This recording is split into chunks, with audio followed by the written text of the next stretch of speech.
What's up, Dub Nation? Hope you're well. We're back. We're about to, in about, 10 more minutes, we'll get another game started.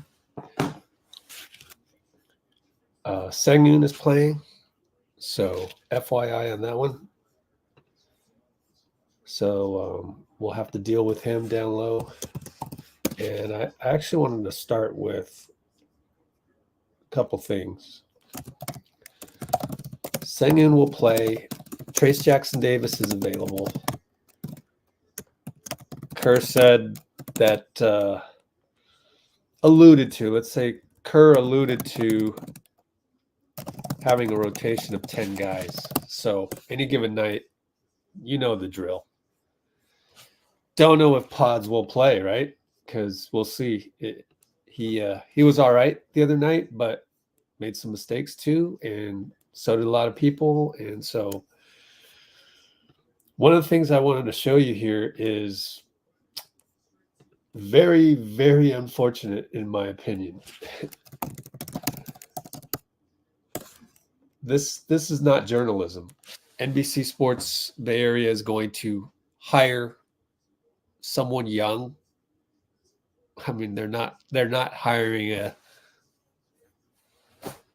38-year-old veteran journalist to run their social media account, right? This right here, this is terrible journalism. Let me clear this up right away. Number one, there's no stink in the locker room to get rid of. And this isn't Monty's fault. In this segment, he said it the right way. If you follow this channel closely enough on our channel of our interviews and stuff, you know Steph went on the podium and said that we can't have a losing mentality, and you don't want to have that stink in your locker room, which Monty in this segment rightly said did exist when Steph was a rookie in 2010. So where is it? 2009, possibly 2010. Well, 2010 for sure.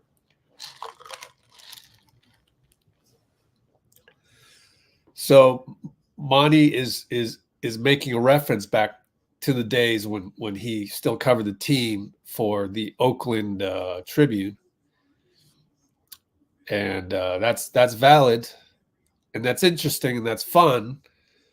But then your social media guy screws up the headline, and now everybody who has seen this tweet, or a vast majority of the poor souls that can't distinguish fact from fiction, they're thinking there's actual stink in the locker room right now. There's no stink in the locker room when you're 6-8. I mean, come on. So we're struggling. Just have some patience. So that's number one. Okay. Sorry, got to point it out. We'll be coming back to things that billion-dollar companies do. Here's a hint. See if I can find it. It's on our Discord. Discord. Little hints. I'll give you a hint. Sorry, we're on a live stream, so things go slowly. I don't have everything set up, but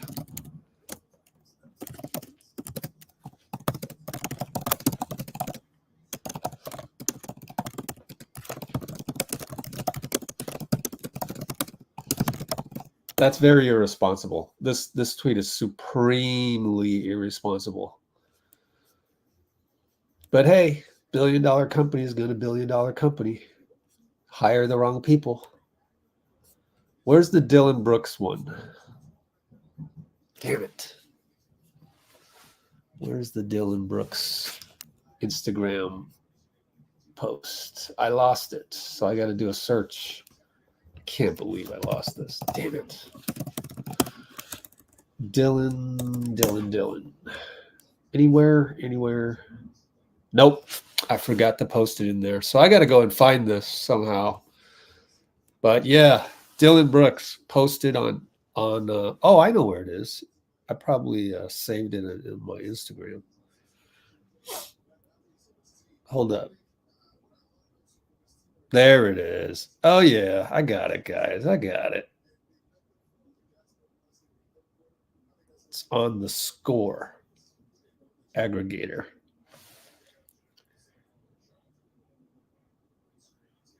All right, so Dillon Brooks said the Memphis Grizzlies turned their back on him.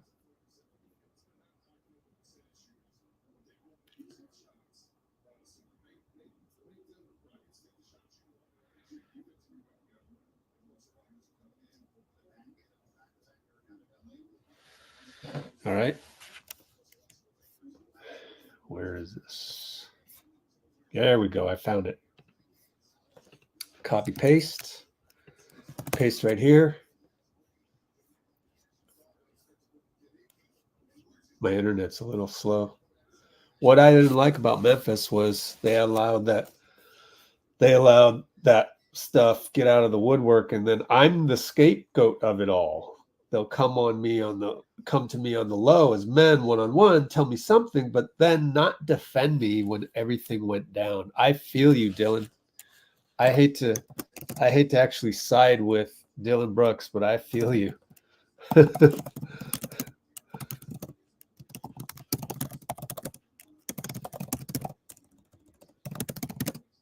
And that's what you get in corporate America. That is the common denominator, which is why anybody you know that's in the gig economy, any YouTube creators like myself, any artists, any actors, anybody kind of on their own, contract workers, support them, because it can be a little ugly out there. And the reason why it's ugly is because corporate America is full of fear. Everybody's competing every single time against each other.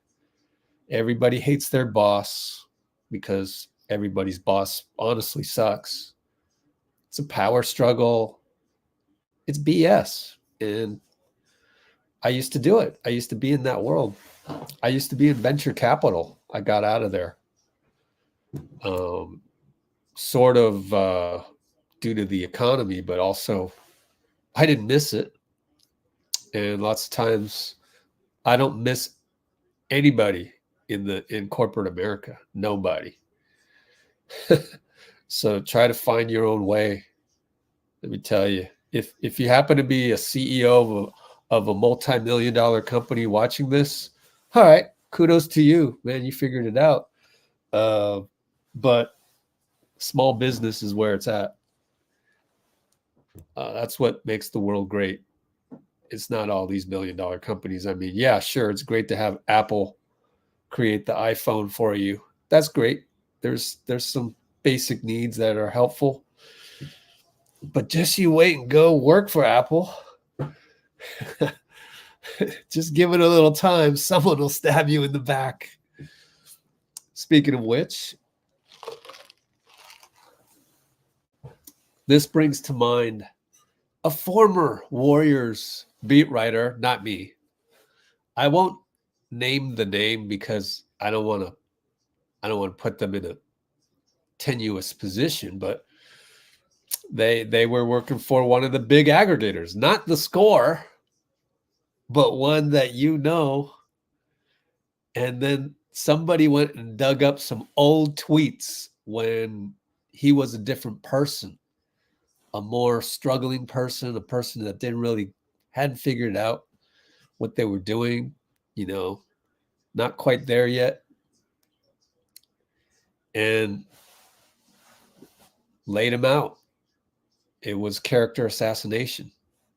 Same thing actually happened in a very small format to me today. I realized someone commented on something that I was fighting other commenters about on the Steph hitting 93 threes that this channel was initially famous for.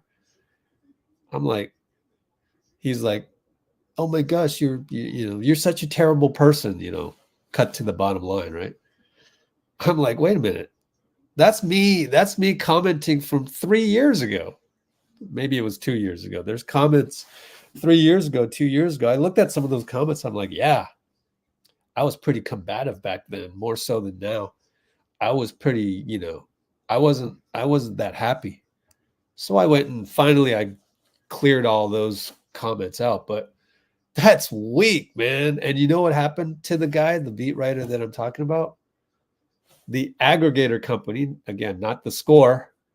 Some of you who follow the Warriors very closely, like you probably know who I'm talking about.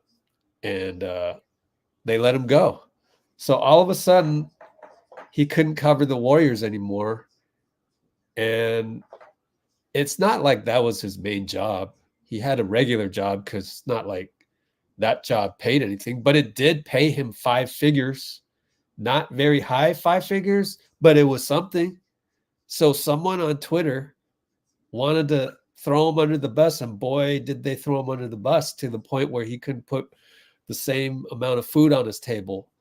And that is some weak sauce. And so that company, I won't say the name ClutchPoints, but that company turned their back. And instead of saying, oh, you're just a rando hater, psycho hater on Twitter who wants to take down one of our guys by showing tweets that he tweeted when he was like 18 years old, 19, maybe 20, whatever, is going through something. So I won't say ClutchPoints' name, but they turned their back the way that Memphis turned their back on Dillon Brooks, on my guy. And that's some trash, man. That's why I just don't like companies. I'm never going to work for a company. I'd rather die than work for a company. Ain't nobody telling me what to do. So I would literally rather die. I've been there already. Sold my soul already a couple times. Had really good experience at Price Waterhouse Coopers. Good company. But then again, they did some corporate America stuff that is just BS. So I got out of there. So now Anthony Slater has let's go Twitter.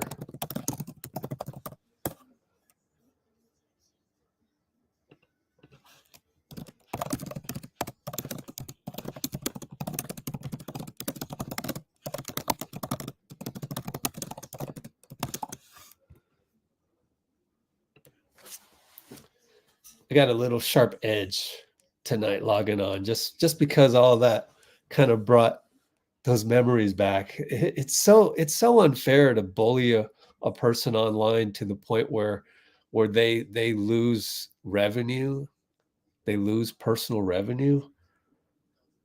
It should be a crime. It should be character defamation, and I'm going to sue your ass, and you're going to pay me back what I would have earned, plus interest, plus damages, etc. There should be more lawyers out there able to help people who get bullied. There's a market for that. There's definitely a market for that. The right entrepreneurial lawyer just hasn't figured that out yet.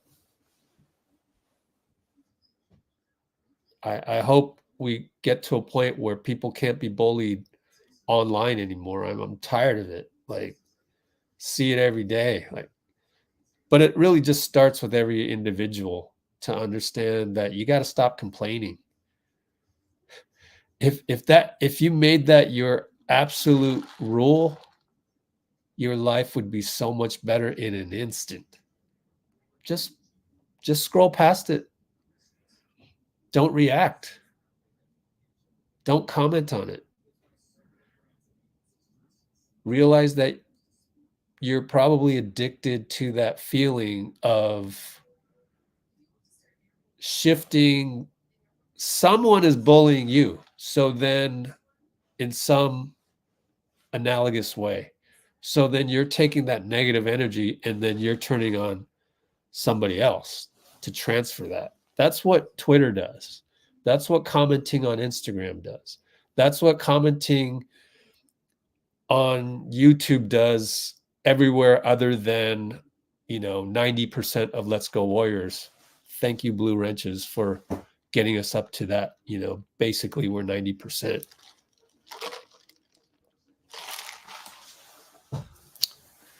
So anyways, me on a diatribe again. 7:06 p.m. right here. This is good.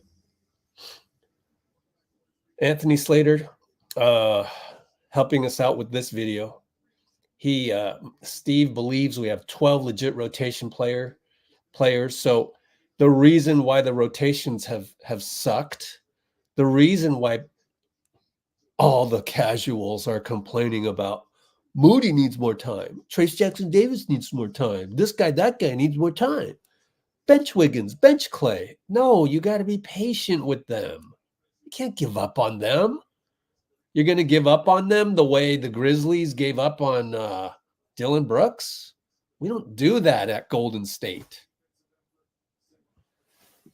And then I had the one guy just now on the channel we need to play TJD. We need a big man. We need a big man. I'm like, bro, so we're going to feature TJD? Is that what you're talking about? Because if you're not talking about featuring TJD, that means he's replacing Looney. Because we can't really have Looney and TJD on the floor at the same time when we're trying to go up and down the court and shoot threes on fast breaks with Steph and Klay gravity. So it's going to be one or the other.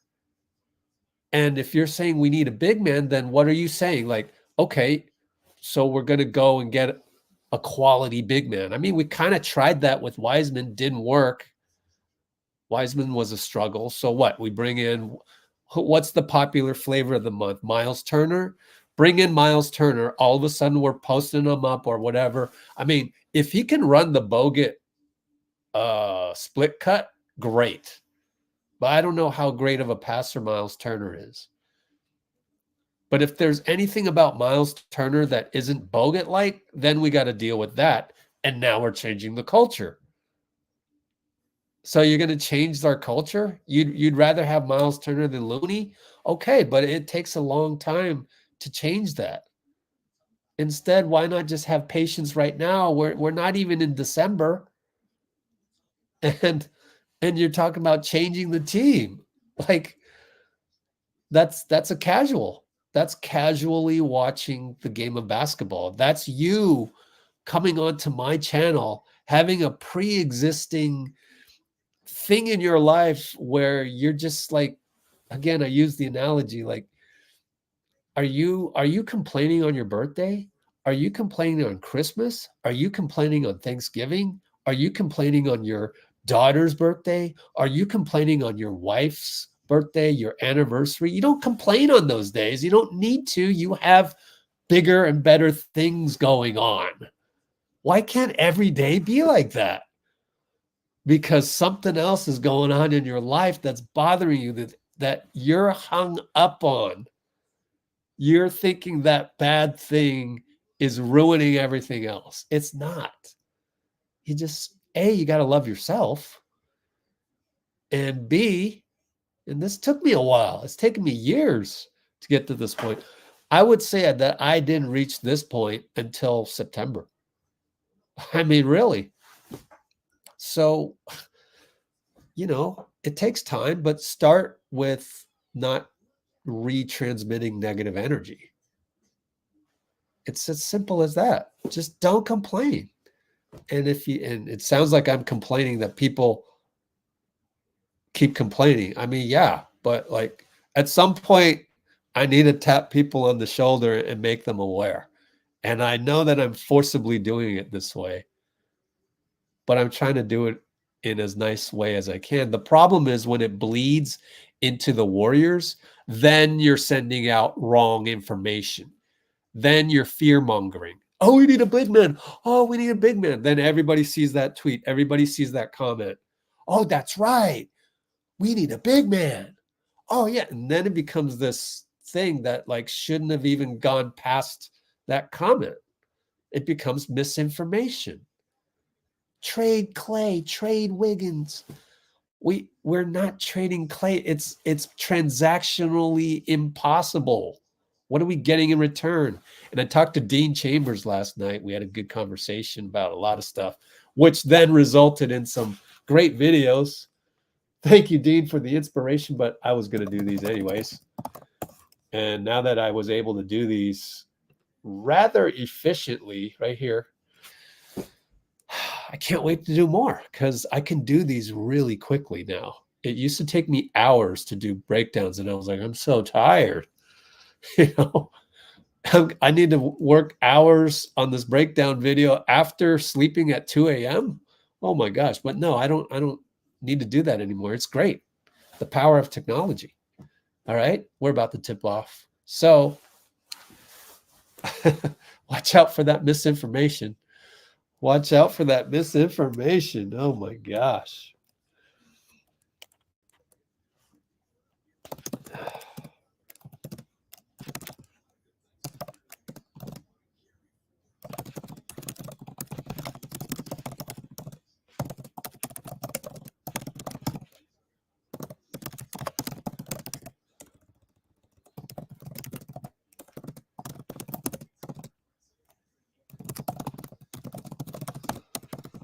And Dean and I will talk about it more. On the only trade piece possible is CP3, and you don't do that in November and December. The history of the last 6 years, there hasn't been any big trades of $30 million caliber other than Jimmy Butler and James Harden. Looney wins another tip. All right, Steph got the loose ball. Looney won another tip. 22-minute mark. Looney wins again.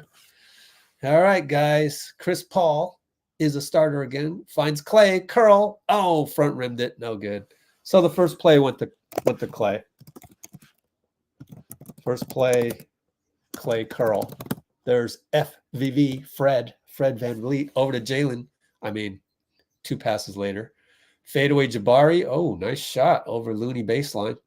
Looney with those shiny blue Antas. There's a new Anta shoe out by for Klay. That's, oh my gosh, it's amazing. If the Discord was live, I would show it to you. Wiggins was aggressive. Steve predicted that Wiggins would not fall into a slump again. He's broken out of it. Oh, look at that. Great matchup. Fred fended off Wiggins to score a lefty layup. Let's get Wiggins the ball again because Fred's on him. Ah, too bad. We were running a play on the other side, so Fred went back to Klay. Would have loved to see Wiggins just post up Fred. But anyways, we're late shot clock. 5, 4. Klay's with the ball, gets picked. Picked by Jabari. Good move by Jabari, man. Pulls up for 3, no good. Dillon rebound over Klay. Klay kind of hacked him a tiny bit. Not much, but he did. I do agree with the call.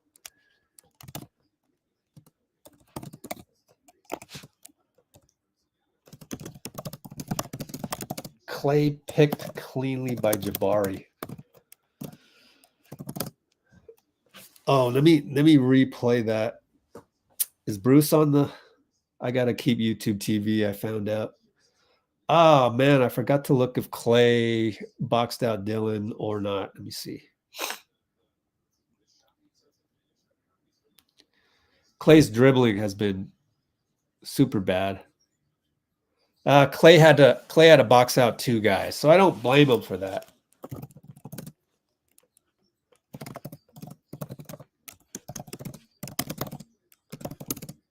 Steph for 3. Curl, good. 3 more, and he'll continue his record of 4 straight. All right. Do I have all my chargers? Okay. All right. Fred into Senguun. Wow, he kicked it out. He had a shot in the paint. Jabari, great defense, Klay. Leads to a steal by CP. Houston's ready for Klay, so we got to post up Wiggs. He goes away from it because Steph is able to easily go by Senguun, but now we're overpassing until Klay Klay hits a 3 via CP3 right when I said we're overpassing. Way to go, guys. I'm happy I was wrong. Many passes there. Oh, it's an and one for Jalen.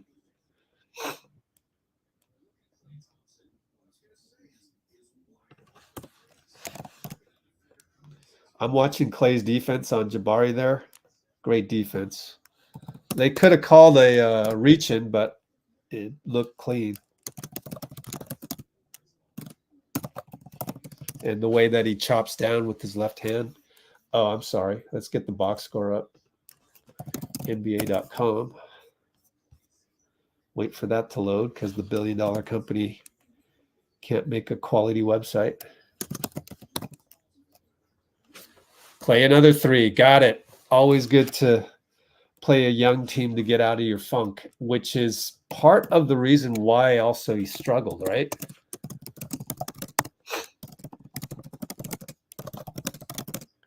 Well, Dillon Brooks went baseline.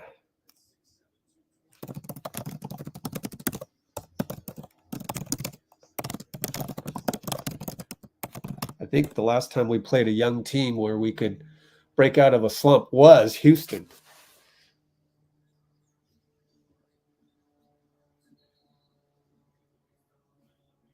Looney fouls Jabari.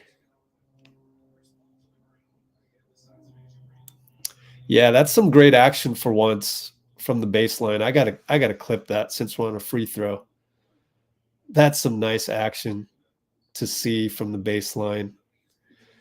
You'll see Klay direct Wiggins to set the pick for him.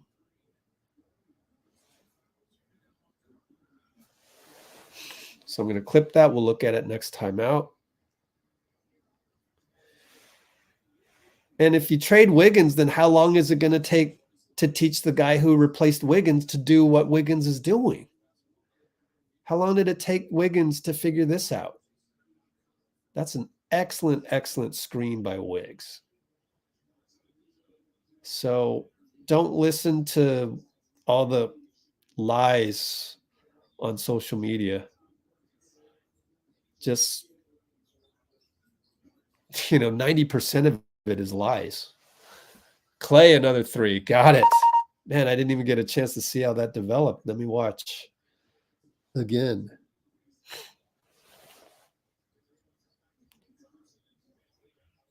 A little flare. Beautiful, beautiful play. That's with 8:35.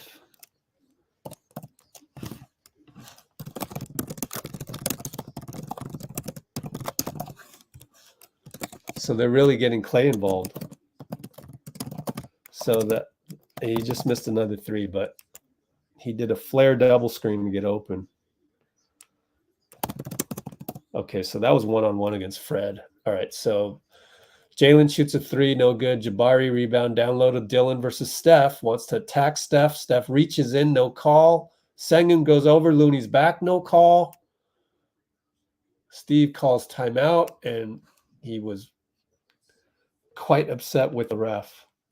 I'm going to watch this replay. All over Looney's back. Horrible. Which, why don't we take a look at the refs? Oh, boy.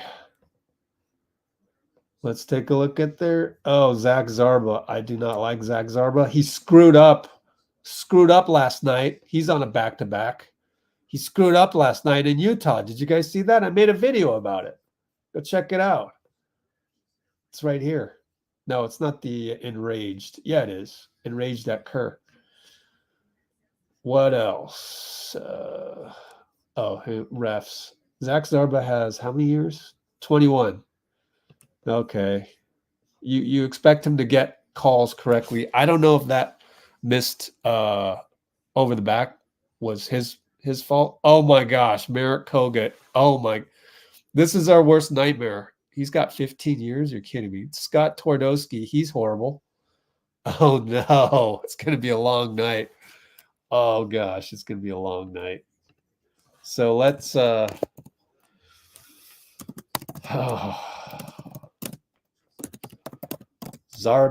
Kogut, and Twardoski.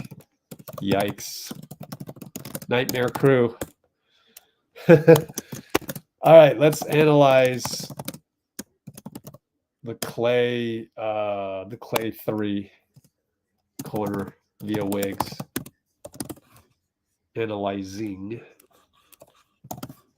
Here we go. Let's pull that up. Let's see. Boom. I got to delete some of this stuff. All right.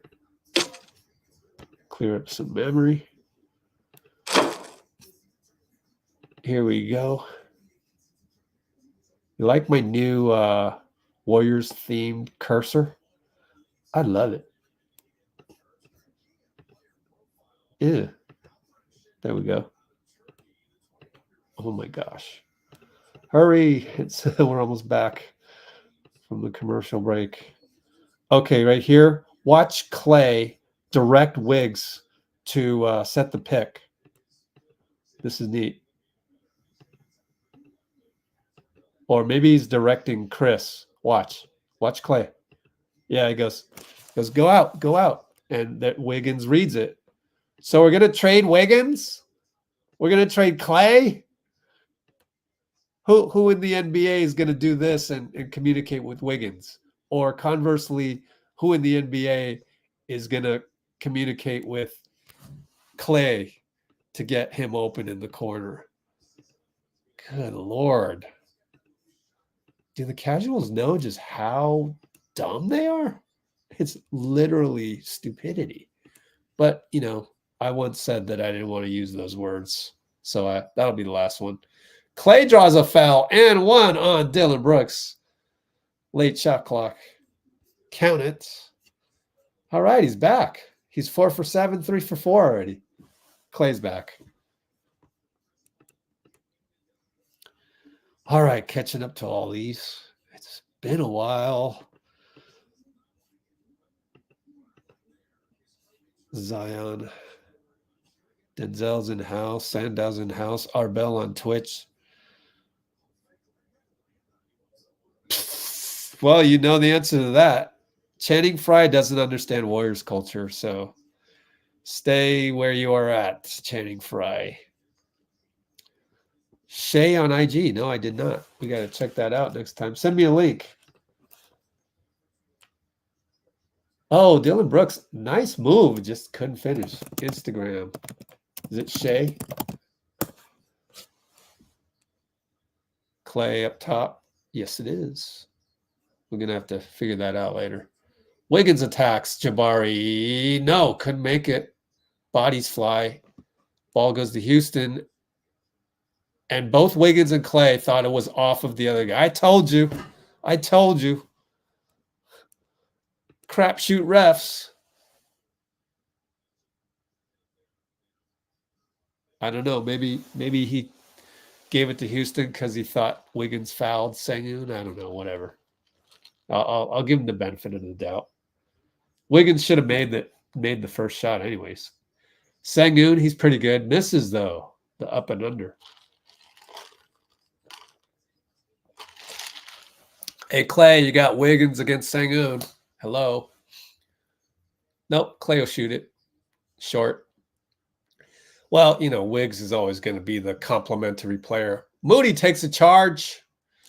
Way to go, Mo. Way to go, Mo. Way to go, Mo. So, Mo, one of the first ones off the bench. Beautiful. You know, I don't care when Steve brings in guys. Like, why do people care so much? He's just playing well. Let the man play. Again, I got a little sharper edge tonight just because I'm tired of all this crap. Bad pass. Steph. With the pass that was behind Klay. My God. Mark that down. Nobody on Twitter is mad about that.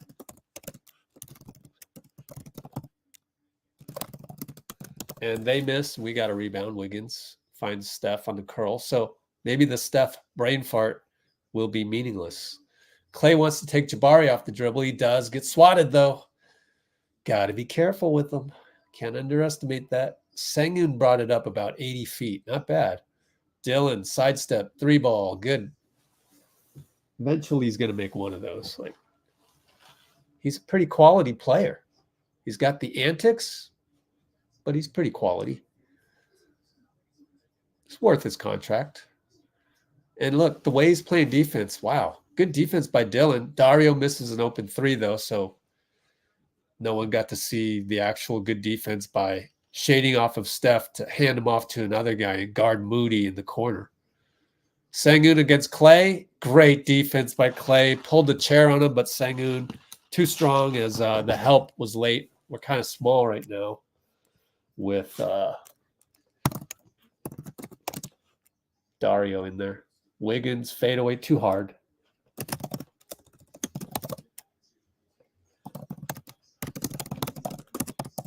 We're down by 3. Fade away Jabari.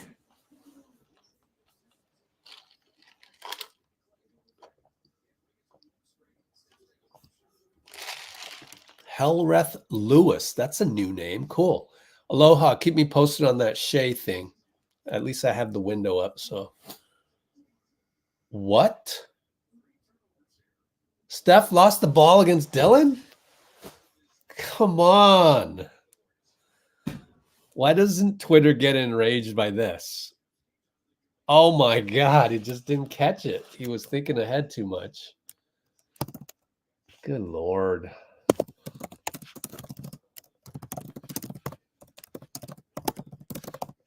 Two brain farts, Steph.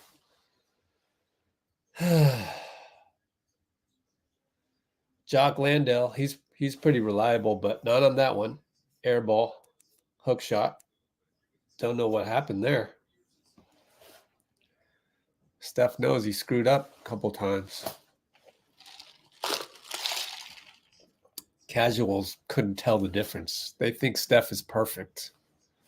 Well, we're down 5 and he has 2 mindless turnovers. Not all his fault. He's not the reason. I'm just saying if you're going to blame one guy, blame everybody. JK to the corner. Moody for 3. Splash. Way to rise. I mean, that's perfect form. That's just rhythm. That's rhythm. Mo embodying rhythm. Let's see if JK can stay in front of Fred. Great help by Dario. Great help by Dario. JK would have, looked silly without Dario right there.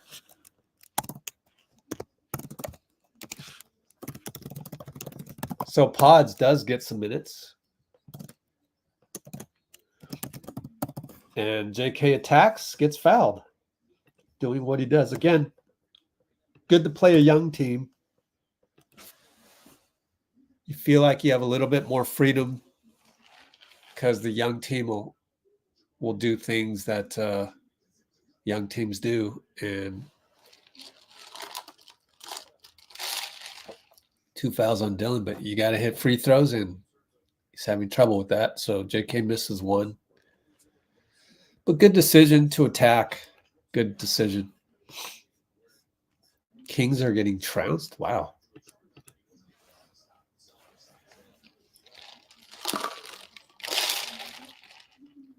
That whole Dillon thing. I know it's fun to have Dillon be the villain, but come on.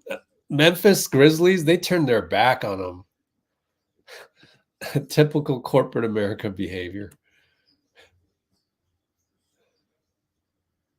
Uptown Marty. So it's not even a, hey, how's it going? You bully me and oh, you're a terrible person. And oh, bucket. Is that JK or CP?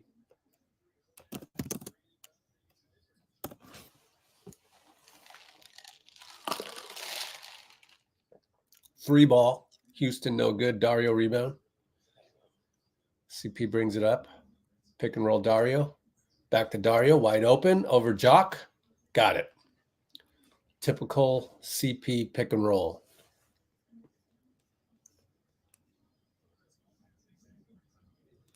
So, Marty, you know what I do with people like that? I just get rid of you. Uptown Marty here to pick a fight. Go get a life. Oh my God. You came on here. Why if you hate me so much, why did you come here? Because you ain't got nothing going on in your life. That's why.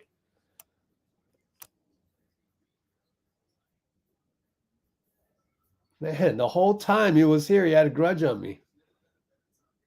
Sorry, hurt your feelings, man.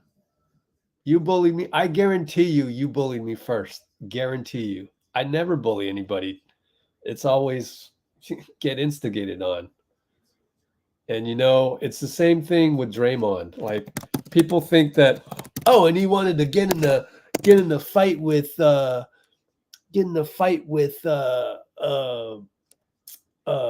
not a verbal fight with Anthony Edwards.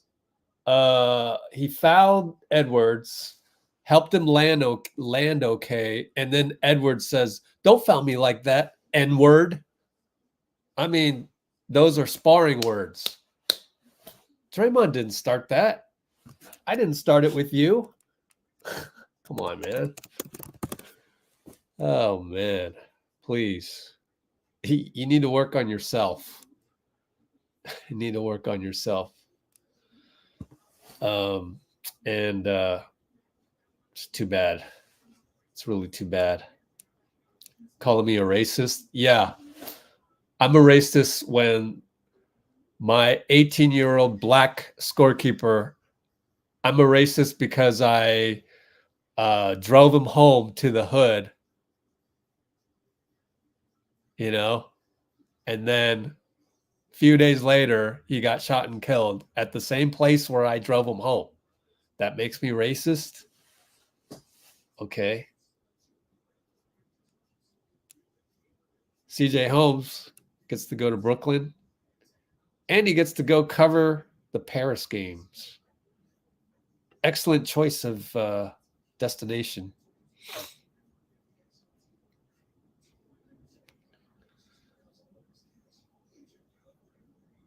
I mean, Miles Turner can be part of Warriors culture, but don't think it happens instantly. And then you're giving up. Who are you giving up? You know, Wiggins? I can understand if it's Chris Paul, but then why would Indiana do that? Yep.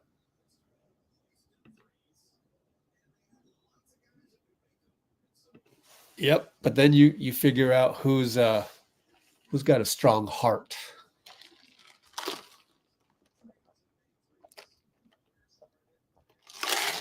You figure out who really bleeds blue and gold.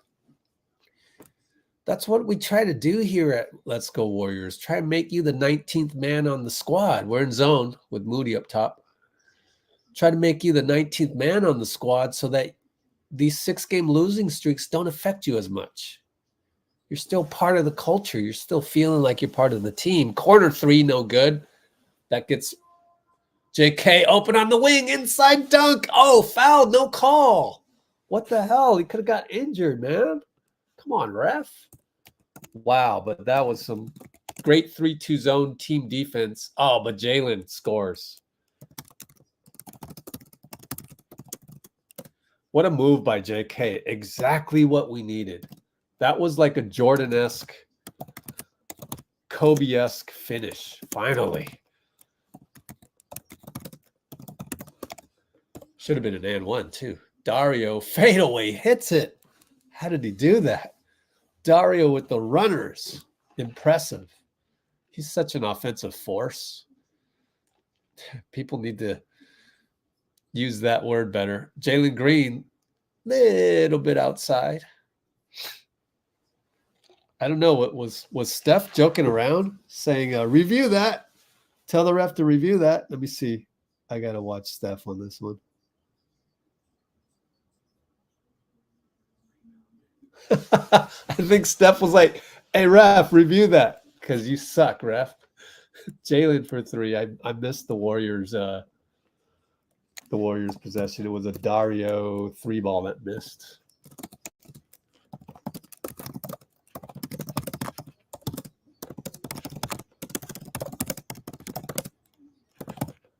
JK 3-ball, no good. 16 seconds left. We're only up 2.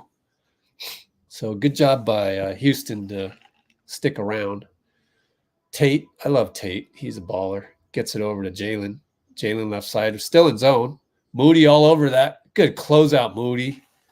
Good closeout. That's pretty good point of attack, although he didn't really get attacked. He got Chris Paul's talking to JK. He got pulled a 3 on him.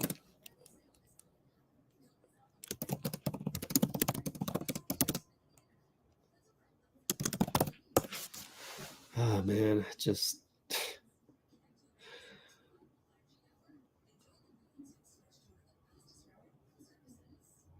problem with zombies is you can't give attention to zombies because then they zombie you.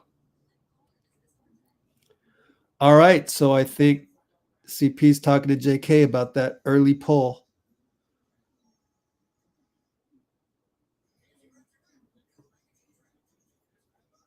Yeah, that was a 2-pointer.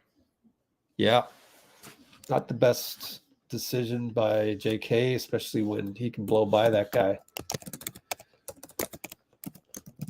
JK steps back on an attack with 10 sec on the shot clock. Later, CP talks to him about it. Gives him 5. Oh, the ups and downs of young players that just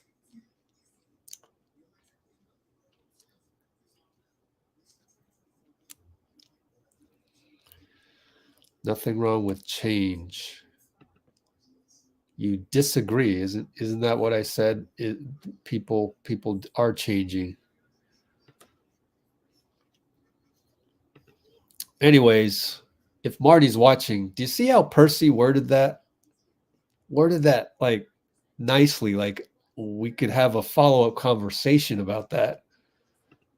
Not all combative and drawing your sword on me out of nowhere. Like, what's up with that, man? Very, very immature.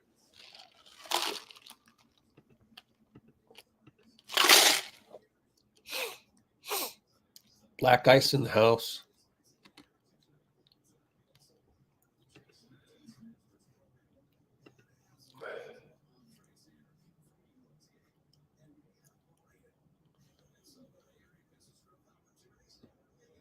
Ryan over on Twitch. Cholo in the house. Venezuela. Cool. That's neat. Okay. Trace is available, and he's in the game as I got to DVDVs. Defensive 3 on JK? No. Oh, he fouled him. 1 foul immediately. What are you doing? Oh, he fouled the hell out of Senguun. Yeah, he's got to guard Senguun. It's tough. Somehow we got the switch. Look at Senguun. Jeez. He's a load.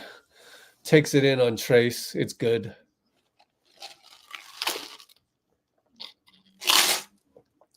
CP going up there with pressure from Aaron Holiday.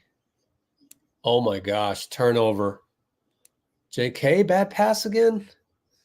Bro, gonna have to put you on the bench. You keep doing these turnovers. They miss. JK got a rebound. Yep. Bad pass by JK. Wow.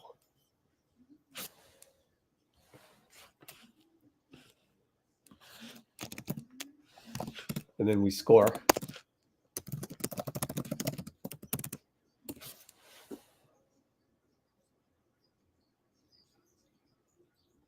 Tate scores inside on Klay. So the last play was by Daria. Another excellent offensive maneuver. And then CP with number 0 all over him. Who is that? Holiday. No. Tate. Yeah, Aaron Holiday. He shoved him away and hit the 3, which is, we love that toughness because we don't normally see that. Fred gets a long rebound, shoots it, no good. Oh, man. Jeff Green rebound. Oh, no. Tate's wide open. JK fell asleep. Oh, my gosh. This is going to be embarrassing.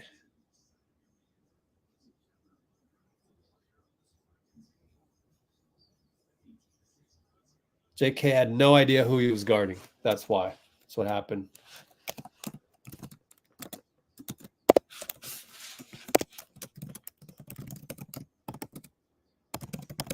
JK for 3, bricked it.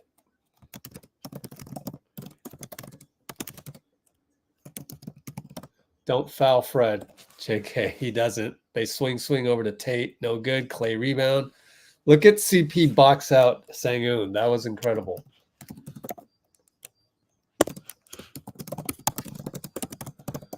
JK will shoot a 3 over Fred. Got it. Redeemed himself. He's always so happy when he makes them.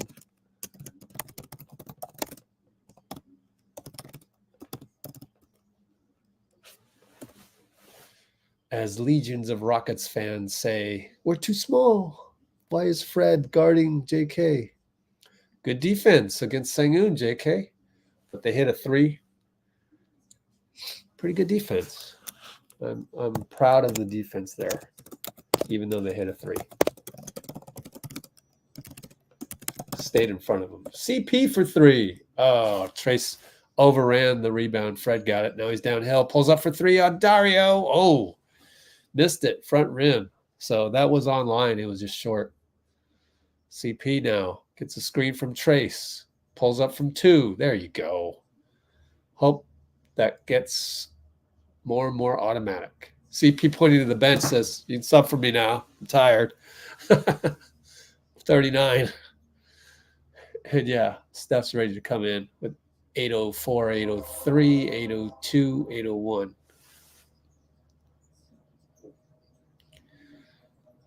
Fred.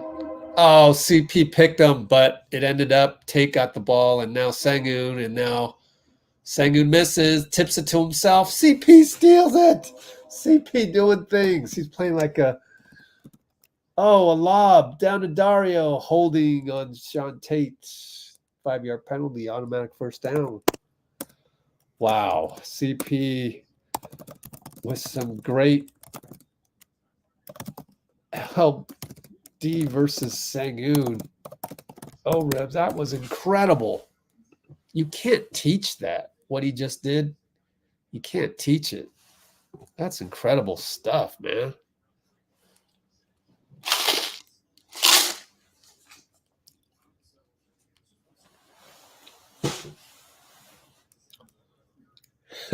Yeah.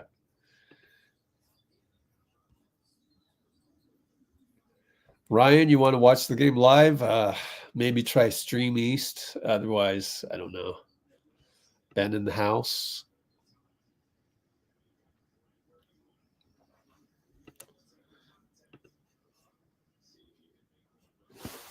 Oh, cool. Thanks, Arbel. Tag me on IG. Oh, thanks, Bloomer. Poor DV was asked about Trace many times.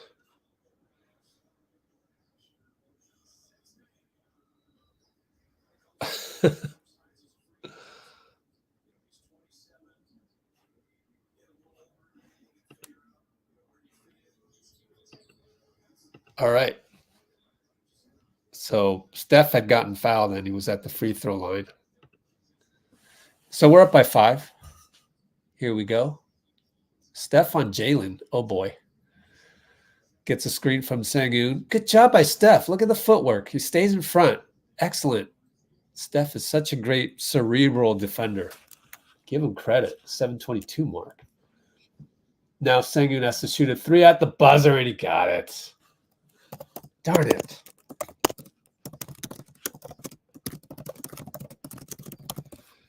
He's a good baller. But, you know, Houston was the only place where he could be showcased. Steph throws the ball away again, but Moody got it. Golly. Moody one-on-one.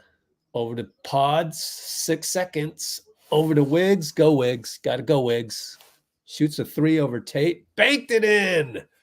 That's what patience and hustle and basketball gods will reward you with. Basketball gods.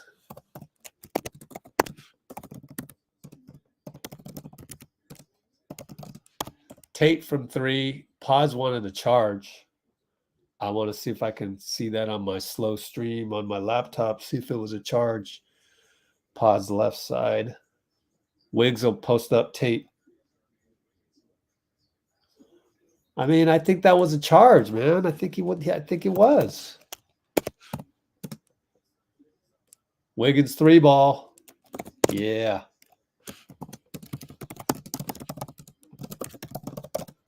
Usually they give that to the small guy. So you never know. These refs, again, crapshoot every time. Roll a 2, roll a 7, roll an 11. Or 7 and 11. 7 and 11. Jalen misses. Steph rebound. Got his foot tangled with Tate, but luckily nothing came of that. Goes to Looney, cuts, but Fred's all over that cut. Fred knows what's coming. In fact, Jeff Green knows what's coming, so handoff to Moody, attacks Senguun, fade away, good. Way to go, Moody. Proud of Moody. As all of Twitter says, play Moody more. I mean, let's just celebrate what he's doing.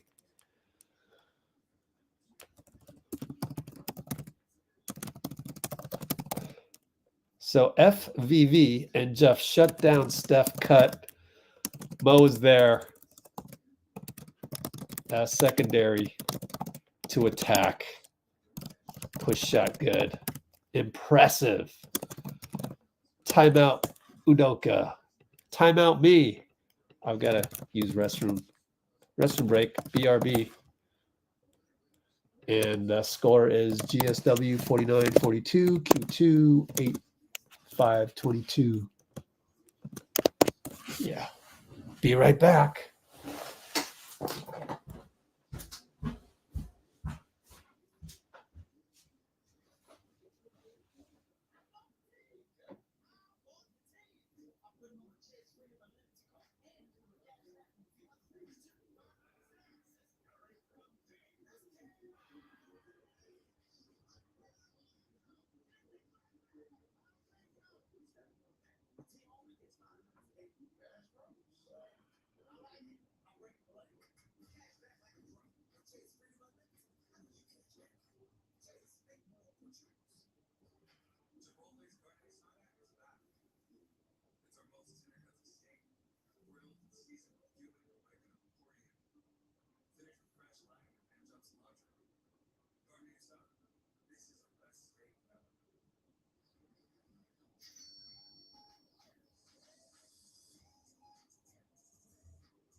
Okay, I'm back. Just in time. I was looking at some tweets, and so Jeff Green is playing backup center for Houston. Normally it's Tari Eason.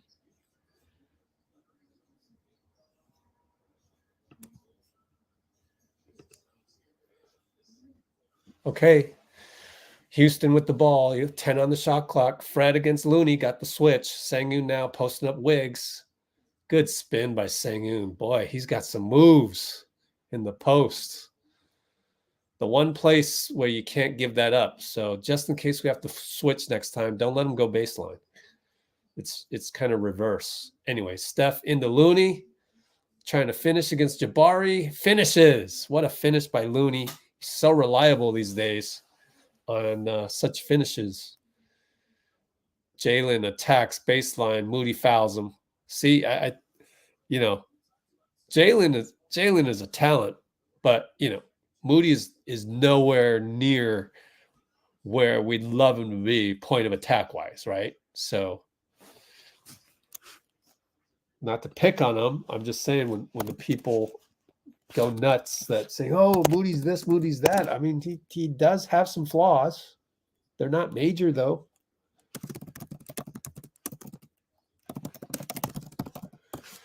Good job by Moody trying to probe a little bit on Jabari, but it goes up top to Looney. Looney posts up to entry past Wiggins. Tripled. He finds Pods, who swings it to Moody top. Oh, no good. And Pods fouls him. That's okay. Third foul. Team foul, that is. Third team foul.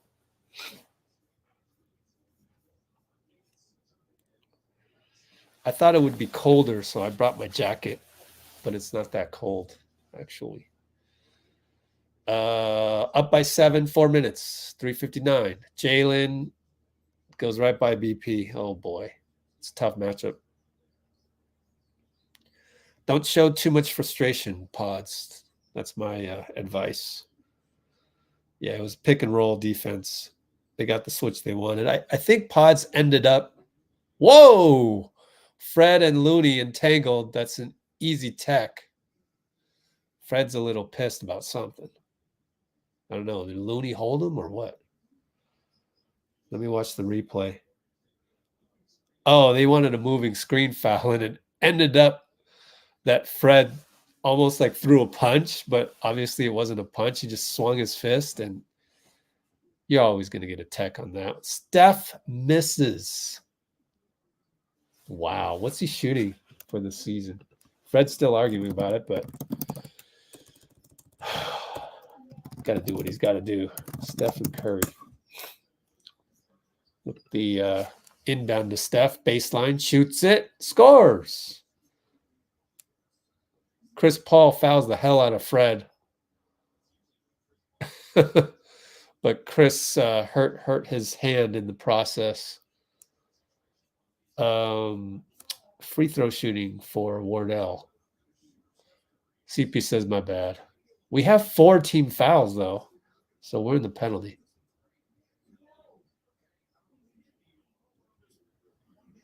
Okay. 93%. 2 for 3. 70 for 75, so 72 divided by 78. 92.3. It plummets to 92.3. Jabari, corner 3. Were we in zone?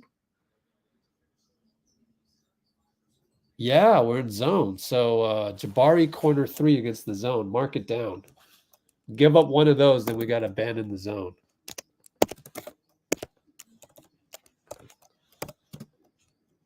It's a holding on Senguun. Good pass by Wiggins. CP hit the 3 after the whistle.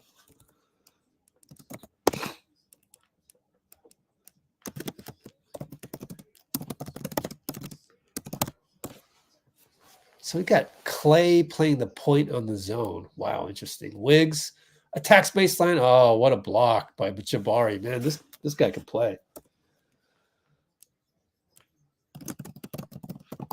We're back to zone. I mean, man. So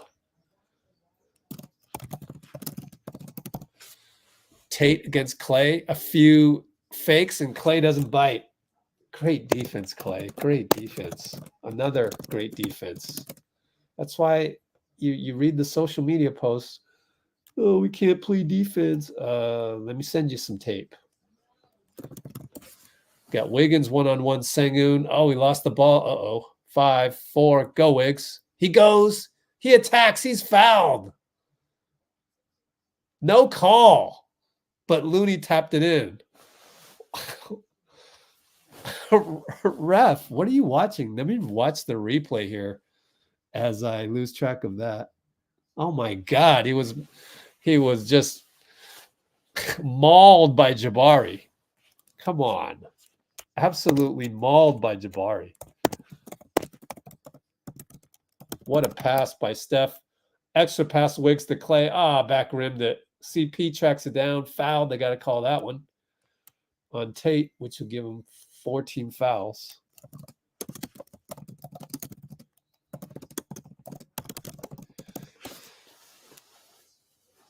Isn't that the greatness of Steph? The greatness of Steph is that he knew Wiggs had a rhythm. So he gave up the layup to hit Wiggs in the corner. That's amazing. Let's clip that while we can. That's some good stuff.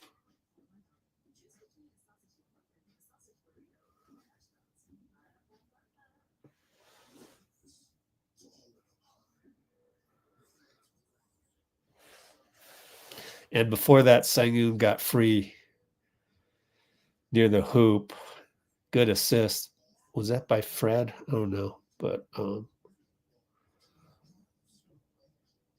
well, I mean, Steph had to get rid of it. There were 3 guys around him. So not really one to clip, because pretty standard goat fare in terms of turning the corner on Senguun and swinging the ball. But he pretty much had to, because there were 3 guys on him.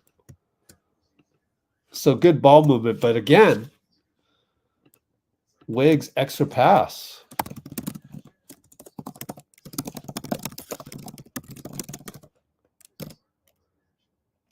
Would be hard for a new guy to learn that if we traded Wiggs, which is ridiculous.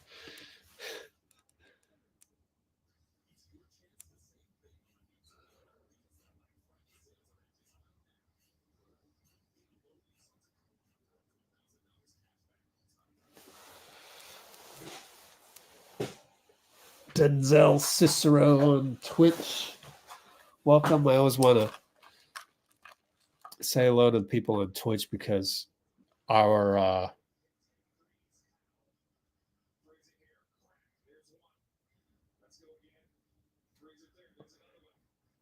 that's a good play to get Wiggs free at the 6:10 mark.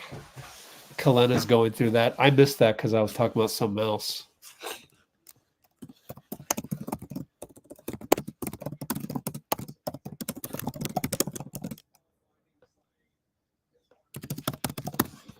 Steve doesn't get credit for that. Oh, we need to run more plays for Steph. We need to do this, do that. Relax. Let the guys that's getting paid $10 million a year to figure that out. Chris Paul has 7 assists. Welcome, James. Dillon has 3 fouls already. Tim Kono's in the house. Mystic's in the house. Good pace. Yep. Always good to have a nice little young team to, up and coming type, kind of hasn't figured it out mode.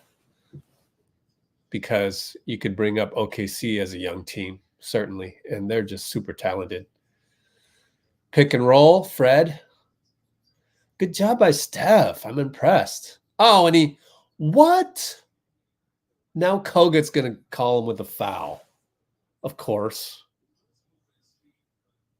I do think that was a foul, though, but he was moving backwards.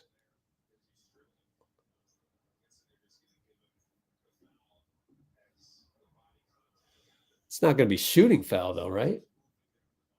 Oh, my God. Jeff Green may have little chicken wing. Oh my God. He led with his shoulder. You can't do that. I don't know. Did they change the rules? Because Steve was on the podium the other night saying legal guarding position, blah, blah, blah. And he lost me. I was like, you mean they changed the rule book? They changed the rule book ever since I played in high school? I don't get it. Wow.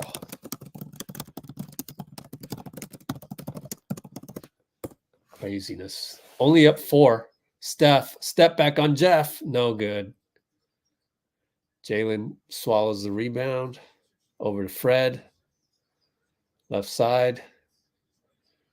Fred wants a pick and roll with Jabari. Gets it, but he stopped his dribble. Pretty good defense by Looney. And Looney comes over and prevents. Steph wants a foul. Nothing from Kogut. Good box out Steph, I believe. It was Tate. Yeah, just great box out. Wiggins inside. Gets a foul call finally.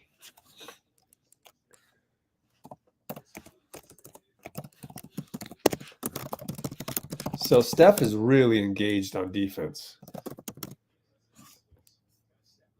Too bad Steph doesn't even get credit for the rebound. It's a team rebound on that previous one against Tate. So Wiggs got fouled and he hits a free throw. Drink.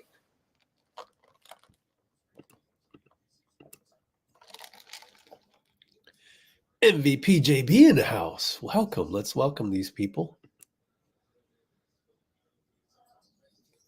You will stream the actual game? Okay. Go ahead. You take the risk. Go ahead.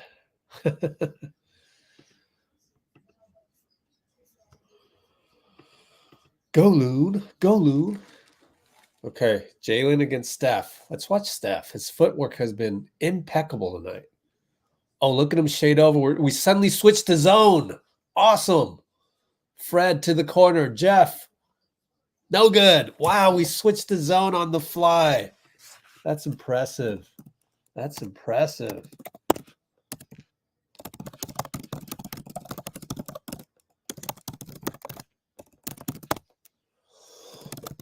Excuse me. That's impressive.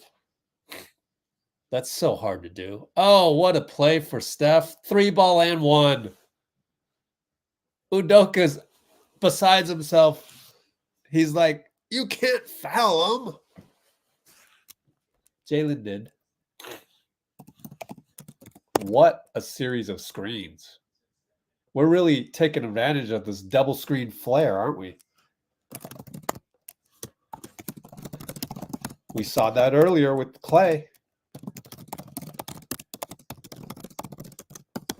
Love it. Double screen flare. Let's run some plays. Narrator, we ran some plays.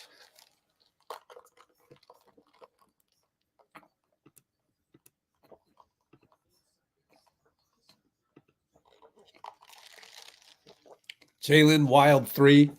CP all over that. No good. And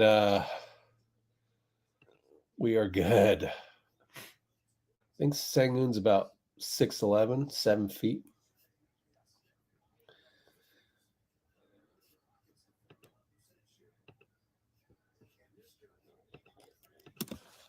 Okay, guys. We're up by 10. Yay. We're up by 10, and we held them to 53 points. Moody at the podium.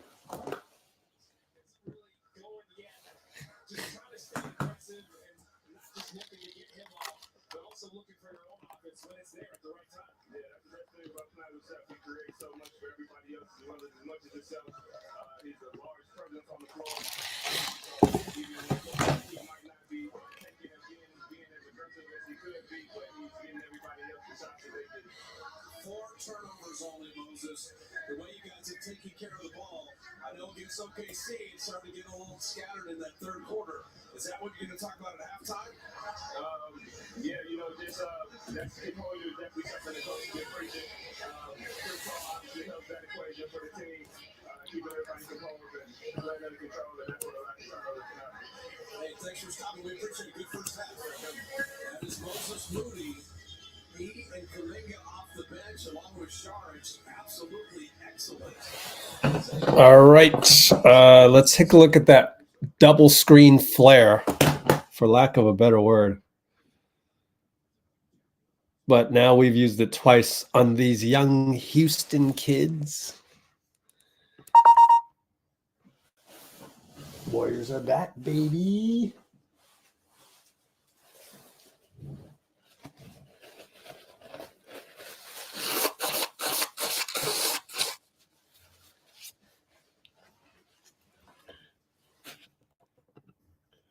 That's not a podium? What do you mean?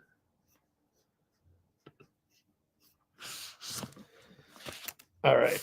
Yeah.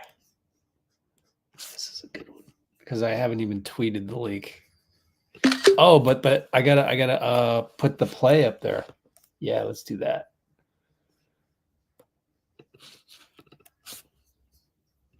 There we go. Let's fast forward that to. Ooh, that's a great shot. Yes. I froze it right at the right spot. See that double flare, double screen flare? Thing of beauty. Thing of beauty. Always good to play a young team to get that mojo back. Man, I wish we could have had that play against OKC or somehow it worked better. I don't know. Spain pick and roll? I don't think that's what that is. Spain, I think, is more, I mean, you can Google it at this point. It's been popularized so much. I think Spain is more in the middle, but it is the screenee sets the screen in Spain is, I think, what it is. Like somebody sets a screen for you and then you set a screen for the other guy, but whatever. It's whatever you want to call it. I'm not really up to speed on all that terminology stuff. I just know good basketball when I see it. And, you know, people call plays differently here and there. But as long as it achieves the goal, call it whatever you want. So what I'll do is I'm going to go ahead and tweet this out. Twitter.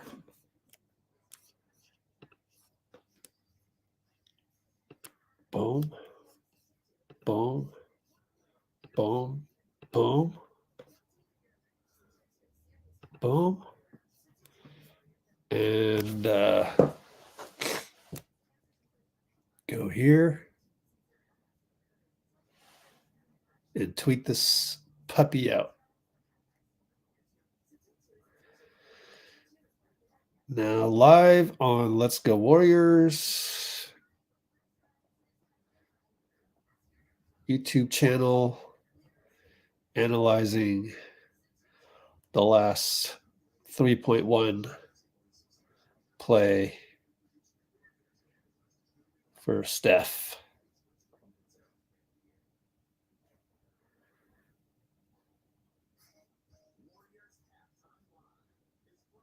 All right.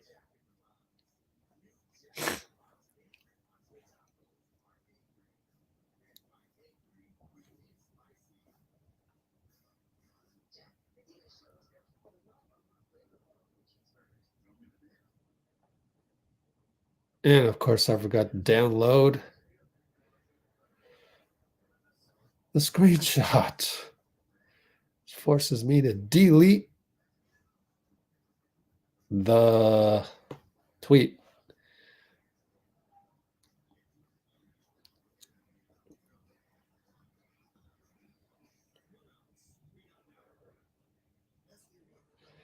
Losing more and more outraged followers on Twitter. I really don't care because they don't really, they all hate me. So like, it's like really only 20% of the people that follow me really appreciate what I do. So such is life on Twitter in the NBA world. I could give a whole seminar on how bad that is. But we will analyze that play.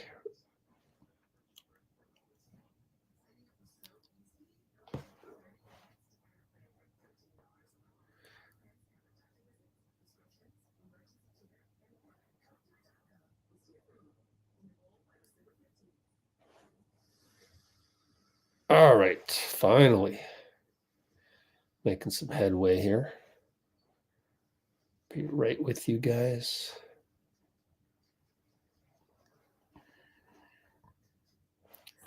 Cool. I have now posted on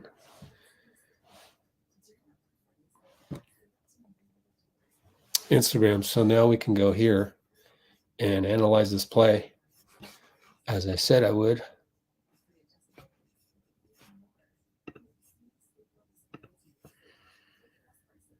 There we go. There we go. And then put that in the live category on Instagram. So this is just beautiful. We'll step it back. Look at that. Look at us setting this up. Look at that. That's nice. Let's step it back.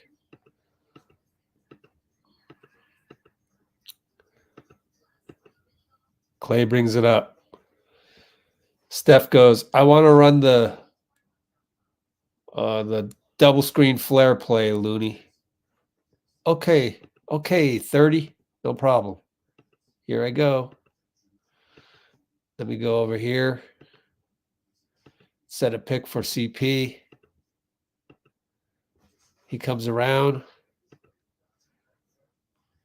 And then Steph is going to set the pick for CP and then flare out. Let's see how Fred is unable to do anything about this.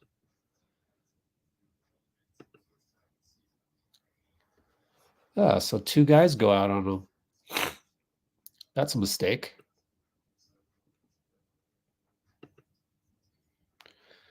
Jalen realizes too late, lunges over, fouls him.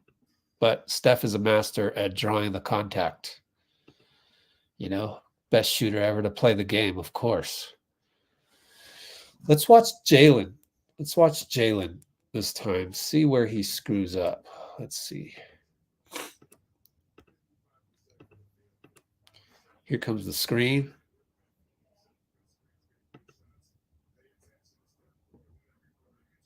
He knows it's Looney, so he can leave it. But it might have been this guy, actually. It might have been Jabari. Jabari lunges out. Shouldn't have done that. By the time he does that, now it's one-on-one Fred Looney, and he's got no chance. So let's step it back one more time, and let's watch Jabari. What is Jabari thinking? I've got Looney.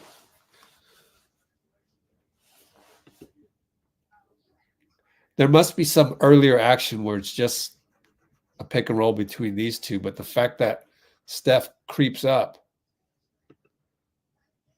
this is some chess being played by the Warriors coaching staff. So he's been instructed, you can leave Looney. You can leave Looney, we'll cover him on the backside. Jeff will get him if need be. So I go, okay. But what they didn't realize is it's actually Steph setting the pick. Or what they didn't game plan for. Now let's watch Udoka go nuts. Where's Udoka? Where are you? Right here? Let's watch him go nuts.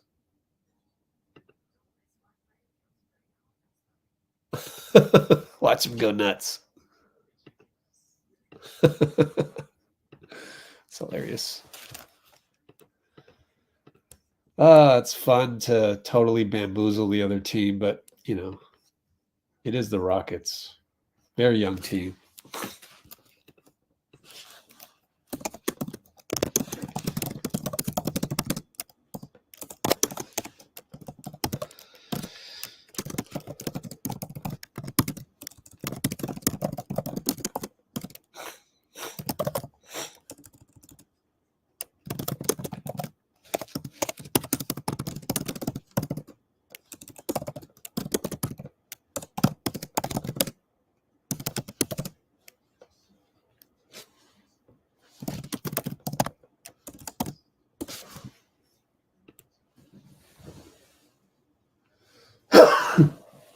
Excuse me.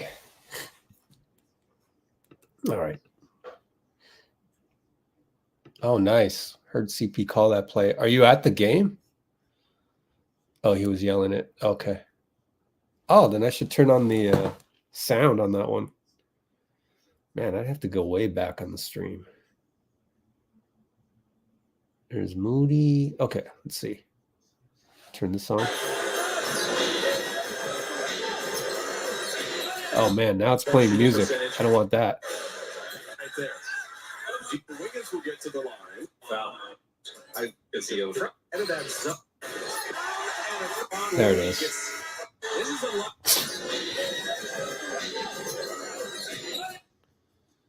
I'm trying to time that just a little bit better. Where are we?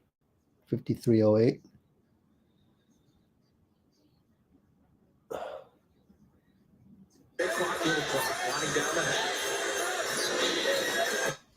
So you heard it on the broadcast? Anyway. You could hear people yelling, but I couldn't really hear, distinguish who was saying what.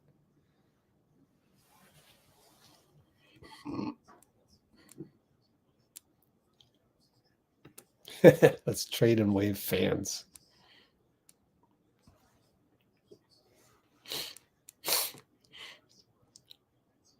Second screener pops out. Yeah, it's good. CP called it. Yeah. Well, whoever called it. I'm just saying that Steph kind of directed Looney. Okay, go, Loon.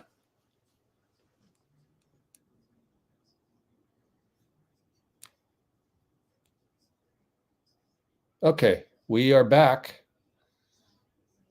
No, we're not. They're doing a replay.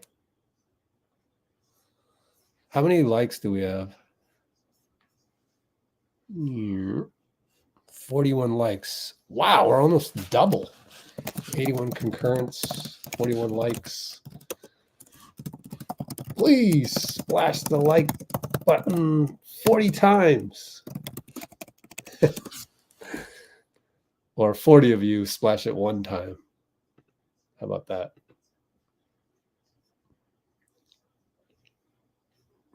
Heard it through the TV. 51. Oh, 5-1. Interesting. So CP called the play 51.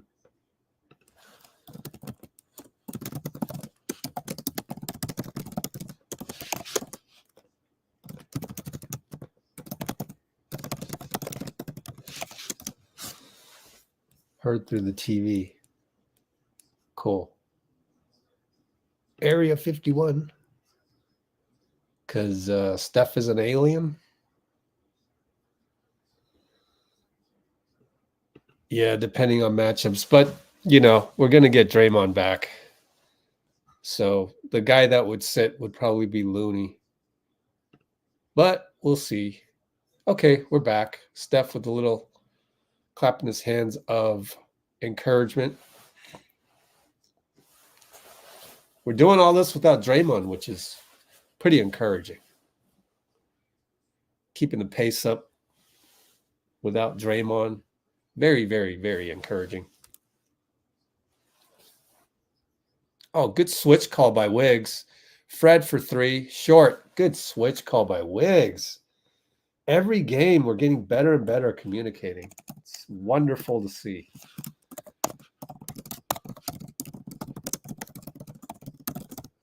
Steph gets the step, misses a layup. And he kind of did the oh my gosh, which was the opposite of oh my gosh. Senguun, fake, scores. God, he's so good around the rim for a big. All right, Looney brings it up. Klay tries to get free of Jalen, but he held him. No call. CP working with Looney. 8-7, handoff or shovel pass to Klay. Klay finds CP, finds Wiggins, got to shoot it for 3. It's a brick. Never hit rim, but there's a new rule that you keep playing. Jabari trying to get downhill. Oh, they're going to call a foul on Wiggs against Senguun. I don't know about that. Let's replay that.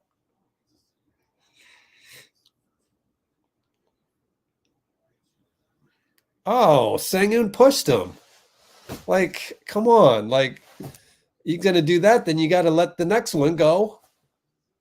Come on, man.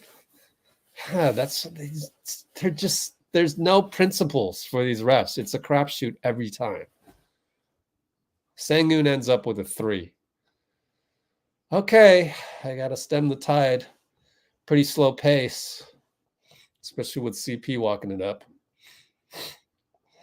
Oh, he's going to take Fred. Senguun helps, and Steph's late on the cut. Looney gets the ball. Bank shot, no good. Senguun fouled him. 10:24 to go.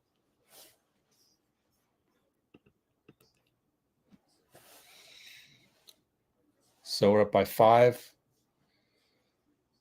Got to hit free throws. Houston didn't like the call. Looney makes 1. Oh boy, how many more calls are both teams going to disagree with?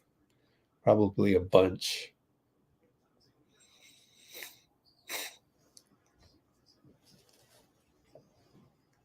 The thing about reffing is all you really need to do is just poll the players. Ask the players who they like and then find out why. Wiggins steals it from Fred. Then Looney pops Fred. Poor Fred. Wow, great defense by Wiggins. Taking advantage of the smaller player. Because normally, you don't see that very often. But yeah, against smaller players, you see that. He's playing great. He's all over Fred. Klay's there as well. Look at him hedge. Great hedge by Klay. Well, Fred drives, and then Looney's there to stop it.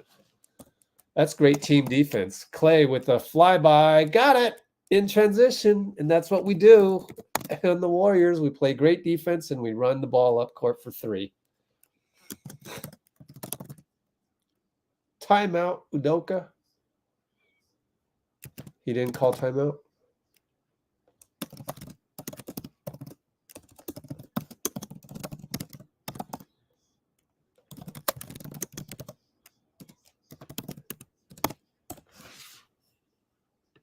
That's some Warriors basketball. All right, CP's on Jalen. Good job by CP in terms of like, you're trying to turn the corner on me.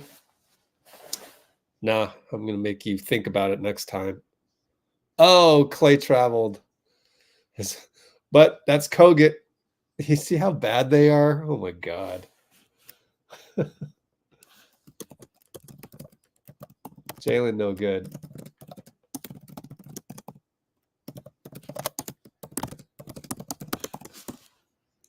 Looney handoff CP. Hesitates. Bye-bye Fred. Gets it to Looney. Looney misses, but too much contact. Call it on Senguun. I don't know. It's like they're making up for the missed call on Wiggins way back.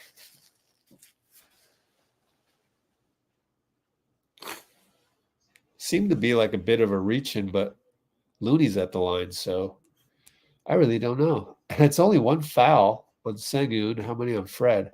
1. We'll take it, whatever.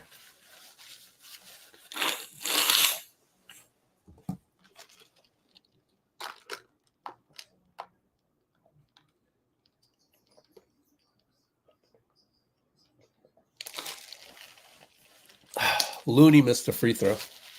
Up by 11. 9-20, 9-19, 9-18. Jabari for 3. Over Klay. No good. Not the best shot that you'd want in a possession. We run it up. Klay shoots a 3. Transition. It's no good. Oh. Looked like it might drop off of the rim and the board. Now we're going to post up Jabari. Klay has to help. No choice. Jalen for 3. No good. No, it goes. It falls. That's the one we wanted for Klay. Oh, well. What are you going to do? Somehow CP got stuck on Jabari in the transition. Unfortunately, CP for 3. No hesitation, and it's a splash. You love that. You love that. That's the old CP that we're used to. We're used to seeing that. And then Senguun screws up. You're going to get a couple of those every game. That's why when we do that, it's so frustrating, but because it's like, come on, we're not the Rockets. Like, we don't make those AAU type turnovers, but we do. That's what we do. That's what Steph does. CP Fred, picked by Loon. Oh, did he fake the lead pass? Incredible. Wiggins got the offensive rebound. Down low to Looney, over to CP, over to Steph. What a lead pass. We got a lot of passes here. That's good, but the shot clock's winding down. Shoot it, Klay. Has to go over. Jabari got it. What a sequence. I mean, that one is just indescribable. Oh my gosh. So many things.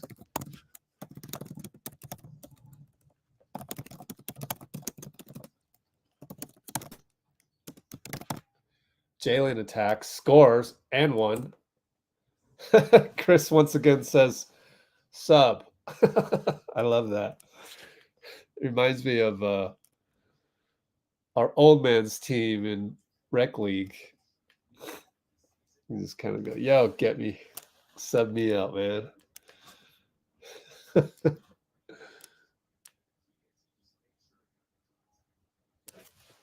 CP come out? No, he's still in there. So maybe that wasn't him saying he's tired. I don't know. I wish it was, because that'd be funny. Probably not, because he's still in the game after the free throw, up by 10. Steph around a curl. Kind of didn't time that right, but he still weaves around, hits a banker. Steph said, thank you, CP. I wonder why. CP mauls Jalen.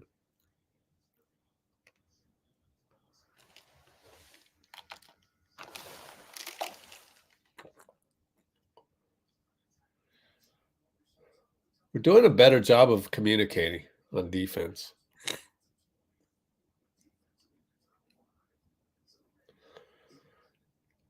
Why is Steph giving CP the credit?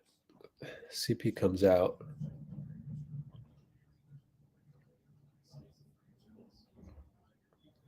Oh, he probably ad-libbed it a little bit. CP probably ad-libbed it and got the screen up top. Dillon misses, and that's Steph with the rebound. Finds Klay. Nope. Passes too high, so he comes around a curl. Steph does. Misses a three. Oh, Wiggins almost dunked it. Oh, but it didn't go in.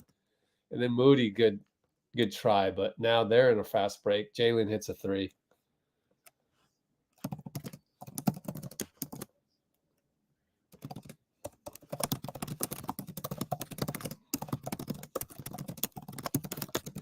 Steph turns the corner. Nope, not quite. Jalen wanted a steal, but it deflects off of him out of bounds. We're up by 9. Timeout.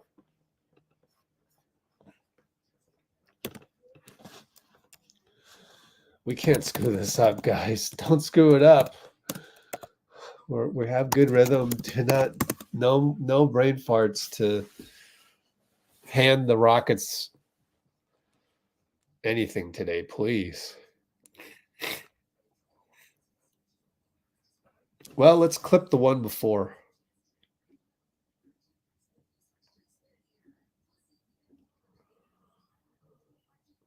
I love how CP just takes no crap from Zach. He's always going to talk a little trash with the refs, talk a little, not trash, but argue his points, argue different stuff.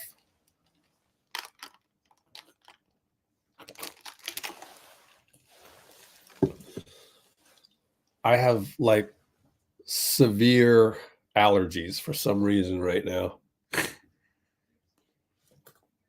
Well, I don't have time to run that play, so I'll just airdrop it and we'll get around to it. I am dealing with allergies, so it's tough. Oh, I thought we came back from commercial. Okay, we didn't, so maybe.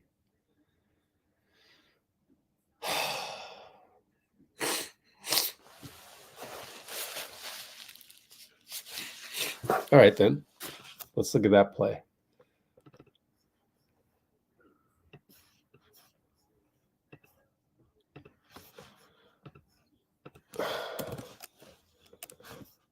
We are at the 140, so 140. Analyzing previous play.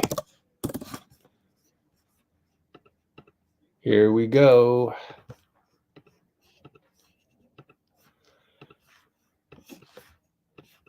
Okay, so CP has the ball. Steph's going to come around. Well, first of all, Steph and Looney run this action. Steph tries to beat Dillon that way. It's not there. Doesn't look like he really was expecting that. So maybe he's just saying, good play call, CP. So then it goes to Looney, and then CP sets the pick for a curl over here. So little nuances, and it's a double screen. Beautiful. And he uses the opportunity to turn the corner on Senguun. Bye-bye. But then he sidestepped. There's a lot of skill and talent going on here. That's a great play design. Great play design. So I wonder if Steph, when he said, thanks, CP, I wonder if it was just because it was a good set to run. Steph got the switch. Sidestep 3 over. Senguun got him. Poor Senguun. Senguun with the, what can I do about that? You love it. You love it when you, what do you call it? Flummox the other team.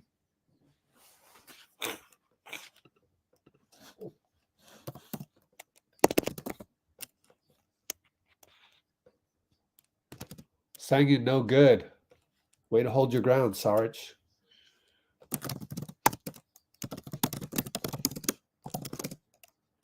Moody misses. Wiggins dunk putback fouled. Wow, he's everywhere. He's everywhere. Oh, Wiggs.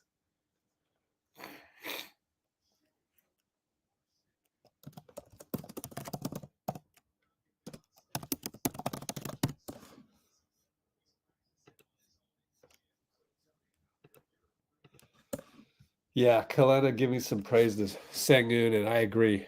He cares. He cares. You love that from a kid.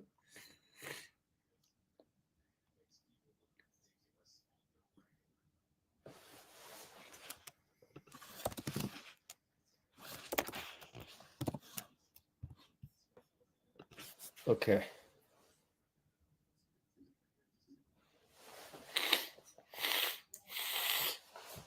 Klay out. Pods in. Moody's already in there. So we skipped JK on the rotation this time, FYI.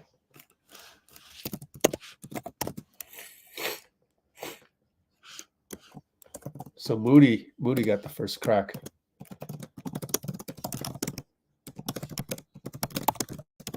Senguun fouled by Dario on the 3 attempt. Steph fakes a 3 from the Houston corner.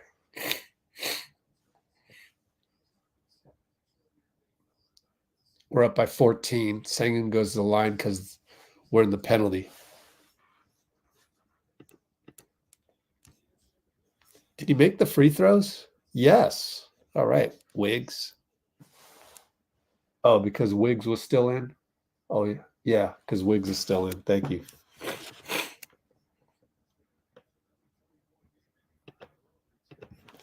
Yep, Wiggs getting extra burn. Now Wiggs sits down.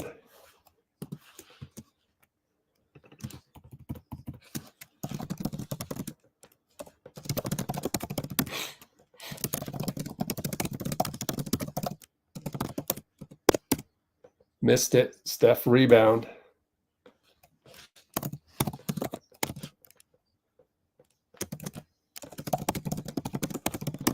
All right.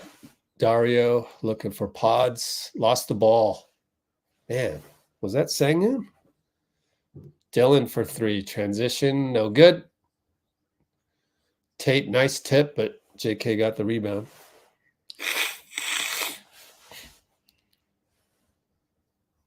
So Dario had the turnover last time. Steph dancing around, threw the ball away.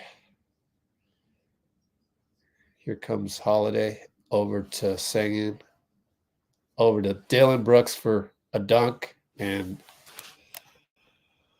there's your crazy turnover.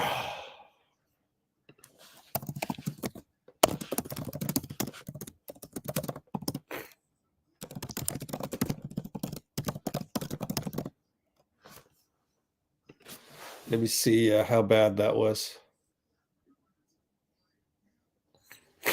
Watch that one more time. 63-58. Only 5 points. Should have just gone to Dario in the corner. Oh, boy. If we screw this up, that'd be 2 straight games. That Steph has made a turnover that got him back in the game. Let me use the restroom one more time. No, it's 81-70. Where'd they get the 63-58? Never mind that. Yeah, didn't think it was that bad, right? So let's go. GSW 81. Why is this so bad? Billion-dollar company? It's still stuck on. Oh my God, dude. Let me get the real score. 81-70, 455. God. Q3, 455. Man, I'll be right back. Restroom break.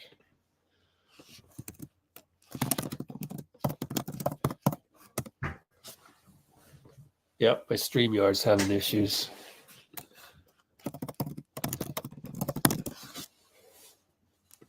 There we go.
All right, we're back. 431, 430, 429. Post up Senguun Dario. Left side. Mid block. Here comes the help from JK. Dario knocks it out. Great defense by Dario. Moody got the steal, although Dario really gets the steal. CP short on the trail 3. That's too bad. And who the heck is that? New guy came in, shot a 3. BP got the rebound.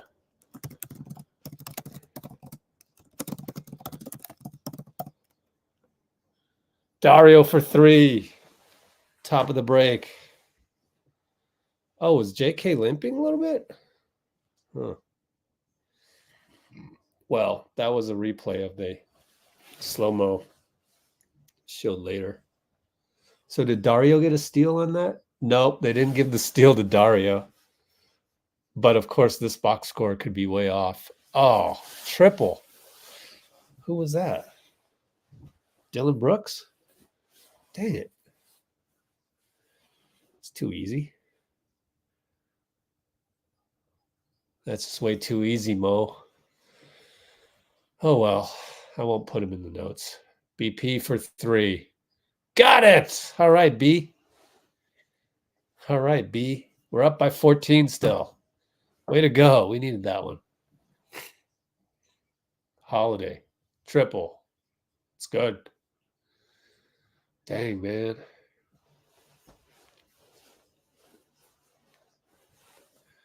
How come Justin Holiday and the other Jay Holiday are so skinny, and then Drew and Aaron are like bulky? Why is that? Different genes. CP fouled by Holiday. Good turning of the corner. That's a great matchup. CP slow to get up.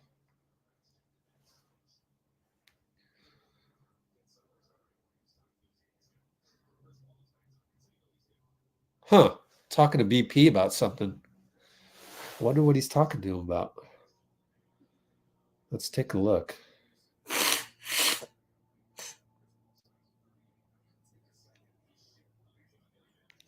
Well, on the drive, I guess he wanted BP to go somewhere. And clear out of there. I don't know though. I mean, he still turned the corner on Holiday, so. But you know, he knows BP can take it. He knows BP can. Oh, he's getting more coaching right now.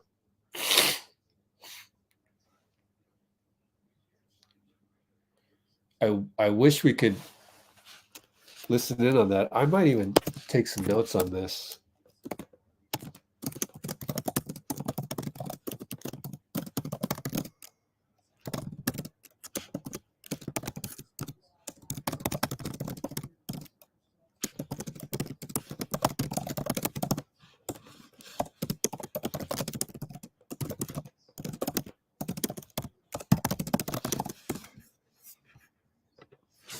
All right.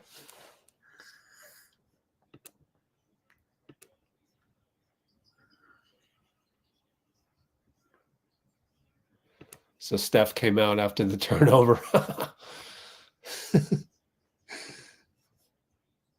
Anyways. Dillon spins. No good. Oh, trickled out against Dario, who got the rebound. 217, 216, 215 CP. Dario pick and roll. BP. No, nothing. Over to Dario. Fake on Dillon. Attack. Post up on Dillon. Short. Good D, Brooks.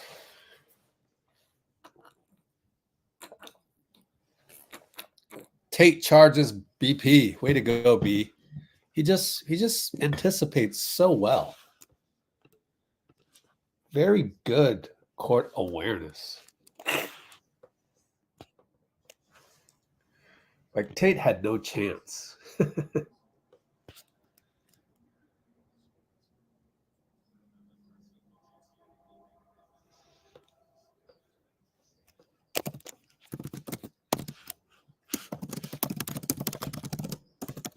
All right, JK, post up, one-on-one.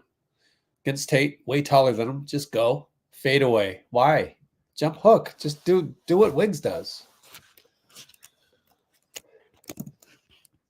I'll fall in love with that fadeaway.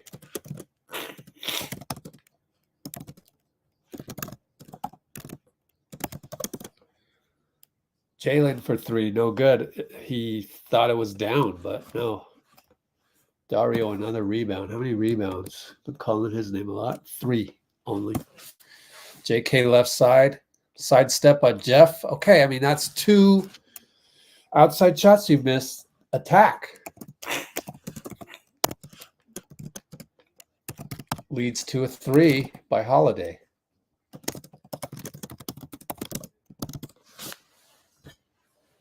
I mean, you got Jeff Green on you. He's twice your age.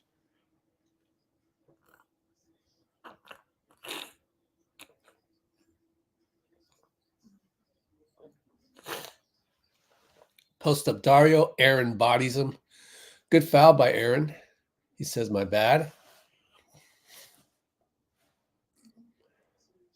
But we're in the bonus, so he'll shoot 2, and that's why he said my bad.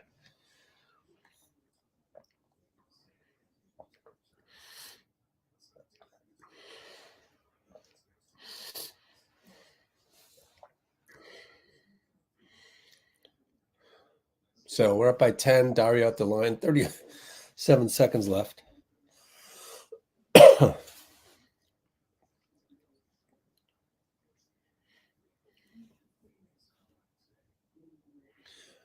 Jeff was telling Tate to go double, and Tate really didn't do it. So Aaron fouled Dario instead of waiting for the double, and that's probably why he said my bad.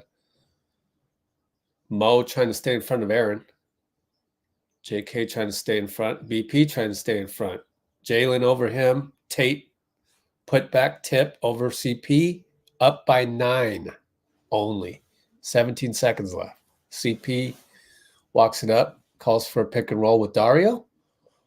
Let's watch it develop. 10, 9, 8, 7. Here it is. Aaron knows it. Hands off Dario. Post up foul on Jalen.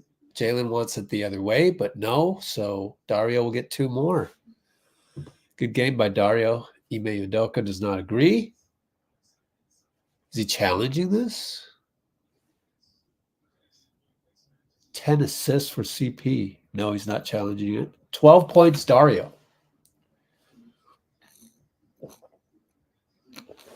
But I just saw this digit move, so he misses this free throw, unfortunately.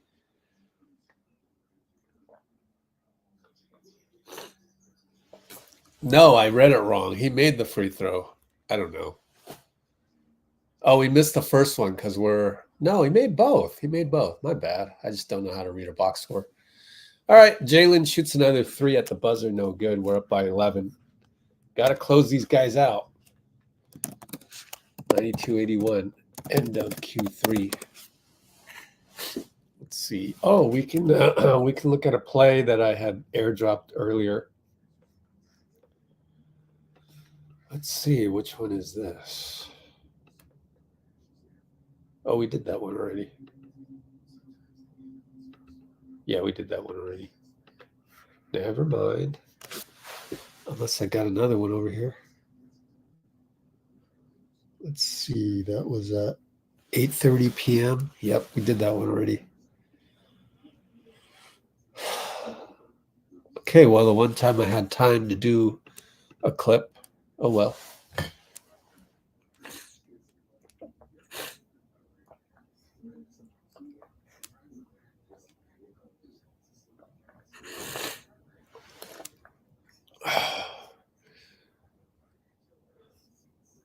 Yeah, JK, man. Jeff Green's twice your age. Come on, burn him.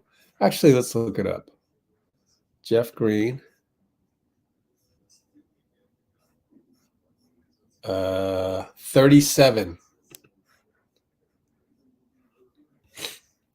JK's what, 21? Or 20? 21, right?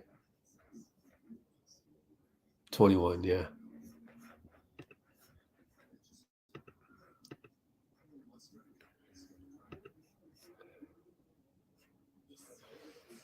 Force shots by JK, maybe?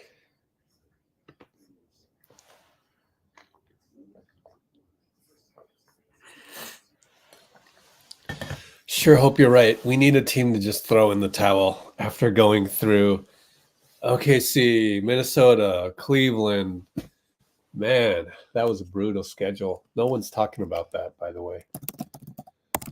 Warriors schedule. Click on the past. Oh, it's already on the past. No, it's not. Past.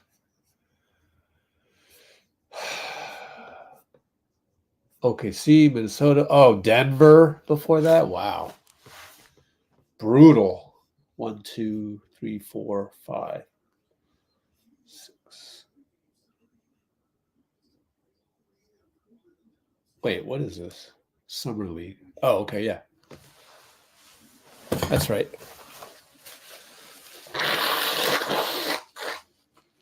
Oh, we're back. Steph in the house. Over to CP. Oh, he got picked by Aaron.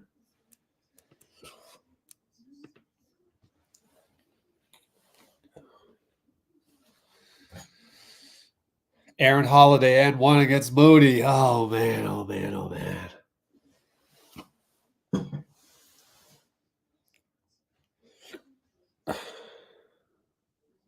He's just not good at point of attack. Oh, the casuals don't know. Kind of a liability on the one-on-one, but he missed the free throw.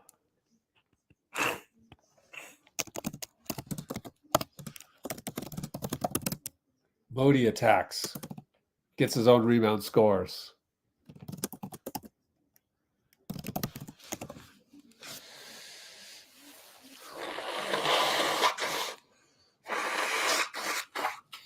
Dillon. Oh. Bullock couldn't catch it. Reggie Bullock. Knew I recognized him. Okay, Steph. They're in a... Are they in zone? I think they're in zone.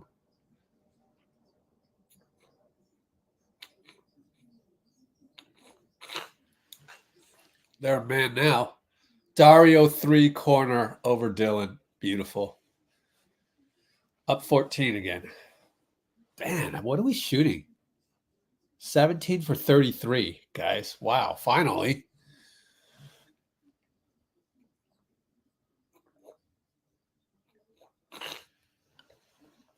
Jabari hits a jumper. Late shot clock. Only option they had left. He can play, man. Oh, no. Aaron Holiday steal. We didn't get to see it. And Zarba's going to call a foul on Steph. Steph says that was a jump ball. Jacob Rubin in charge of the replays. Hope you're right. Jacob, don't fail me. Oh, my God. So it was a dumb... I don't want to use those words. Oh, that could be clean, my friends. But we're not going to challenge it.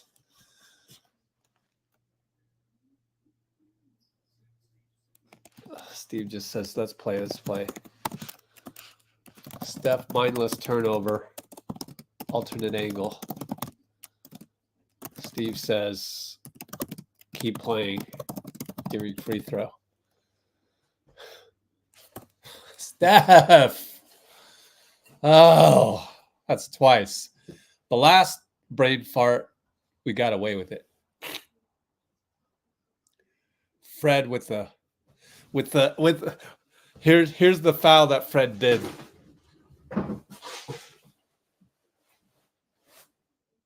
Fred did this foul. What the hell is that, Kogut? Fred did this.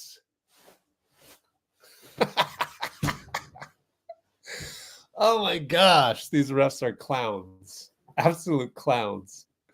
Okay, he did this.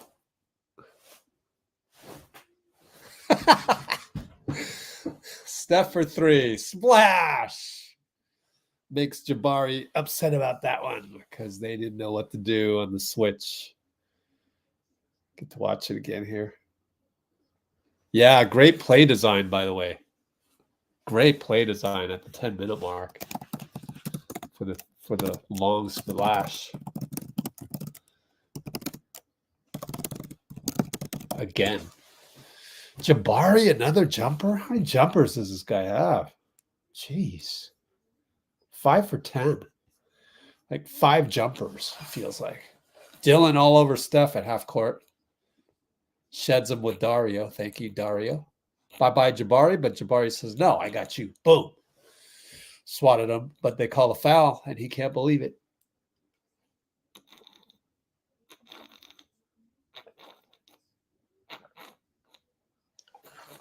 Oh, I am dying on this allergies, man. I don't know why. I think it's just... Oh, second hardest schedule? Yeah, man. Thanks for letting me know.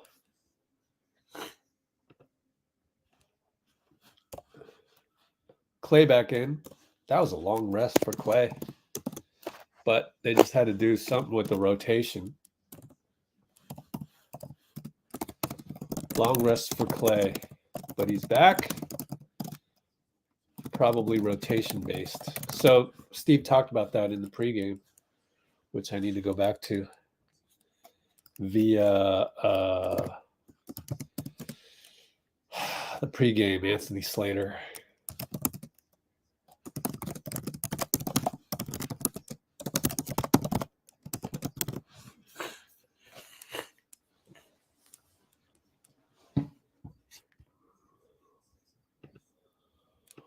Moody. Yeah. Yep. That's why I said, how come the other two holidays, there's 4 of them, right? They're skinny.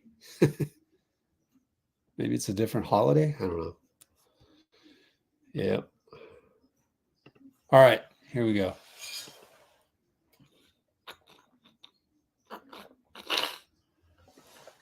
I prefer just drinking water. Fred with the miracle 3, no good. JK got a rebound. 2 rebounds. JK brings it up. Over to Klay.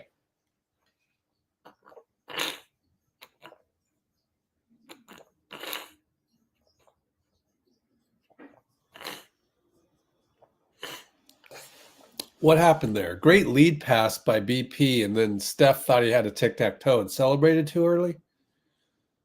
Now it's a technical on JK. I think Steph celebrated too early. Now we got a tech.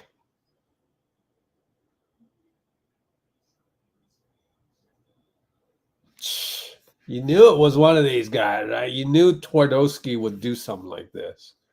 Can you imagine if Draymond was playing? He would have already picked up one.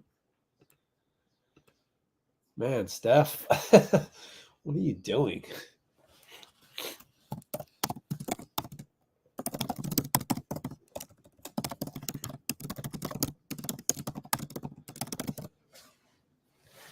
I wonder, did Looney just go too slow on that? Senguun was all over him. Man, that looked bad on Looney. Why do we have Fred shooting another one? What happened? Great. Trying to look up all this stuff. Away from play free throw. Oh, gosh. Sub out Kuminga. So that's what they did. Got him out of there.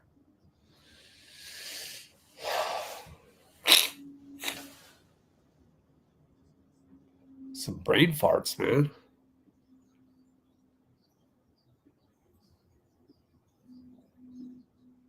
I think Steph missed. Dillon brings it up. Shoots a 3. No good. Thank goodness.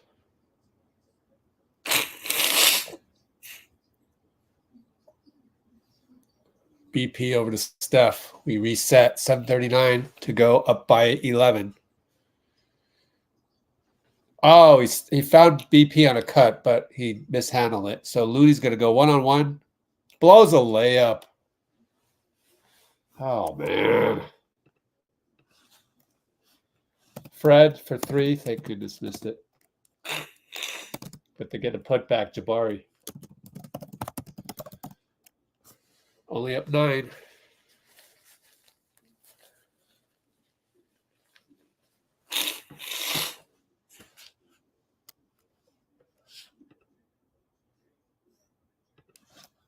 Got timeout.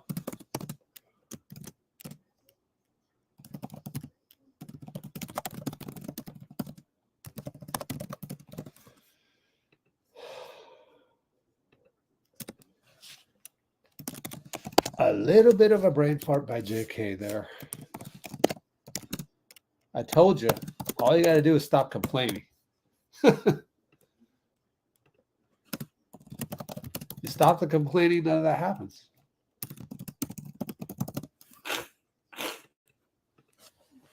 Cost us 2 points with the ball, with the dead ball.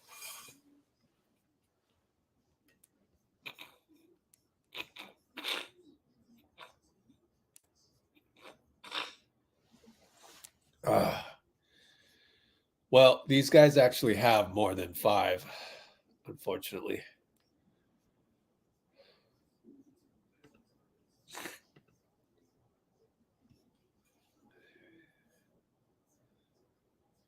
Yeah, JK, gosh, what the heck was that, man?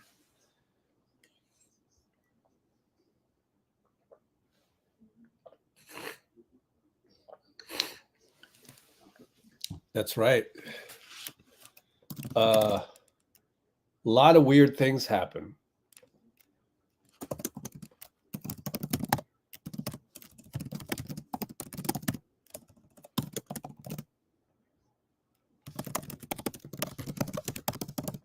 Got to go with force. I've noticed a lot of times when Looney makes these tiny little mistakes, some of them are costly. But again, no Draymond out there, so kind of asking him to handle the load of another front court player. Wow, that's his first tech. Excuse me.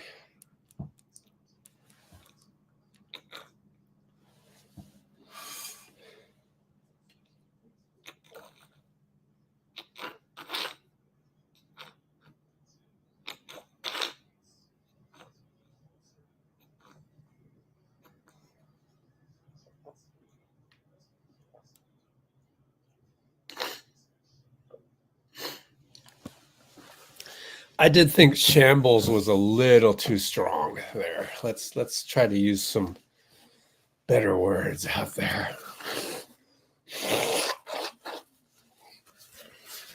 BP's going to post up Jabari. Okay. Over to Klay for 3. Got it. Klay's on fire. All right. Oh, come on. Don't say no offensive skills at all. You weren't saying that in the 2022 finals. Come on, man. Dillon will post up. Oh, that is a goaltend. They did not call a goaltend. No complaining because Steph was manhandled in the process. We're only up 10. Mark that down. 6:35 mark. That should have been goaltending. Why do refs suck at goaltending? Anyways, Steph misses a banker. Jabari rebound. Oh, boy. Fred attacks Wiggins, gets fouled, and 1. Mark it down. 6:35 mark. Should have been goaltending. And then Steve's like, you're going to give that to Fred and not this one to Steph.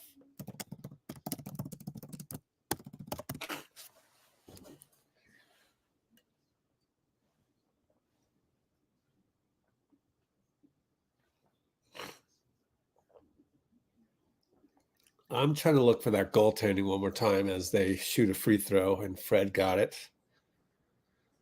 So Dillon misses. Totally goaltending on Senguun, and then Senguun even took out Steph in the process. God, man. We're only up 7, and we're in the penalty. Steph, no call. What is up with this Twardoski guy? But he did get the call. It's just late. Senguun wants a review? Come on, bro. Go ahead, review it. Let's see how wrong you are. It's total foul.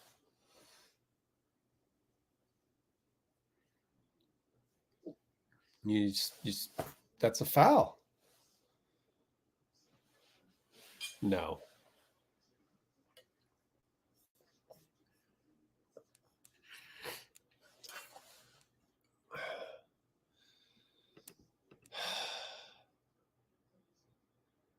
Looney was yeah, he changed his game though. Yeah. But yeah, in response to the no offensive skills at all. Right? Body bump equals a foul. Alperin. Wiggs on Fred. Over to Jabari. Dillon wants to post up Steph. Travels. It's clean. No call. Knocked it out. Oh, Fred got the step. No good, though. Good help, Looney. Looney tripped Steph on accident. I hope he's all right. Damn it. Wiggins has the ball. Foul on Dillon. He can't believe it. Tee him up. Same thing as JK. I know, right? Man, we can't do these freak injuries, man. That was weird. Looney tripped him.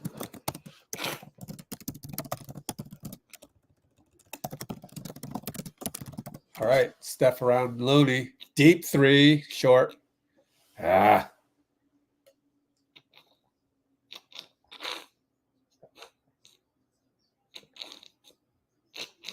Excuse me. They're picking on Steph. Senguun fakes the three, goes down the lane. CP fouls him. I mean, good foul, but he almost made that. We're up by 9. Free throws.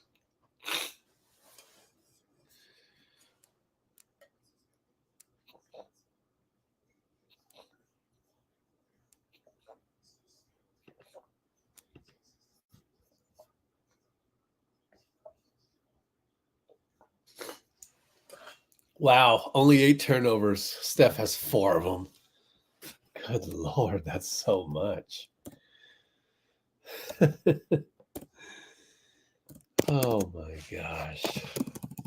Good job, other guys. Not turning the ball over tonight.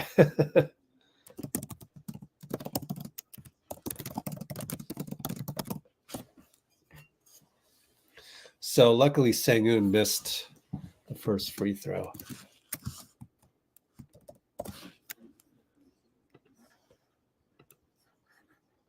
And he misses another one. Luckily, Klay went in there to get the rebound because Dario was manhandled by Jabari.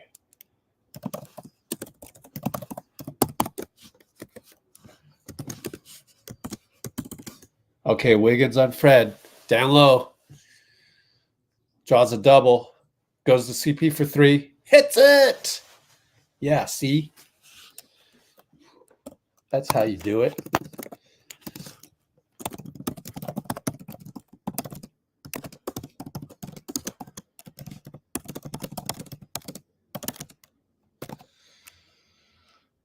Senguun fouled. Man, he's a load.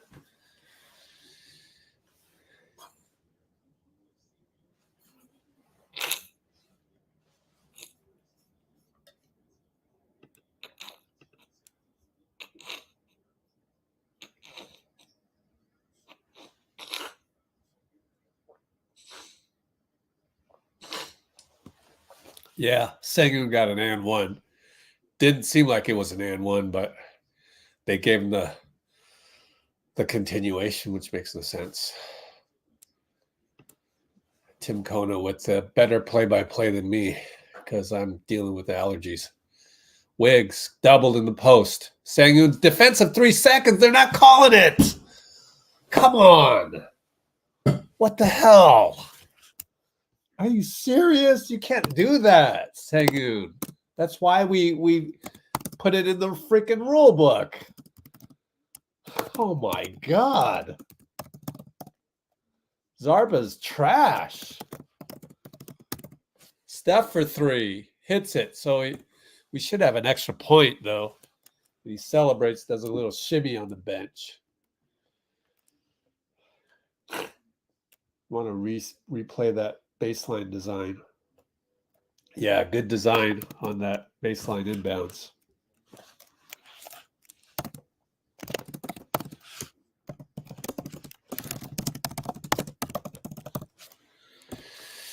CP brings it up after we get another rebound. So good defense by us. Klay fakes the 3. Flyby, 3 ball, air ball, Wiggs. What? Out on Dillon? Are we not going to challenge that? Let me watch the replay. I can't tell. Too late now. Man, we got to do a better job on the iPad.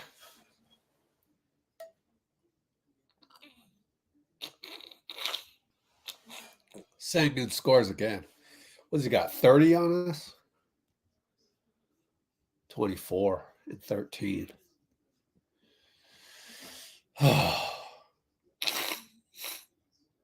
Dario. Wiggs against Dillon. Sizes him up. 10 seconds. Pick and roll Dario. Turns the corner, gets shoved. No call. Dario for 3. Short. Come on.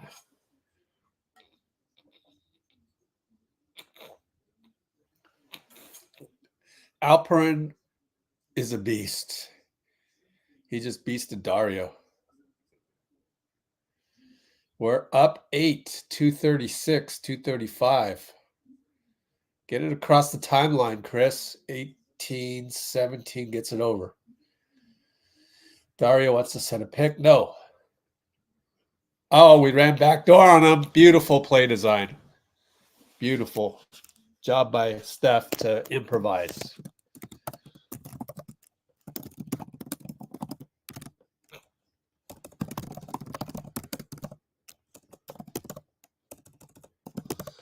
Fred for 3. Got it. Damn it. 158, 157. Up 7.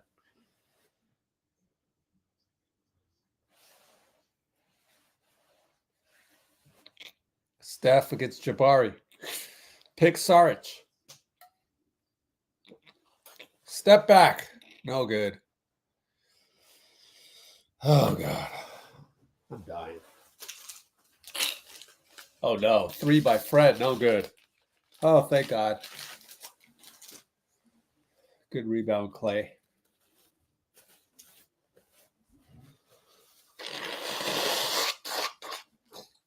Klay with a rather quiet 20 points. 1:16 to go. 6 on the shot. Inside Dario. Oh, fouled. Could not convert, though. Jabari fouled him in. Dario slow to get up. Call timeout.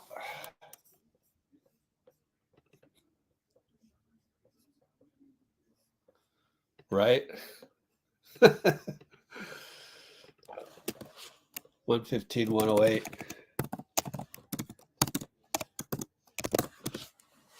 They finally got the box score caught up.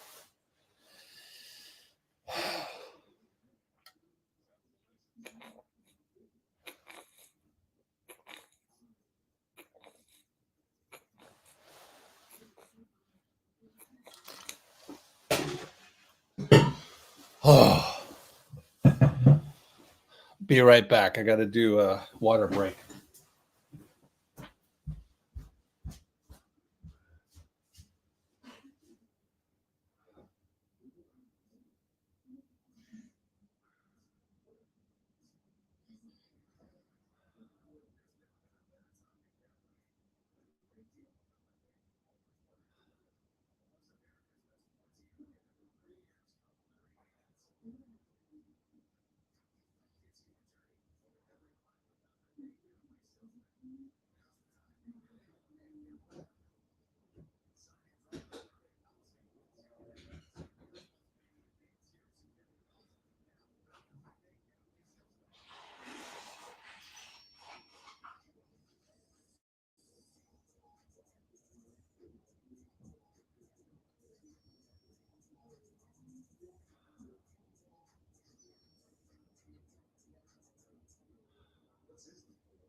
All right. I'm back with some more tissue paper. Yeah. Klay highlights they're doing. Be right back. Let me look for some drugs.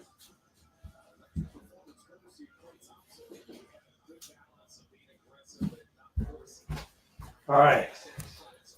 Found me some drugs.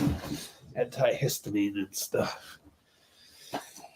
This always works. Cold and flu. So Dari out the line. So what do you think about what Jasmine said that he was a moving screen? I don't know. Wasn't the last play a backdoor to Steph? I don't know why I'm struggling with this allergies. Dario makes both. Up by 9, 109. My play-by-play is not going to be that good because I got allergies. Dillon got downhill, probably traveled. Like, you can't just hold the ball on your hip like that. But these refs suck, so it's whatever. Steph against Dillon, 48 seconds.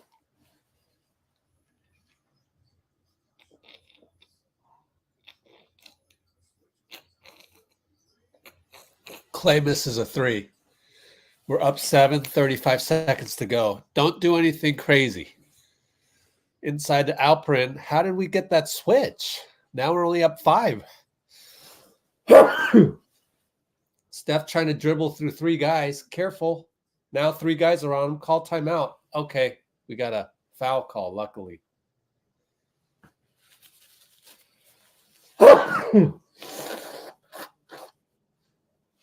21 seconds left. Up 5, shooting free throws.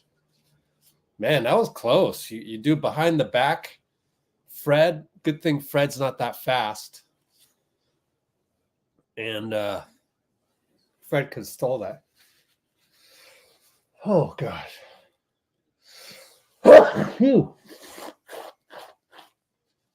Free throw good. I think it's just the weather. Like, it's just super cold right now. I'm going to zip up my jacket because it's getting super cold. And no, I don't really have a heater here. I mean, I do, but the gas costs so much in Silicon Valley. I'd rather just use the electrical heater, and the electrical heater's in the other room. So, oops. Holiday doesn't know what to do with it. 16 seconds left, down 7. Finds Jabari. That was too easy. Klay, hello. But he inbounds it. Steph falls. Again, dribbles into 3 guys, but got out of it. Man, we're going to escape. Oh, my gosh. So that one, Klay literally fell the hell asleep. That's embarrassing. Can I? What did Steve say? Was Steve saying something to Steph?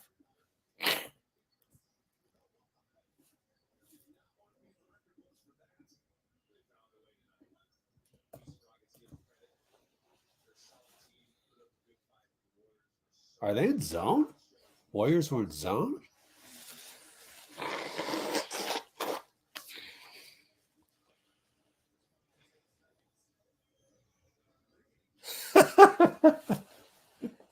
You're going to love this. This is absolutely hilarious. Oh, my God, Klay. I don't think I've seen that since, middle school.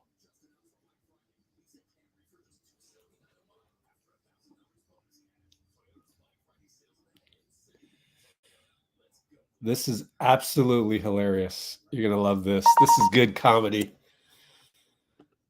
Okay, so let's... You're going to love this. This is so fun. I'm picking on Klay. Analyzing the last play. This is hilarious. Watch this. This is absolutely hilarious.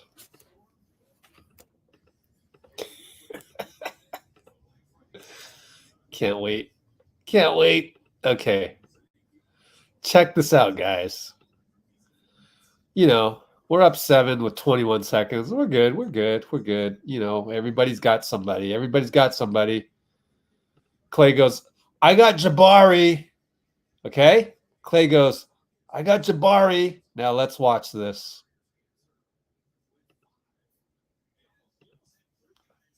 Now I'm falling asleep. Oh my God, Klay. Oh my God. Houston almost throws it away, but oh my God. That is some awful, awful grade school defense, Klay. Oh my gosh. Senguun scores. We're still up 7. Klay will dribble the ball out. We won. Why is it always Houston? We always have Houston to break streaks. Steve's like, we did it. You know, we did that last year, so no need to do that again. Just be happy with it.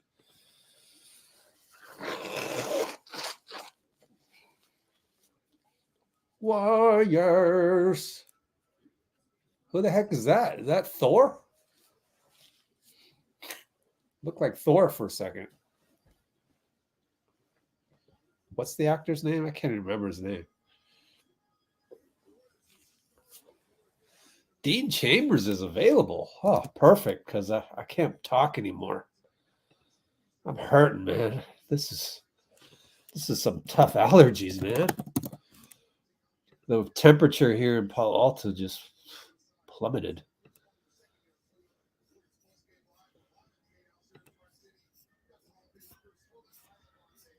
Chris Hemsworth. Is he there? Is that really him?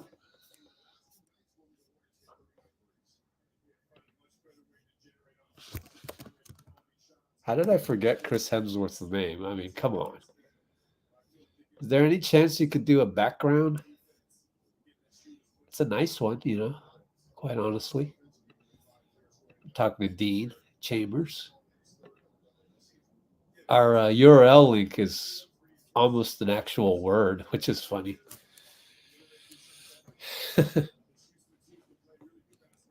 Walmart Chris Hemsworth. What? What does that mean? Well, the Rockets have had quite an easy schedule lately.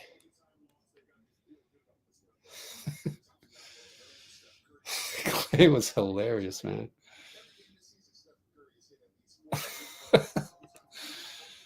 Oh man. That was so funny. It was hilarious that Klay was like, I got him. No, you don't. You don't have anybody. Oh gosh, that was hilarious, hilarious, hilarious.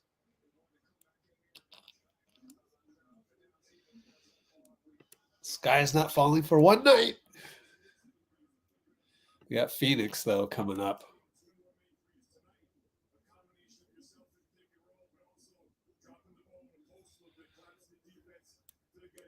Fan to the right reduces heating bills. Huh.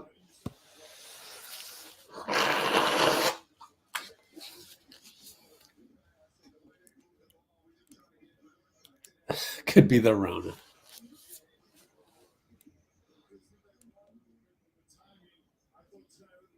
Saric needs to start. I don't know, man. Looney's done so much for us. It's not like he's terrible. We need somebody to score off the bench, too.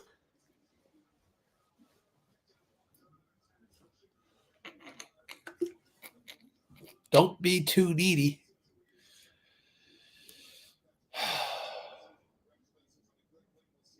When was the last time we beat him in Phoenix? I know, huh?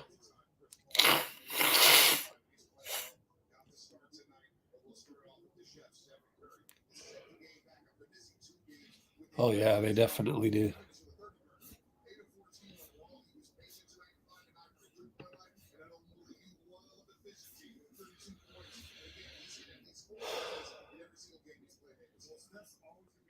We still haven't had another guy with over 20 other than the one time Wiggs.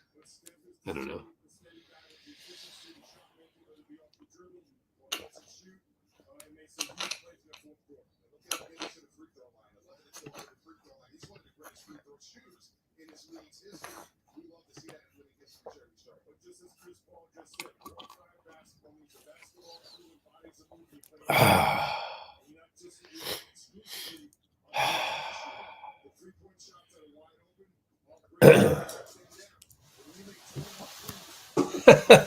Klay defense is on point. Literally.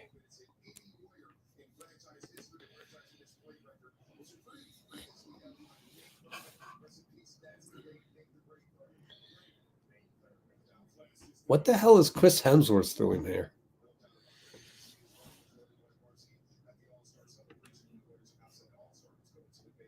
Chris Paul was good, yeah.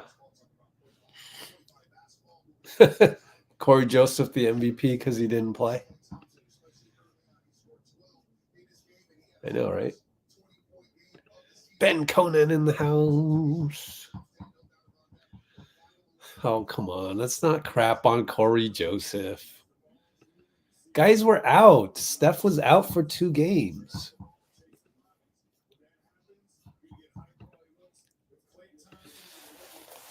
Right? Come on. Upcoming schedule looks scary. Well, just take it one at a time. Let's just worry about Phoenix. I don't even know who's after that. Right? Where's Dean? I know. Where is Dean? Where are you, man? Waiting for him.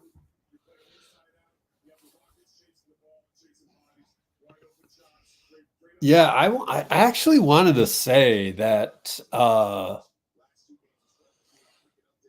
this year's media crew, I don't know that it's any particular guy or gal. It's just kind of, there's no real vibe with them either. Strangely, like the regulars aren't regular anymore. Like Slater's not always there. CJ Holmes went to the New York Daily News to follow the Nets. So he's no longer with the Chronicle, and they're looking for a new beat writer. You could go look at the tweets from Connor Letourneau.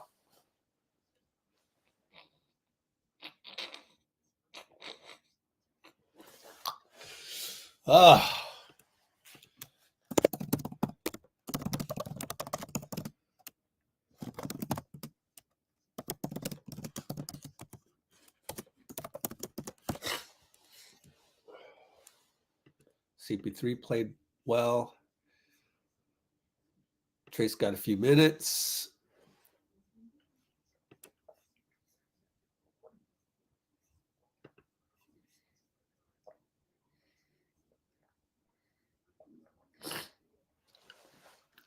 Who's looking for Taylor Swift?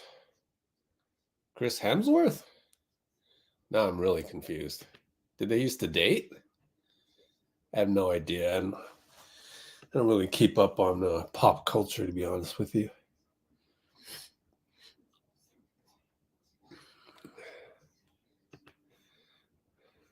Dude, I am freezing here. That's definitely why I'm having these allergies. Spurs are after the Suns. Yeah. Spurs are so unpredictable, you know, even though in the standings they're not doing great. They have Wemby, so it just any given night he could go off, or you could just have problems with him. Where's standings?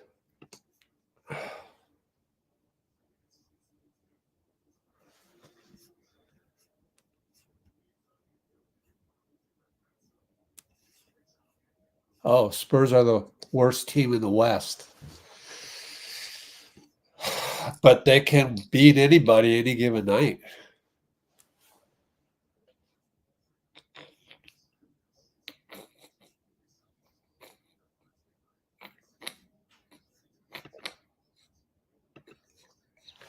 What streaming record? You mean I'll go down sick? Let's see. Don't jinx us, Jasmine. Yeah, Nicole. Oh boy. I wish I wish Monte Poole would just go, come on, guys. Don't be tweeting that. That's not the right tweet. Here, let me type the tweet for you that you should write, that you should tweet.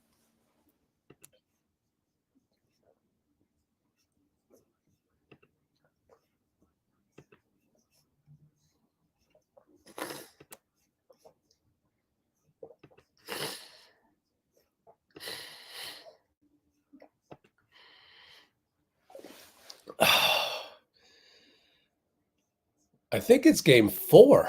I think Draymond comes back against San Antonio, isn't it? We could check the schedule. Did we do that already? Yeah, schedule. I'm going to do past.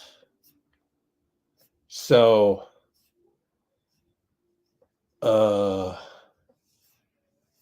here is when he headlocked Gobert. 1, 2, 3, 4 tonight, 5 Phoenix. There you go. Let's refresh.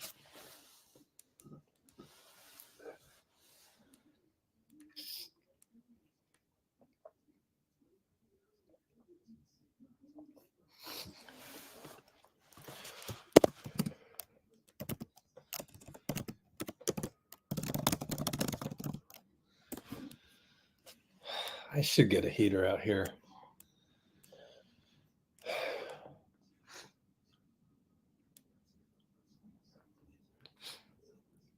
Comes back versus Sack. Oh, okay. I got that wrong then. 1, 2. Why isn't that adding up for me? 3, 4, 5. Oh. So this was the one? Game recap. Yeah, that was the one. It was the second game that he headlocked.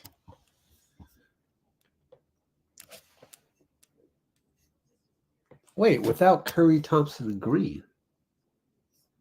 Klay. Oh, yeah, because they got ejected right away. Okay. Yep. So 1, 2, 3. And then upcoming 4, 5. 4 and 5. Then he comes back Sacramento. Yep. Now I remember. It's coming back to me. You know, the problem for me, I think of Sacramento as SAC and San Antonio SAS. So that's probably why I forgot. SA something.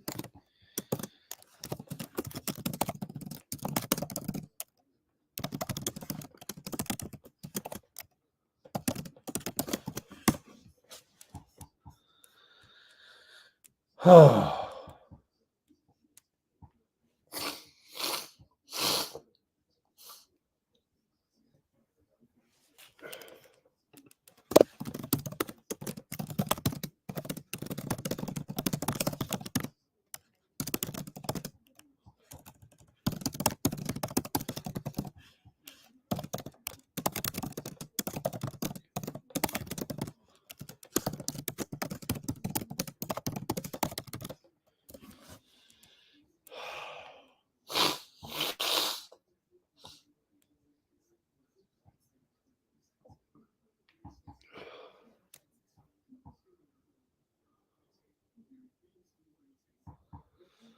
Oh, you almost gave up on Klay? Nah, don't almost give up on Klay.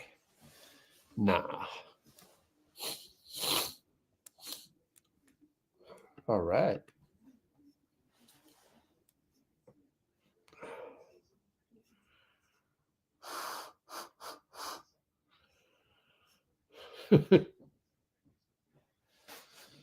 Is this a breakout?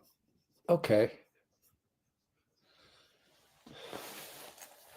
He looked in rhythm and all that, so that's good. You know what I'm going to do?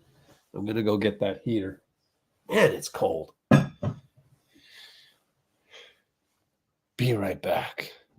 Be right back. We still haven't even had the post-game podium with Steve.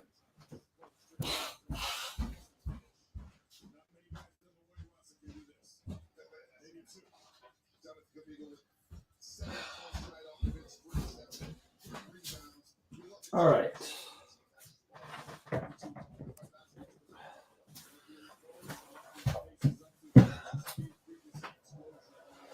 I found me a heater.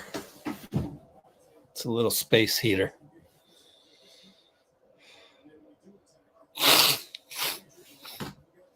Oh, yeah, that's right.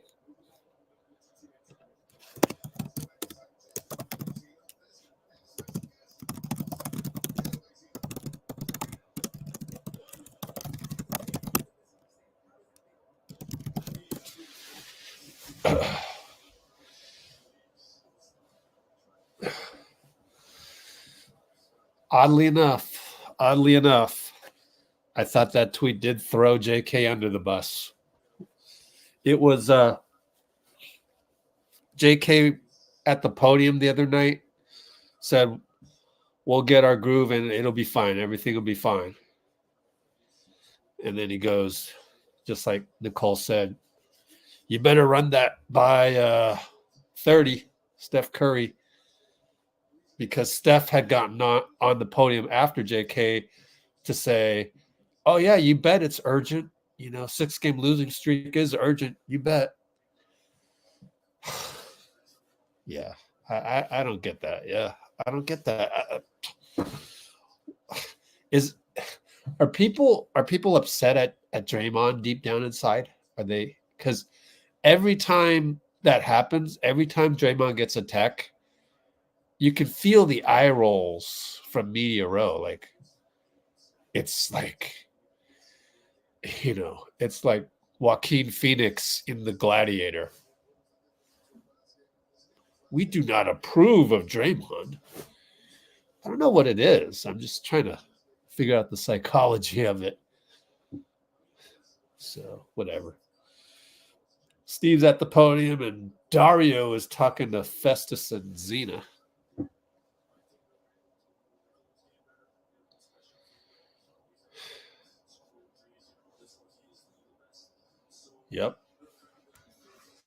Yep. I'm glad you brought it up, Nicole. I mean, somebody's got to keep other people in check too. Checks and balances all over. Yeah, people don't like how raw Draymond is. So I feel like it's been an issue of I mean, this is what I think psychologically is happening. Of course, nobody really knows. People themselves sometimes don't know, but like maybe it's a situation where like, okay, you guys don't have Draymond, but I'm not giving you that excuse because Draymond did something horrible. Therefore, that's what you get with Draymond. So like, I feel like, meantime, I'm looking at all the X's and O's and the problems that we're having and Looney not handing off to Steph 2 times in overtime late last game. And I'm going, well, we don't have Draymond. So, I'm a little more lenient with this team because it's like we lost 6 straight, but the last 3 of them without Draymond. And before that, there wasn't Steph. So we haven't been whole. So I'm not worried. And I know that we'll get things back on track. And I totally agreed with JK.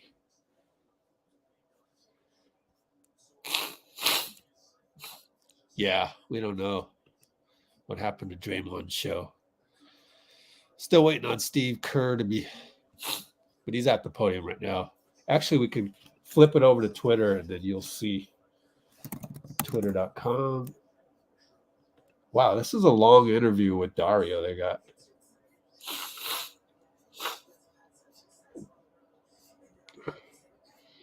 Oh, Steph with the kids. That's wholesome. Where's Cannon? I want to see Cannon.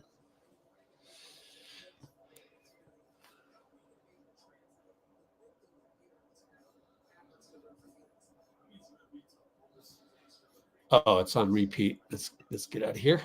In the wrong thing. Now I'm going to scroll again.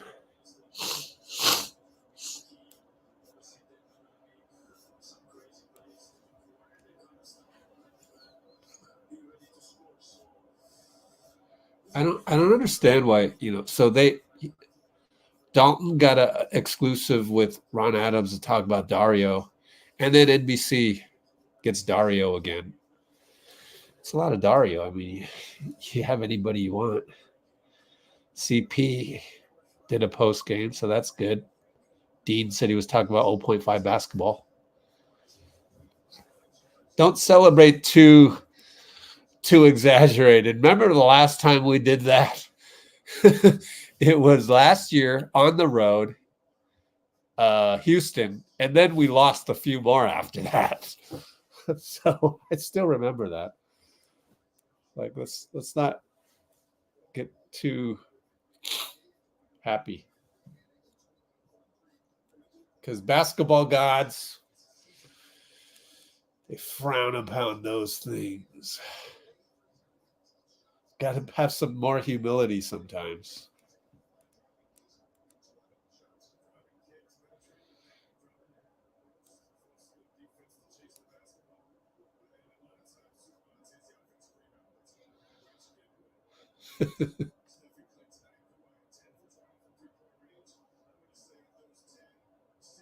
Yeah.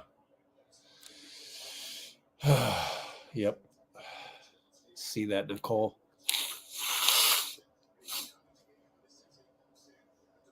Yeah.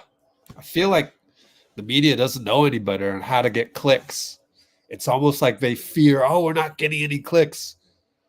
And they instinctively go, let's put some controversy in there, get some more clicks, because we're not getting clicks. Well, yeah, of course not. Team's losing. I mean, I got to deal with it. You think I'm getting any views on the channel? No. But I kind of go, well, we're losing. Here is Steven. Make it 0-5. Here's Kerr, presented by BMW. Just how important was Chris Paul tonight? He played 34 minutes and was plus 12, I think. How important do you think he was? Yeah, he was amazing. I mean, just getting us organized and, down the stretch. It's kind of what happens when you're in a rut and you've lost a bunch of games in a row. It's just hard. You don't get a 20-point blowout. You got to grind it out, and that's what happened tonight. But having Chris down the stretch, getting us organized, he got the ball, downloaded Dario late, and he got fouled for the 2 free throws, and called another play where Steph got a layup. That's the beauty of having Chris out there. Is he's a true point guard, organizer, game closer. So he was great tonight. See, the game like this, is it, given what you guys have been dealing with, is it relief, progress, or a little bit of both? A little bit of both. We weren't perfect, obviously, but at this stage, you just need to win a game, and that's that was the focus tonight. That's why I played Steph the whole fourth. He was brilliant, I thought, all night, and then I thought Wiggs was fantastic guarding Van Vliet. That's a tough assignment, but just got to grind it out, and so hopefully this is a good sign, and we can get back on track. What did you think of Klay's night? I thought Klay was much more patient offensively. Took a couple of bad shots early where we had plenty of time on the shot clock, and everybody just keeps telling him, if you just move it, you're going to get it back with this team, and that's what happened. I thought he was a lot more patient. The quality of his shots was much better. How would you compare?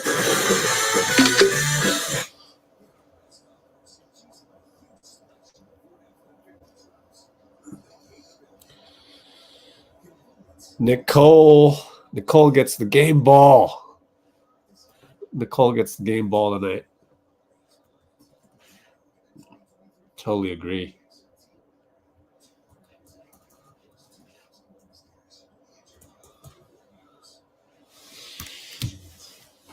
I don't want to agree even. Like, it's horrible. It's horrible. And it takes Nicole on the Let's Go Warriors channel to call them out. Like, nobody's calling them out. Of course not, because it's Twitter. Everybody's on Twitter and they're all outraged. They all want to just add on to it. When you base your business on Twitter, look out. Look out. You're gonna exude that energy, unfortunately.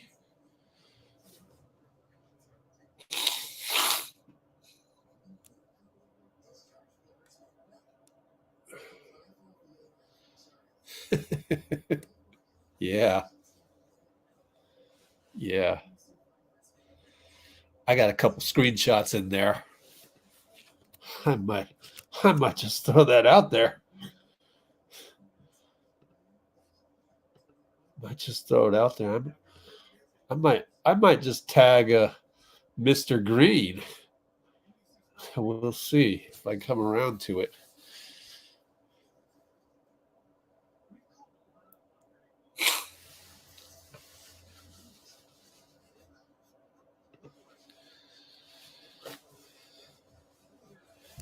We're trading everybody when we lose, when we go on a losing streak.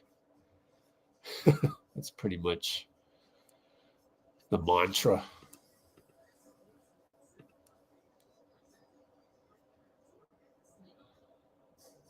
Oh, Malone got thrown out.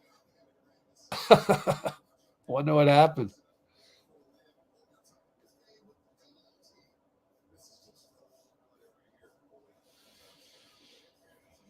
Where's Dean, man?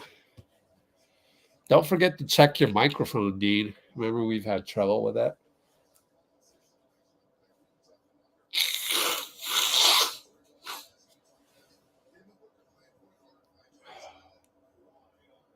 Wow. Udoka already got on the podium. No, that was 14 hours ago.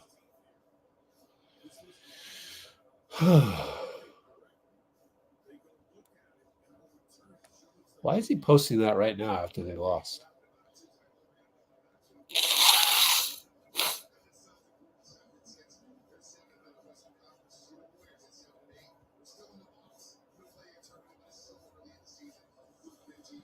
All right, we're caught up.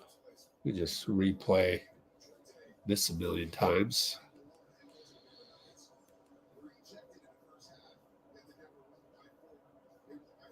Yep. Bingo.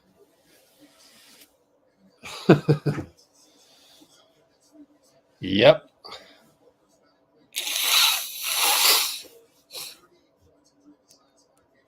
Yeah, definitely not treating CP.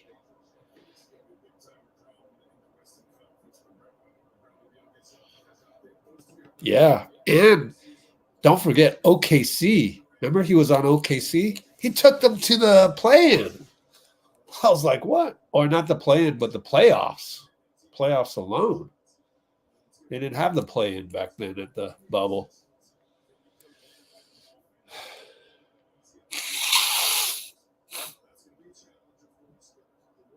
Nuggets losing a lot? Really?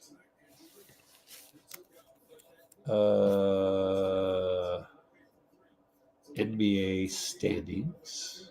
Ew, it opened up another window. Come on, billion-dollar company. 10-4. 6-4 in the last 10. Minnesota's on fire. 2 of those wins against us.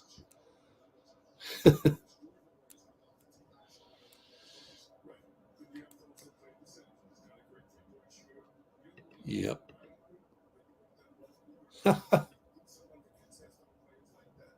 Oh my gosh.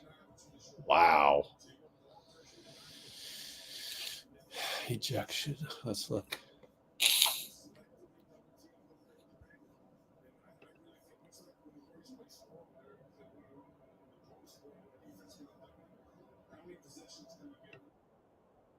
At Detroit.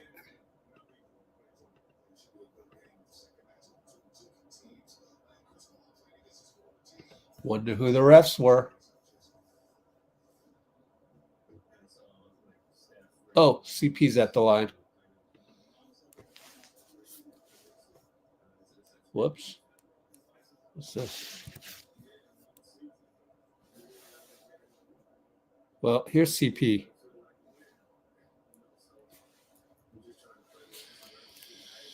Oh, where else? Where else? Go back here. Oh, you got a blank screen. Sorry. That's ugly. Well, we'll put the standings up.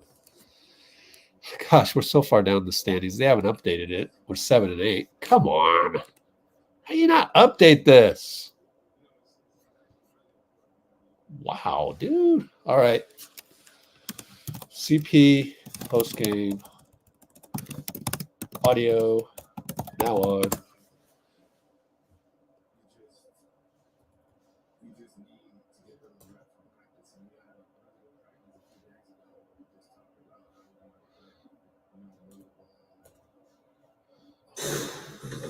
Kind of saw like Steph raise his arms, kind of mock celebration, but also celebration after this.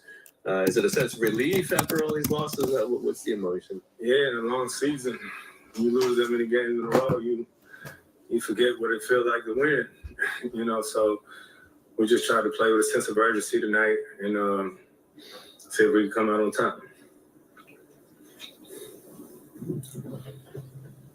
Steve's kind of talked about kind of an excitement to get some practices in, in the next week or so. Like, how important in the course of the season is not only just a practice, but a practice where you guys can actually, do work instead of rehab. It's actually really important when you have a lot of new faces like we got with our team. It's been a lot of different guys in and out the lineup, and the starting lineup has changed a few times, and you just need to get those reps in practice. And we had a really good practice a few days ago where we just talked about how we wanted to play, and move the ball. And all of us within our team know that it looks a lot different. We feel the shots that we get and how we're playing, and we just got to keep building on it. Chris, you assisted on 5 of Klay's 7 made shots tonight. What's it like kind of getting him going and what a game like this could do for him? Analytics is crazy now. I would have never known that. We just hooping, and I tell Klay all the time, I've played against him for a long time. Every time he shoots it, I think it's going in. You know what I mean? And he's a big part of our team and everything that we do. Sometimes we're going to need him to, cause 2-3 people to guard him and find the next guy. But every time I'm pushing the ball up the court, I'm looking for him. CP3's like you, Bully. Thinks analytics are crazy. Too many numbers here, but he talked about Klay Thompson. He knows it's just a matter of time before he erupts from the 3-point line. I'm back. All right. So CP3 there for you.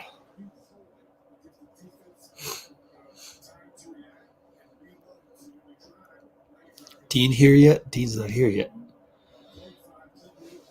I guess maybe Dean's not coming. Okay. Okay, let's see. I know. Warriors have played the most games. Yeah. It's been a brutal schedule.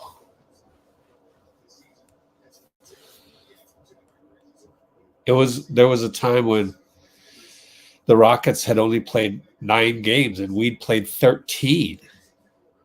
It was 2 games ago.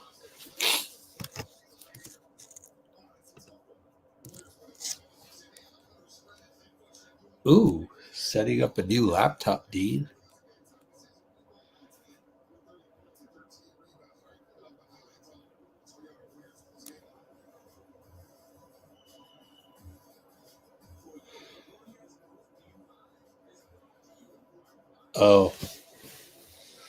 Oh, that's right.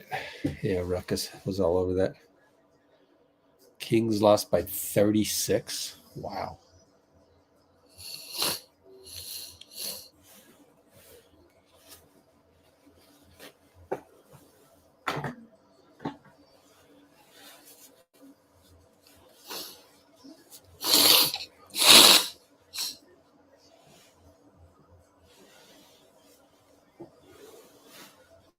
Oops. CP's off.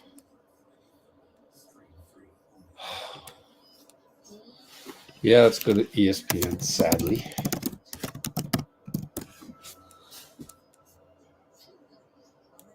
This is easier to look at. It's like the NBA doesn't care about their website. Strange.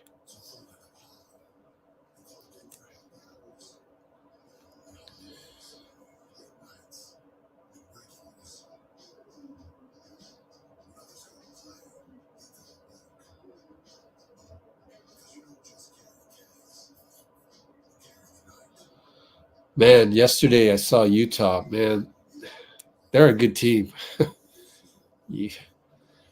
Whenever we play Utah, be careful. All these teams. There's no single cakewalk.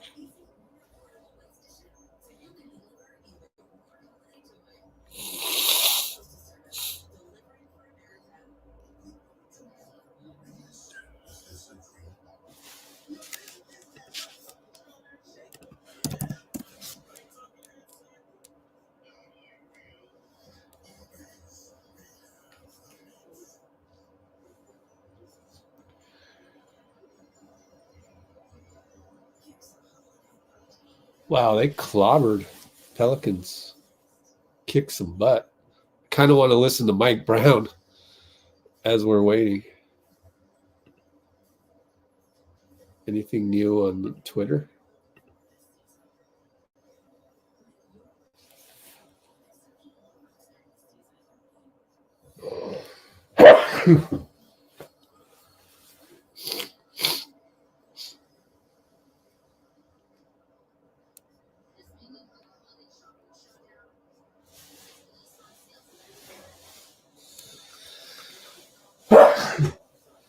Oh, and another one. I don't know if Dean's here yet. Let's check. Nope. All right.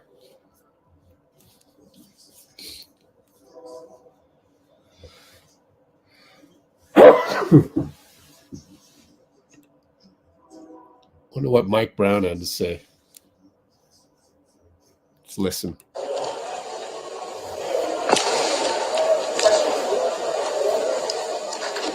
Do you know if you have any feel for Keegan's injury in terms of significance, and do you know when it happened? No, I haven't talked to anybody about the injuries yet. Okay. They all seem to be sort of mounting here, at least early on in the season, and you mentioned last year how sort of fortunate you were to avoid dealing with injuries. Just what type of challenge do all these injuries stacking up pose your team early on? Next man has to step up. We got to do it collectively, and didn't matter who was in the game from the start to the end. They kicked our behind. You got to give them credit. From Willie Green, kicked my behind on down. We did not show any resistance at all, no matter who we threw out there. So didn't matter who, if we had injuries or not, we weren't getting it done from the beginning. Zion was a grown-ass man tonight, and we had no answers for him at all. Obviously, Brandon Ingram got hot in the second half, but first half, second half, first quarter, second quarter, third quarter, fourth quarter, we couldn't do anything with Zion tonight. So give them a lot of credit. They did what they were supposed to do. When it comes to Zion and his unique physical abilities, what adjustments can you make to try to prevent him from just putting his head down and trying to get to the cup like he should? Ask him not to play. I don't know. I mean, we got to figure it out. We'll go back and watch the film and see why our double teams weren't getting there on time, and see how he split our double teams as easy as he did. You got to give him credit. He's a really good player, very strong, very quick, very athletic, and we were supposed to double team him all night. I don't think we got to him one time, and if we did get to him, he was going right through our double teams without even blinking. If Keegan does have to miss time, what is this opportunity? What could it mean for somebody like Kessler and maybe some of the other guys down the line who haven't gotten to play so much early on? Well, it's just like tonight. We had guys hurt. Keegan wasn't the only one that was hurt. Dorte couldn't go back in the game. Keegan couldn't go back in the game. Seemed like 2 or 3 guys couldn't go back in the game. And, when your number's called, you got to step up. You got to perform. And I thought in Houston when that happened, we had guys step up and perform. And you're like, okay, wow, okay. We got some fight, guys. I didn't think we had any fight tonight from anybody, especially when it came to Zion. Well, defensively, they do a great job in defending the 3% wise. Like I said, you got to give them credit. They did a nice job challenging our 3-ball, and we didn't shoot it well. And we got to figure out if it's not going in, how else can we score? Can we get to the free throw line? Do we have to drive and kick another time? I thought, there were too many times and we get in this at times where we feel like we have to score on the first action or the front side of a play. And sometimes, you just attack that paint, get a ball reversal, let some action happen on that side, get another ball reversal, tap the paint again, and then kick it. And, usually teams, especially teams in the NBA, they get tired of trying to play multiple ball reversals, multiple paint touches. All right. Nice seeing you, Mike, but we're going to go to Steph. Excuse me, Steph on the podium.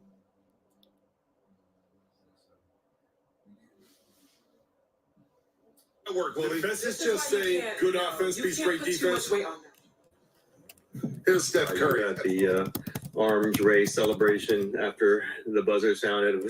I'm sure that was a little bit in jest, but was it also just like, hey, feels pretty good to win finally? No, it was all just being funny. Still early in the year, obviously you want to win, and hadn't had good energy walking off this floor in a while. We're going on the road on Wednesday, so we needed this one for sure. We're kind of the reverse of us in Houston last year. We were looking for our first road win. That's right. Yeah. Forgot about it. It's actually the same exact date as this one. To what? November 20th, same date. Didn't know that. There you go. Now we're in the same boat. Yeah. Pass it off. Playoffs was a big game that night, too. Yeah. How important was Chris out there tonight? Did you feel the difference when he was in versus when he was out? Plus 12 tells you everything about the game tonight and how he controlled tempo and just the action, trying to get us in and organized offensively, especially in that first half to finish out the second quarter. It was kind of a masterclass of just reading the flow. He called the play where I got the N1-3. Wasn't playing or anything from the bench. It just he saw a clear side and got me and Loon in the right action. So 12 assists, 1 turnover, plus 12, and a game where, like I said, we needed to kind of connect both sides of the ball. It was a masterclass. Chris said you guys had a practice a few days ago where there's kind of conversations about how to play offensively. I mean, did you feel like the offense needed a little reset? Did that practice help? Yeah, I mean, losing forces you to check yourself and figure out what's going wrong, where you need to make adjustments. And for us, still room for improvement, but we struggle to create good looks consistently throughout the game, whether it was, tough shots that then led to, kind of morale killers or, advantages, momentum going the other way, or kind of playing mindless basketball where you're just running around not understanding what you're trying to do. So we talked about how we need to just move the ball, make the simple pass. You need that reminder because everybody's trying hard to get themselves going or, make the big shot or, have the big moment because we're all built like that. Like there's competitive spirit about us. And sometimes you work a lot harder. You just need to work a lot smarter. And I think that practice helped us get there. Still got a lot to improve, though. Along those lines, do you see Klay being restless to get going? And Steve was saying how he has to, he sort of reminded him that give the ball up, it'll come back to you, and you'll get better shots that way. And it seemed like that happened a few times in the first quarter. Yeah, the ones he made in the first quarter were all off of good ball movement and action. And, if you're not open, swing it. If you're being guarded, tightly cut. Simple stuff, but it's about trusting the offense that it's gonna come. And like I said, it's tough because I've been through spurts where you're not making shots and you're trying really hard to get it going. I guess a shooter's nature. But it is kind of the beauty of the game when the ball is moving. It usually finds the right guy, especially the way that we play. And he's obviously capable of making any shot out there, but especially the clean, good looks. And that's how you kind of build your confidence back up. Or I shouldn't say he doesn't lose confidence. Build your rhythm back up. You ever had the PA announcer kind of get you on the shooting stroke there? No, I use him as a scapegoat. I knew that was off from the jump. But it's like a little 5-year-old like my son and getting in trouble. Like, oh, but she started it. It's like, nah. I knew it was off from the jump, but then I was like, oh, I can blame him. Taking the high road there. Yeah. Steph, is it a trickier balance of when to attack more than normal? It feels like your shot is flowing. You're shooting a great percentage from three. Most people say much of the solution is for you to just take more shots, but that balance of when to attack and when not to, is it any different at all this year? A little, just because I think throughout the bulk of a game, especially if you're playing a good defense, you're going to there's going to be a game plan to try to take certain actions away, certain good looks away, and I can kind of force the issue a little bit, especially if it's off the dribble. But reading the flow, kind of how our first quarter went, I think I only shot one shot, and it was about being a spacer if I don't have it.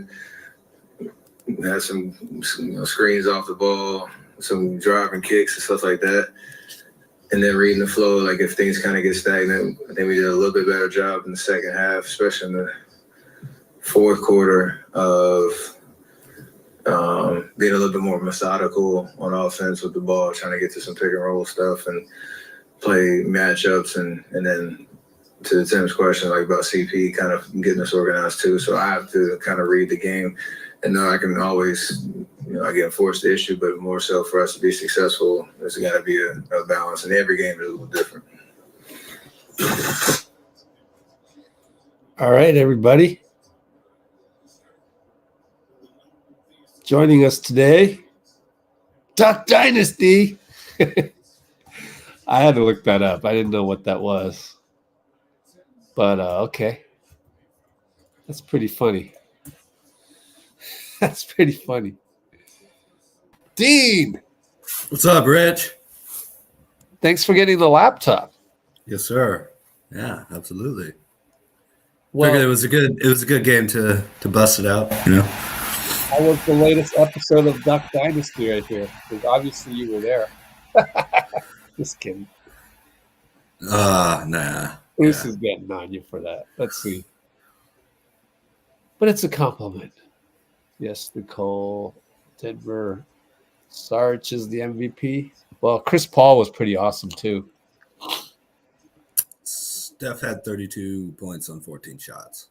Yeah. So, but he also had the 4 turnovers, but that's expected. Hey, I was thinking about how I was reacting as a fan to this, to the losing streak that we snapped, thankfully, tonight. And realized I was getting, kind of upset, And I started thinking about, like, man, Steph was out. Now he's back. I got to watch him again. And I just tried to relax and get myself in a better mood, And then that led to what we were texting about last night, not reacting to I think just being in that mindset helped me say those points in a better way to you, Oh, and then you made some great videos, and there was a good vibe, and came in tonight and like, oh, let's go Warriors. And nothing else. Yeah. It wasn't this heavy weight of, oh, we got to stop the streak. We gotta, nothing like that. Just come in and have a good time. And wow, that was a great game. Man, the Warriors played really, really well today. Really well. We lost the number of shot attempts by 18, and we lost points in the paint by 40. But we got to the line 33 times to their 19, and we hit 21 of 43 from 3.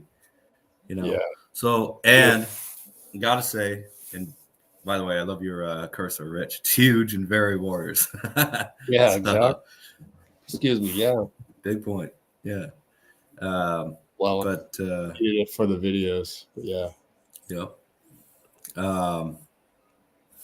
But Steph was not bail us out Steph tonight. He was really, really getting everybody else going through his off bomb. I know he had 4 turnovers, but it really felt like, he was letting the game completely flow through him. And of course, as you would, everybody follows Steph.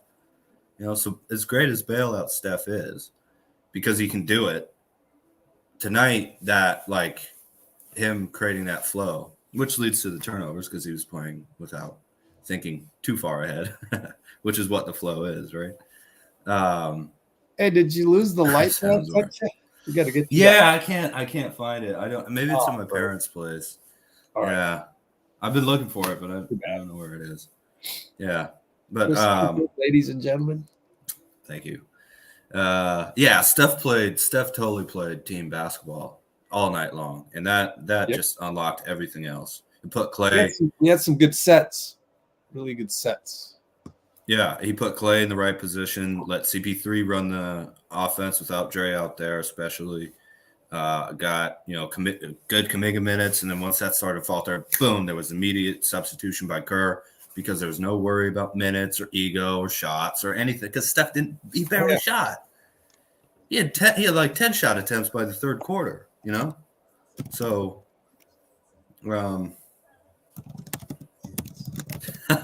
see you. Welcome, Chris.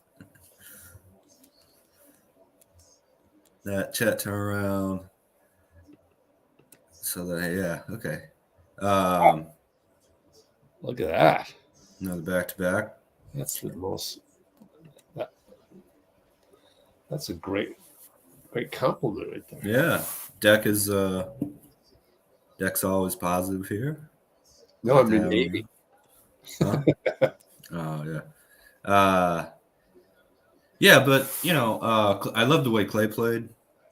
He had that long break, came in totally focused and fresh, not worrying about minutes or anything like that. I mean, you take that energy that you had tonight and the way you played tonight.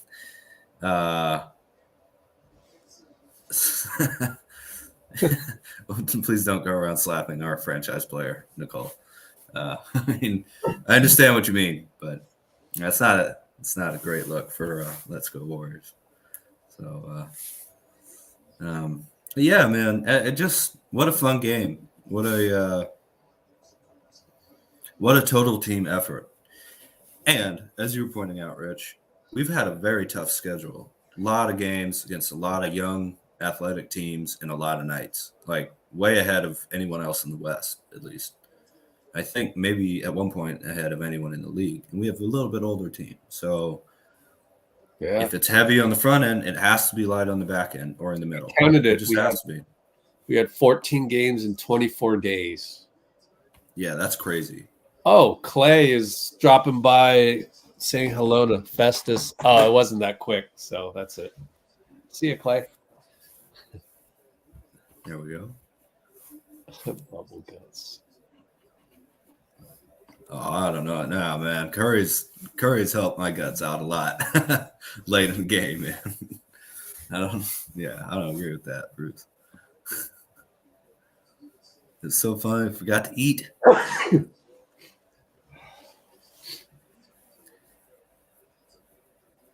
Yeah. Well, again, it's just that flow state of like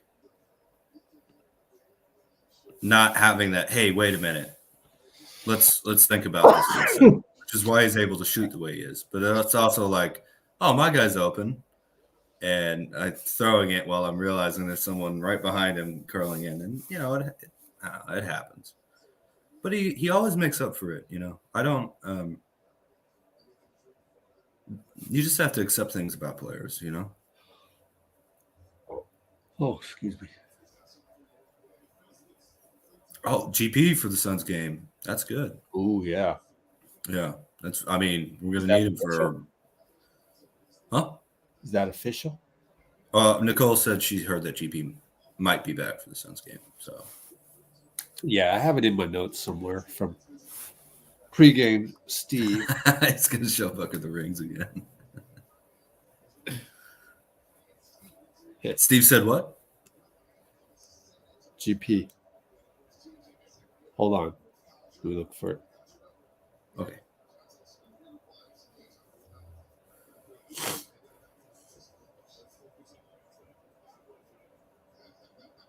We can play this way every game, I think. We really can. Why not? We haven't been, but so I guess that's why not. But has a chance to play at Phoenix. Is it who's after Phoenix? San Antonio.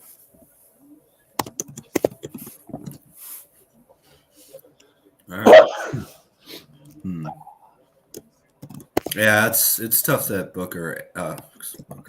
that Gary and Dre are out at the same time. I've been impressed by Wiggins a lot though. He was he was all energy this game, he almost had like 2, maybe 3 putback dunks. Yeah. At least he got fouled on most of them. Yeah, that's great news. This team, everything. Gary Payton, he's all additive for this team this year. Every year, but everything gets better with Gary out there.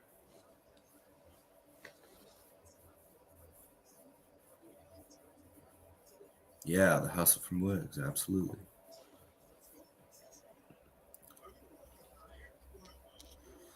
Oh man, Rich, how you doing? Struggling. Yeah. You say it wasn't that cold and the temperature plummeted, huh?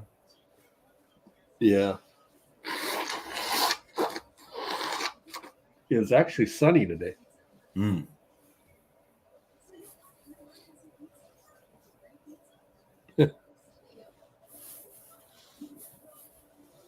Yeah.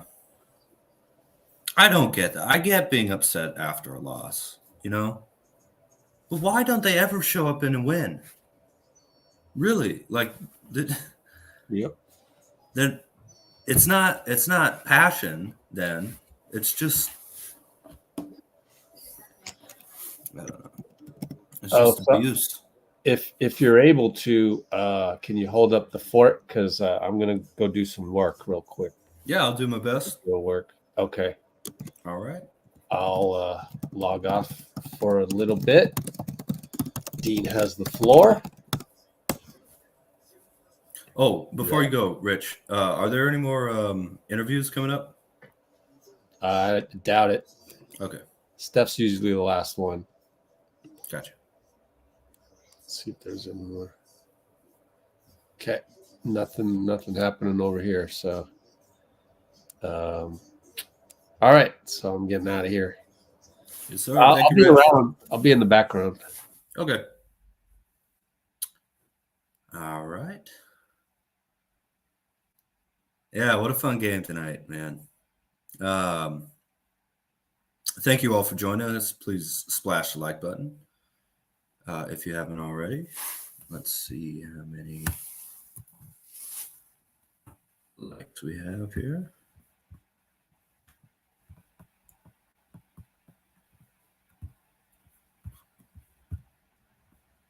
46 watching. And 80 likes. Not too bad. Not too bad at all. Yeah, man. Well, here, let's bring up the box score.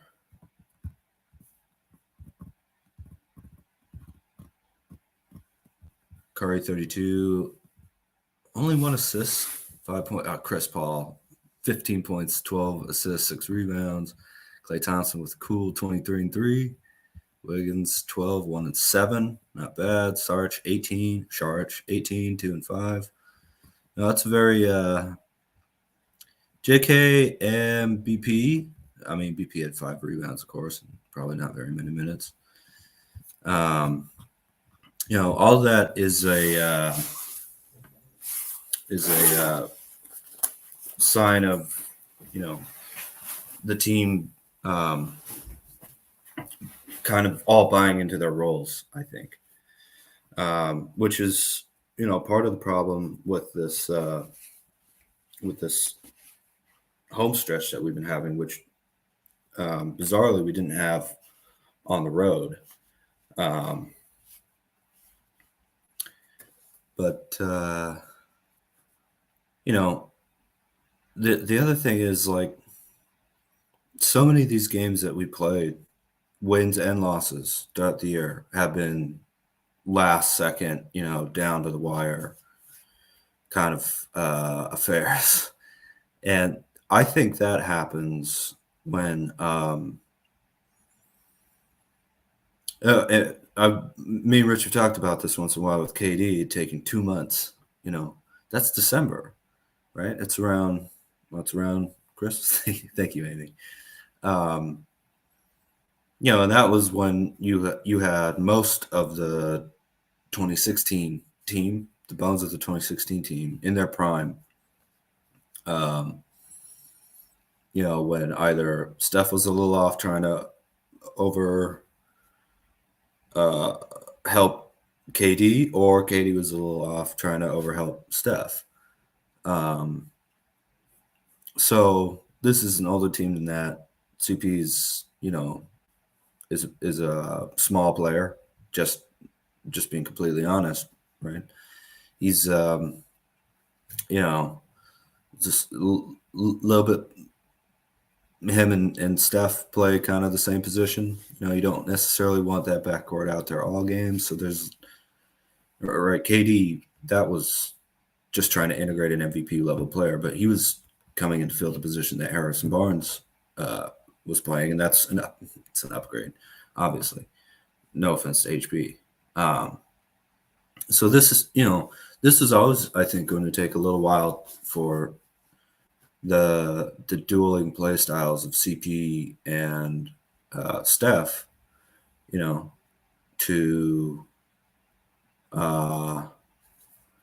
want to play that? Is there audio there, Rich? No, doing the airplane. All right. Hold on. We can go back 45 seconds. Okay. Here we Chris go. talked about a practice a few days ago where you guys kind of dug into some of the offensive issues you're having. I mean, mostly via conversation more than on the court. Did that practice help? What was the last part of that question? Just how helpful was that practice? Very helpful. I mean, anytime Chris Paul speaks, you must listen. And it's going to do it all. I actually watched the Redeem Team documentary last night. It was cool to see a young Chris getting kind of rookie haze by the teammates, and for him to still be here, just balling, it's insane. Makes me respect him so much, and anytime he speaks and he sees something out there, we must apply it because he is a basketball savant. How good was he tonight? He was great. You have double-double? Yeah. Oh, nice, yeah. Does what he does best. Fill up the stat sheet. He seems to really be. All right, Dean. That's the Klay Thompson I wanted to see, man. Smiling, having fun, throwing paper airplanes. Probably, I assume, better than that Draymond one. Yeah, what I was saying was it's just it was going to take a little while to get CP3 together. And the reason these reporters are bringing up this practice, I imagine, is because the players probably were already saying something like, wow, that really helped. And then they came out and played the way they played tonight. Interestingly, everyone was saying part of not bring up last year, just bring it up, but part of the thing that was happening this past season was when you're at home, you were with your family, you're in your own bed, obviously. You come to the game and play well together. On the road, when you had to be together, there was a tension. There was something, even beyond the Draymond Poole thing, there was something a little weird last season. This season, I almost wonder if, without a lot of practice time with so many games in a row, if being on the road and being connected together and constantly being able to talk little tiny details of the game versus the need to spend time with your family, right? You can't ignore the little family time you get during the season or, friend time or whatever, to emulate the road. That's supposed to be done in practice. And there's so many games with such little practice time anyway. I think that's a reason for the team looking a little disjointed at home. I just think if it was true last year with the one, I think the inverse is probably also impacting the team. But you get that practice in, you get the players coaching themselves during a hard, full practice. And look with one real good practice under our belts. Look how many things we improved upon tonight. I don't think that's a fluke. I don't think that's a coincidence. So, but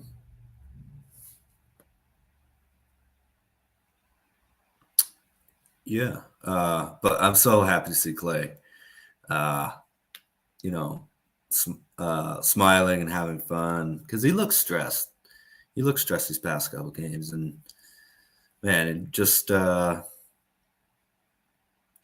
scored more in a quarter than I did tonight. Yeah, what a legend. And you know what? Tonight he just did what the team asked him to do. That's a lot harder than it sounds when you're a great basketball player to not try and force it, to not say, I can hit these, because man, you can, but it's just sometimes it can take away from. I'm sure plenty of people played 2K and shot the ball too much and put up 50 and you lost on the video game. But that's real, man. It's a tough thing to get out of when you're.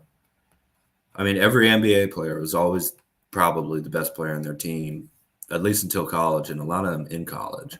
And now you're asking them to be the 15th man for the first time in their life so you can win. But no one gives you any credit because you're the 15th man. But, you're sacrificing – not that Klay's the 15th man.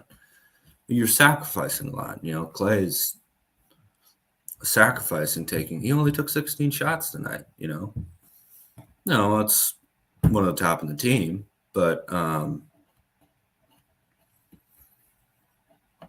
it's hard for a player like that to always do that. But when everybody else in the game is flowing well, you just pick up on the energy around you. It's mirror neutrons or whatever that we have in our maybe neutrons. Neurons, that's it. Mirror neurons that we have in our neutrons that we have in our brain. And that's, basketball is so fast paced. It's such a psychological game where you score 8 straight goals in soccer or touchdowns in football. You could play a defensive game probably. After that, 8 straight field goals made in basketball, you got miles to go. You have to. It's such a mental game that everybody has to be on a string and everything at all times. It's not just defense. Otherwise, you see it get, either clumsy or stale. And then you start forcing it, right? You get in this negative loop until you just finally break out of it. yeah. Until you finally break out of it. And,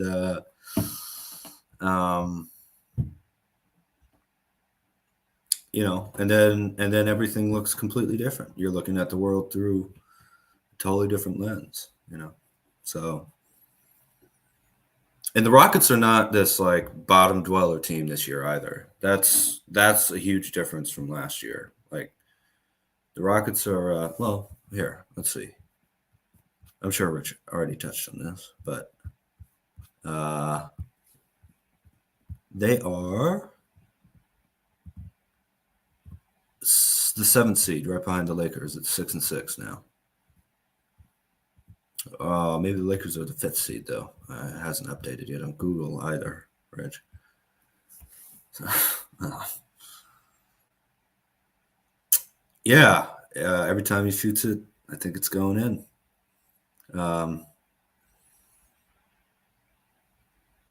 And every time he pushes the ball, he's looking for him. You know, that's a great quote. But I think the biggest thing that Klay's been doing has been outside of scoring, you know, or looking for other people when he could take a heat check shot. When he's been doing that and when the game's flowing through him, as per usual, he can't miss. You know, that's his superpowers. He just doesn't miss when he gets good open shots. It's just the frustration level that he's playing with. If he's not frustrated, he's playing great all year. And he's playing really good defense, not necessarily quite the same, you know, I can guard the quickest point guard on the other team anymore. That's fair. But he's still great defensively. He can guard 2s, 3s, 4s, you know, very, very well. He's the only kind of big position player that we have, I guess, where he's like somewhat larger than his positional average, right? Steph's, I guess he's good size for a point guard, but as a shooting guard, he's a little undersized. Draymond's a little undersized as a center, even kind of as a power forward. Wiggins too, yeah, and Kuminga. But I've loved the little intangibles that Klay's been playing with. Let's see if I can put this up here because no one else can. No, I can't, can I? On Twitch, we got someone saying that Chris Paul is a good defender. He made all defensive team 12 times in his career. It's good to remember, especially for a player his size, who's 6 feet tall.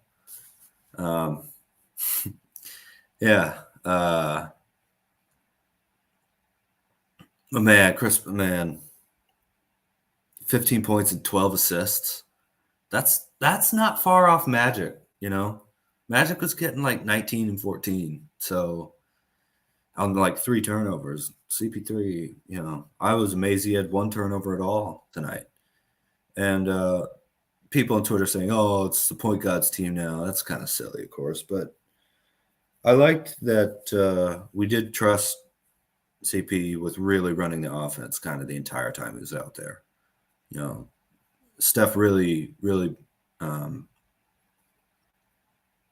it felt like he was like, you know, just like, hey, Chris, tell me where to go. And that, again, the mirror neurons thing, everybody else started playing that way too. You know, they had the same spirit tonight.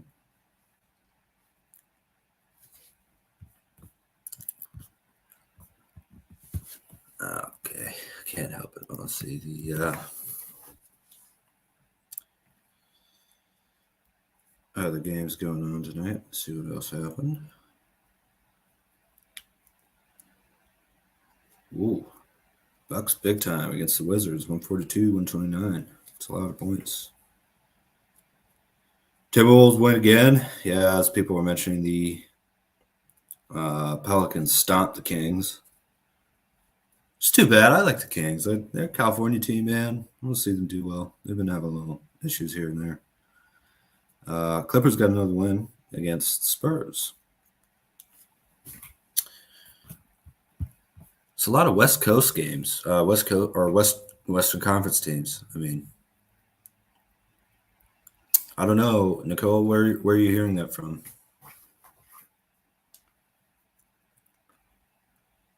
Trading Jordan Poole again. I wonder where they would even trade him to. You know, I mean, they need someone to score the ball in Washington.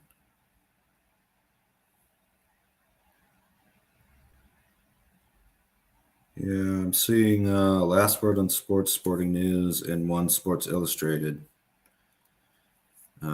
thing, but not no sources on the headlines.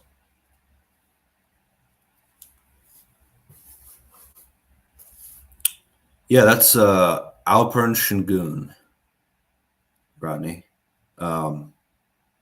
He was taken right around where Kuminga was taken, one ahead or behind or something like that. I remember that draft. Kuminga and Moody were both pretty high up on a lot of people's lists. I really like Chris Duarte and Alpern Sengun as well. Yeah, Sengun's got a very interesting style of play. I believe he was one of the youngest EuroLeague MVPs. And always liked his kind of old school footwork and his passing ability. Not the best free throw shooter, but he started hitting threes in the league, as you remember tonight.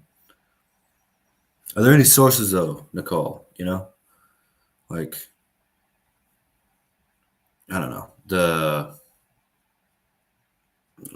Shams thing saying, you know, hearing that there have been discussions between. I mean, I guess it's still pretty early in the season. That's too bad, man. I still like Jordan Poole a lot, you know. Of course, he really played great, winning us a title. And I don't know. I don't want to be negative or anything, but there are times where a ring and money can put you on maybe a different path in terms of, and it was a punch too, of course. I hope he prioritizes the right things. He's very young. He's 24 years old, or will be 20. Yeah, he's 24 years old, I think. So to be traded twice in one season, that's rough, man. But she's still looking for sources to see if there's any info on that. Speaking of trades, a lot of trade machines worrying in Dub Nation, you know. And I won't count myself out of it. I look through it a little bit. But we start, you know, man, just start off the year 6-2. Oh, man, there were some teams that were playing that were 6-3 when we were 6-7. That's crazy. But I don't know. I'm willing to trade anyone that we need to, you know, change anyone for me to quit here. Anything that'd take to help Steph win. But this is just a good team, you know. Even through that losing streak, it was like, look at all the talent we have in this squad. Why are we losing these games? It wasn't like, oh, we have no one else who can step up. It just that it wasn't happening, you know. So I'm gonna try and not react with stress, you know, because I know how to be positive, but sometimes it's like trying to be positive, but I'm super stressed, and You know what? That's not the answer either. It's not being stressed out. That doesn't really help anyone. Doesn't help you analyze or enjoy the game. Doesn't help the players, obviously. You know, constantly critiquing the coach about everything means that when there's something that really needs to be said, it just sounds like everything else. You know, it's kind of a lot of boy who cried wolf factor out there. Is fish out of water in Washington? All the Wizards fans started booing him. Crazy. Yeah. I mean, those Wizards fans they've had a long, long road of honestly, Warriors fans talk about how long, this team is up and down and not making the playoffs and stuff. I mean, it's been like 50 years since they played a really important playoff game, So that toxicity and negativity and everything like that. It's been brewing there for a while, and yeah, it's been a rough time for JP for the last year and a half, maybe, basketball wise. Now I did get paid $100 and God, I forgot what the contract was now. It was $120 million contract, and no matter how he plays, he's going to get that money. But it's just been rough on the basketball side for him.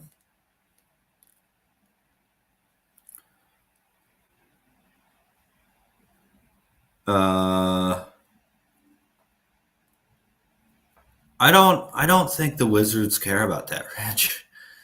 They're just trying to. Well, it was the old. Then Kings aren't like that now, but it was the old Kings thing of just trying to fix things constantly, without really. But I mean, it could be like, oh, this dude's not fitting what we're looking for here. We're just going to immediately move on, and I don't know. Sometimes I think that can be the right move. It's very, very early, though. It's very early. And the other thing is, if you do bring a guy in and you have worries, you don't then go plastering his face all over town as our next franchise. Just be honest about that, and we're trying to see what. Let's see. Right. Need a quality source, of course.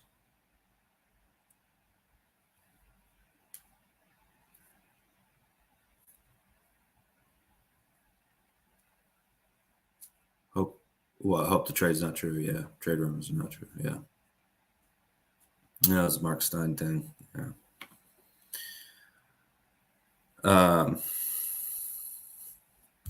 man, I can't copy that link from there.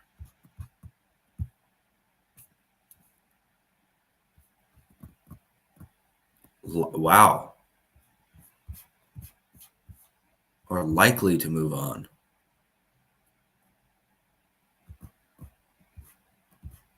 That's I got to tell you, in NBA speak, likely to move on in and not cornerstone material in November. That's really, really very harsh, and I don't know. I don't really believe that. But I mean, I don't believe that Jordan Poole can't be that. Maybe, I mean, I don't know what's going on behind the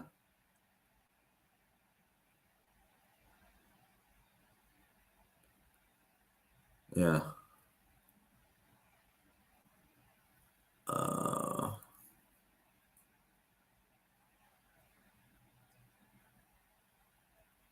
Mark Stein, NBA Talk, Sham God.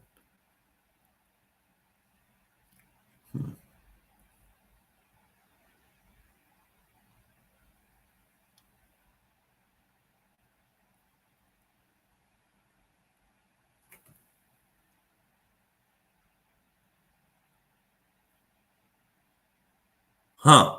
Okay.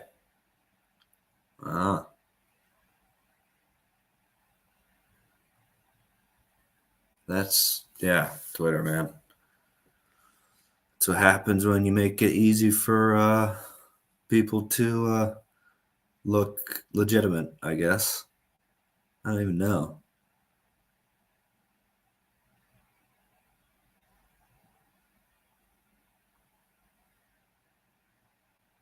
It's all from the same source, though, isn't it?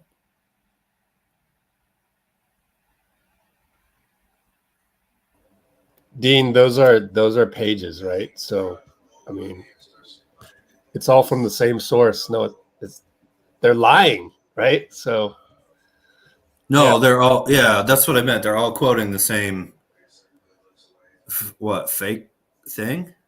No. Stein is legit. They're literally lying in the tweet. They're saying source, right. Mark Stein, but that's a lie. So, well, that's what all the other pages are taking the ball sack sports type thing that the other page did. Yeah. Crazy. So anyway, see, not surprised. See, oh, wait a minute, I was right. well, I've just seen this so many times, over and over and over. So yeah. Next time, just ask me, and I'll figure it out for you. Yes, sir. Rich, the hard-boiled journalist. You click a few places. And this is great that Twitter has finally added that. But anyway, just be careful. All right, hey, there you go, Twitter, social media. But I got to go back and work some more. Thanks for holding up the fort. Appreciate you. Yeah, doing my best, Rich.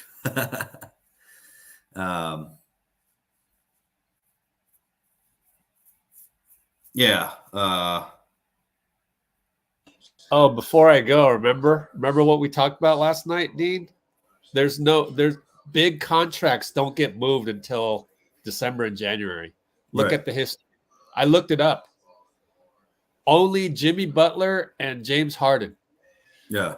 Why? Because they demanded a trade. Yeah. Jimmy Butler going nuts in Minnesota. Demand a trade? Maybe. But if you don't demand a trade, they're not moving you until December and January. So you can explain why we came to that conclusion. But I got to go. All right. Yeah. Well, it's almost never in November. I mean, almost never, because most of the recently signed players can't be traded until this year. Most of them are December 14th. And even then, that's very early, right? It's before Christmas. It's a small sample size. And then once you get to January, it's like, well, if it's kind of close, the trade deadline is probably where you figure all that stuff out,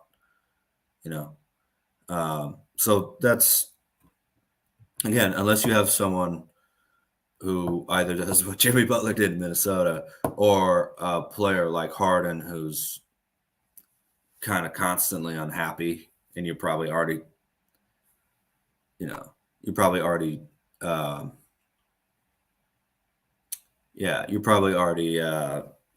knew about it at the beginning of the season, and you're just trying to get the best deal you can get because there's some issue in the locker room or whatever.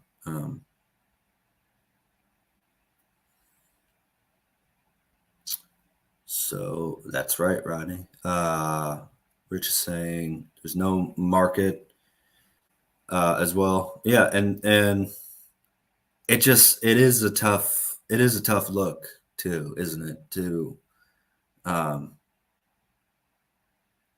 I mean, Rich is talking about any trades at all, especially a guy you just traded for and then traded him 4 weeks into the season. That's, yeah. Thank you, Amy. That's very nice.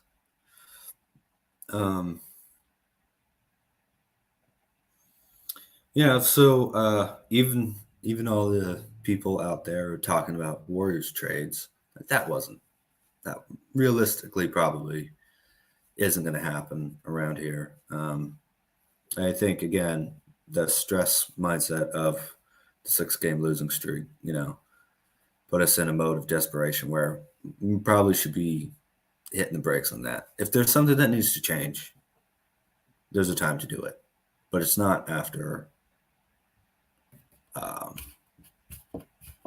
God, what are we?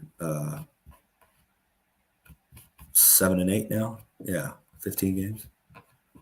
Yeah, 15 games is way too early. So just we'll figure it out. We'll figure out the rotations, and if there's any moves that need to be made, figure it out when we get there. We have a talented team. You saw that tonight. Got plenty of options. Got plenty of different ways you can play. Just needed to relax and get back in the flow and have practice time. This team needs practice, man. This team needs more practices. I'm just telling you. Look, again, not to repeat myself too much, but look at how much one practice did for us tonight. That's what this team needs more than anything.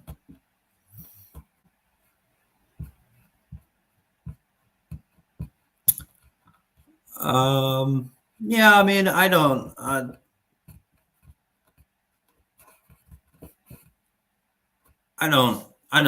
know. I think probably front offices are always talking, unless it's illegal for them to do so, and then even maybe then. But I think most of this stuff gets. It's hard to imagine much getting done before Christmas, I think, because here's the other thing: you find two teams that are willing to do it, right? You have 6 other teams that are like, we need a little bit more time. So you're cutting yourself out of value from other teams, right? Especially if you're the team trade that is kind of, if it's a mutually beneficial trade, maybe, but if it's kind of a, we need to clear the air type of trade, that makes it even more difficult to find real value if you don't wait for when everyone else is a little bit more open to that, you know? Because you might pull the trigger too soon, right? Like if if we traded Chris Paul after last game, we wouldn't have gotten this game from him, you know? And he looked kind of like, well,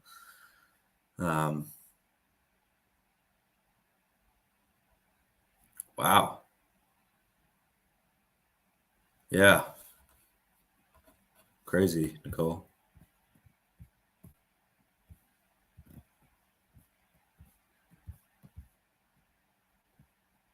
Most teams aren't moving anybody anyways, stuck anyways. Not pretty quickly. No trigger to pull. Well, I mean, we just, yeah. I get what you're saying, Rich. And I'm saying, like, even if there were a trigger to pull, why would you do it until you have more teams that you can talk to about it? Open to a JP reunion later on down the road. I would be. I think Rich might be. That would be all about Draymond and Jordan really, you know, clearing the air with one another.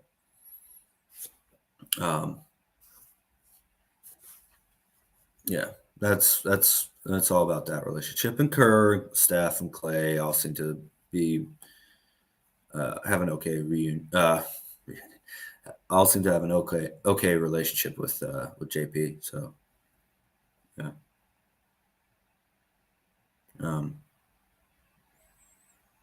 Big thing would also just be the way Jordan's playing, you know.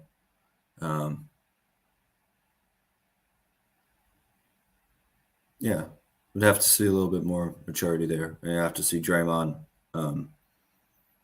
be mad enough to put the past behind him, which he's done plenty of times. But I think that's kind of unlikely, I guess, is what I'm saying. Yeah. Honestly, we're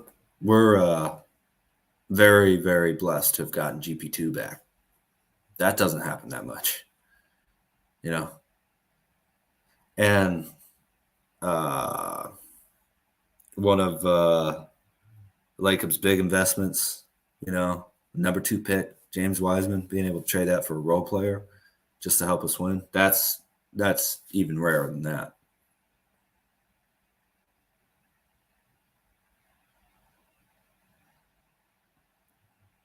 Yeah. Well, Ronnie,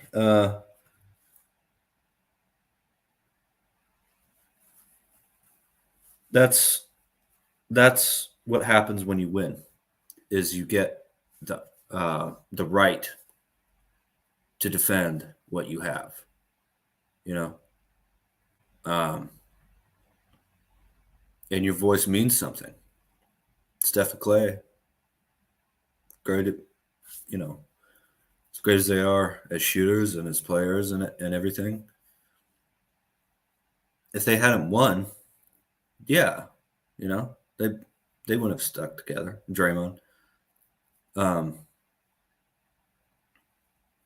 When you win, you have the right to try and defend what you have. And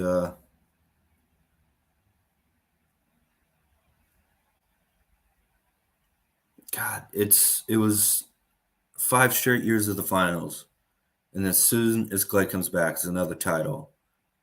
And then we had a tough year, pretty amazing win against a very good Kings team. Real chance at beating Lakers in games 1 and 4. Didn't do it, lost. Klay led the league in 3-pointers. He comes out and has a rough start to the season and a rough finish to the Lakers series. And all that history is gone? No. It can't work that way if you want to be a winning organization. Klay has to keep, Klay can't just do whatever he wants. Obviously, he has to keep up his end of that trust with playing team basketball and not playing selfishly or whatever. And he hasn't been doing it. He's just been stressed. He's just been trying to force it early on in this young season. That's all. And he played confident and in a good flow tonight. So, he played well. When he plays with that flow, with that confidence, he plays well. He's Klay Thompson, man. He's a great player. JP La Union would be gold. Yeah, that would be funny.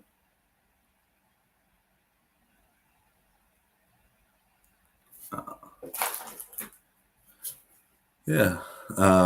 Any footage of the post-game? The post-game press conferences? Rich was playing some earlier. 50-50. Okay. Yeah. Oh man, come on, chat. After a win, you guys just happy, huh? That's good. After a loss, though, there'll be all these GMs and agents and coaches and trainers in the comments.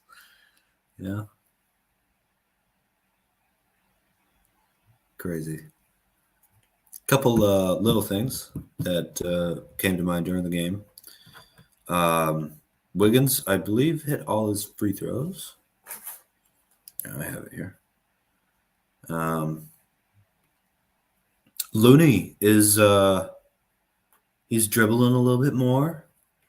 Saw over these past couple games a couple of Loon dribble drives to the hoop, which I'd love to see, scoring around the paint with a little bit more, couple more moves, a little bit more confidence. He's huge too, man. You can't keep him away from the rim, So I was very excited to see that. And JK looked locked in, when he was he got frustrated. He got frustrated with that, with getting attacked and feeling like he got fouled, I think.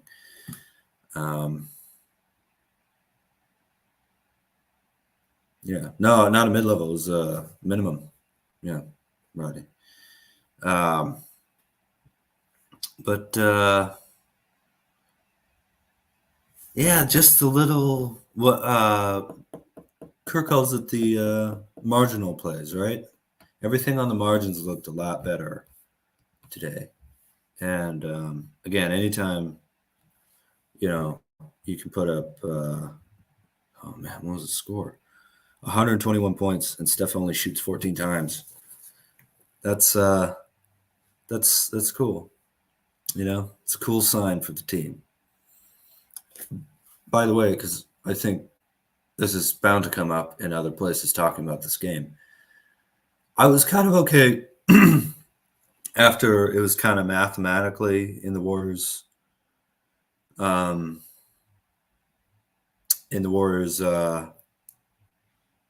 It wasn't quite mathematically over, but it kind of was. The Dubs started giving up more layups and then getting the ball into Steph, and the Rockets had to foul him. So I was kind of okay with that. Even, Klay falling asleep in the corner to I forgot his name, to the high Rockets draft pick. That was a little, don't, come on, Klay, don't fall asleep there. But the effect was perfectly fine. It's kind of better than them hitting a clutch 3 to give them confidence. Like, here's a layup, here, give the ball to Steph, we'll get the points right back, basically. Jabari, right? Jabari Parker. No, Jabari Smith Jr. Is Bradley Beal injured again? Did he come back? I don't know. I thought he's been out the whole season so far. I don't know. Let me look that up for you.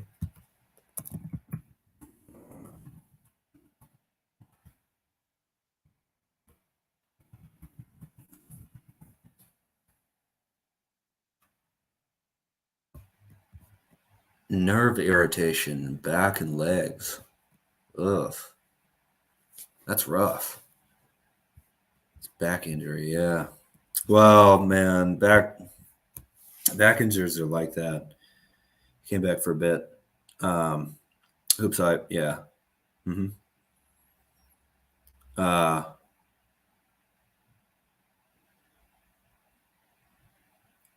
Oh, we got Nostradamus here, huh, Ronnie? We only have one finals, more. Well, you don't know that. If JK and Moody pop with Wiggins going crazy, and who says we can't go to more than one? Or who says we will make one? I don't know. Yeah. Oh, yeah, it's 6 p.m. there. It's good. Cool.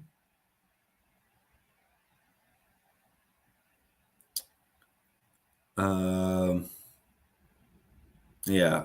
Beal, back injuries. Those are always rough. We were really lucky in 2022 to have no, come on, Ronnie. Don't say that, man. It's disrespectful to Wiggins. Come on, dude. Only lightly disrespectful, but still a little bit. Yeah, we were really lucky in 2022 to have Draymond be able to come back from that calf and back problem that he was having.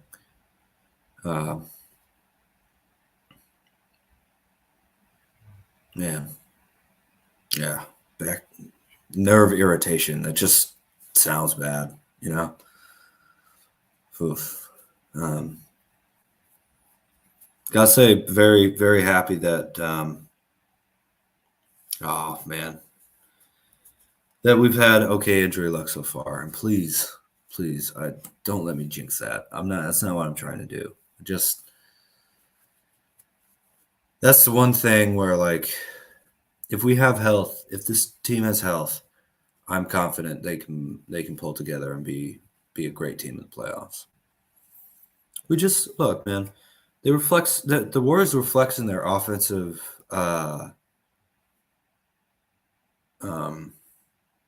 dynamism, I guess is the word for it tonight, you know? Being able to go to Klay here, Wiggs there, CP here, Pajemski here, Moody here, Klay here, Steph obviously always, Loon with some big offensive rebounds, and Sharich, a couple good pick and pops and some nice passes. And I was listening to Fitz, who you guys all seem to down talk. He's one of my favorite announcers, so I don't know what you're talking about. And he mentioned how the Warriors came down 2 times in a row and just took kind of difficult threes. And then CP, Sharich, and it was those two mostly.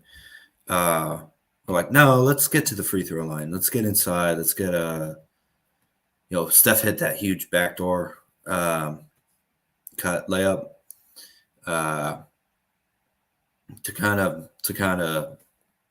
that was kind of the night sort of play in the fourth quarter. When we have that really fast push the ball up the court, play with chaos type offense going, and then we have players like CP3 who can come and go, this is getting a little too wild. Let's rein it back and like dribble the air out of the ball and get everybody else going, get a shot inside. And like that's going to happen more and more the more comfortable everyone feels playing with one another. And for once in this decade, maybe we'll get a long stretch of Steph, of all the starters being available at, for like a month and a half in a row. I guess we did get that in the playoffs, but it would really help during the regular season if we could get that at some point. Man, yeah. That would really help a lot. Speaking of past history, by the way, I was looking through this last night, and Steph's got 3 5-year stretches in his career so far. We won't count this year yet, but since 2020, including the playoffs and the play-in, this team is now 173 wins and 165 losses for 51.18%. The first 5 years of his career, the Warriors were 192 wins and 221 losses overall for 46.5 about percent. But from 2015 through 2019, including the playoffs, again, this team was 399 wins out of 515 games for a 77.48 win percentage. And the team, so in 5 years, 399 wins. That means they are almost averaging 80 wins this season. We got the CP3. This is this is Klay quote. Absolutely. And obviously, Rich can't play the highlights on the stream too much. So that's what that's cut off at the bottom of the screen. But, the Klay obviously has never lacked confidence in his shot. But it's great to have someone who knows how to get him involved, like CP out there. It's just awesome, man. And Klay talking about the Redeem Team. Oh, my God. The Redeem Team in 2008. And CP3's still out here doing that. That's unbelievable. That's unbelievable, Well, when he talks, you listen. That's a great he knows you like a wife. That's a strange way of saying that, but I think I understand. Yeah, I got you. No big deal. 5 with Steph, 6 would top it off. Absolutely. But I'm not opposed to more. I'd be sad about this, but, you know, one game at a time, Friday. One game at a time. Yeah. Great point, Snacks. Had a rowdy and wild, erratic offense. CP3 brought a common presence. Definitely. And, hey, they had a tough playoff series against the Mavericks, but that was a finals where they were up 2-0, and then a 64-win season, which is not bad, 64 wins, but the difference between their 64 and everyone else was one of the biggest, I think, in NBA history, if I remember. Let's see, that was a 2022 standings.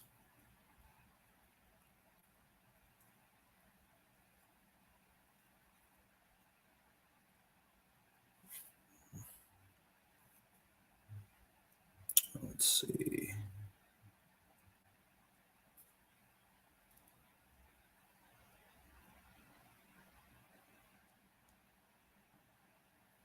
Yeah, the Suns had 64 wins, and the next highest was 56. So they're +8 on every other team in the league.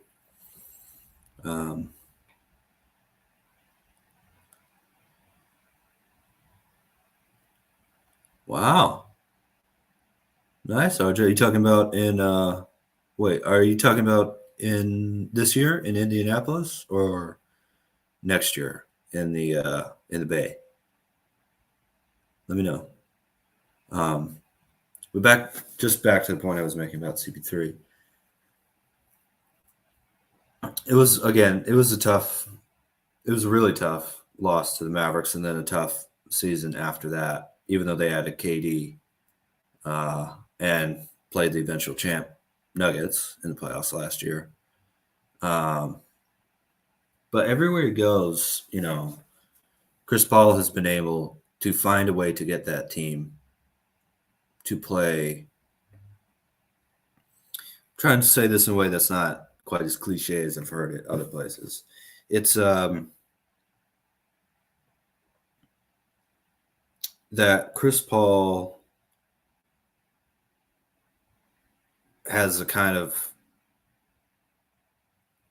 very he's like laser focused on the little details, which can sometimes rub people the wrong way after a while. But with this veteran team, it's always been those little details, like, hey, Steph, you're the greatest, but left-handed, one-handed hook pass out almost to half court. You know, those are little plays that we can adjust. And the great thing with this team is we have the balance of Steph, who's all about flow of the game and letting people play the way they want to play. So when you have those two contrasting forces, you know, that leads to a little confusion in the beginning, but I think it'll lead to a really, really disciplined team that's has a lot of different options going into the playoffs if we are gifted health. You know, so man, what a difference a day makes.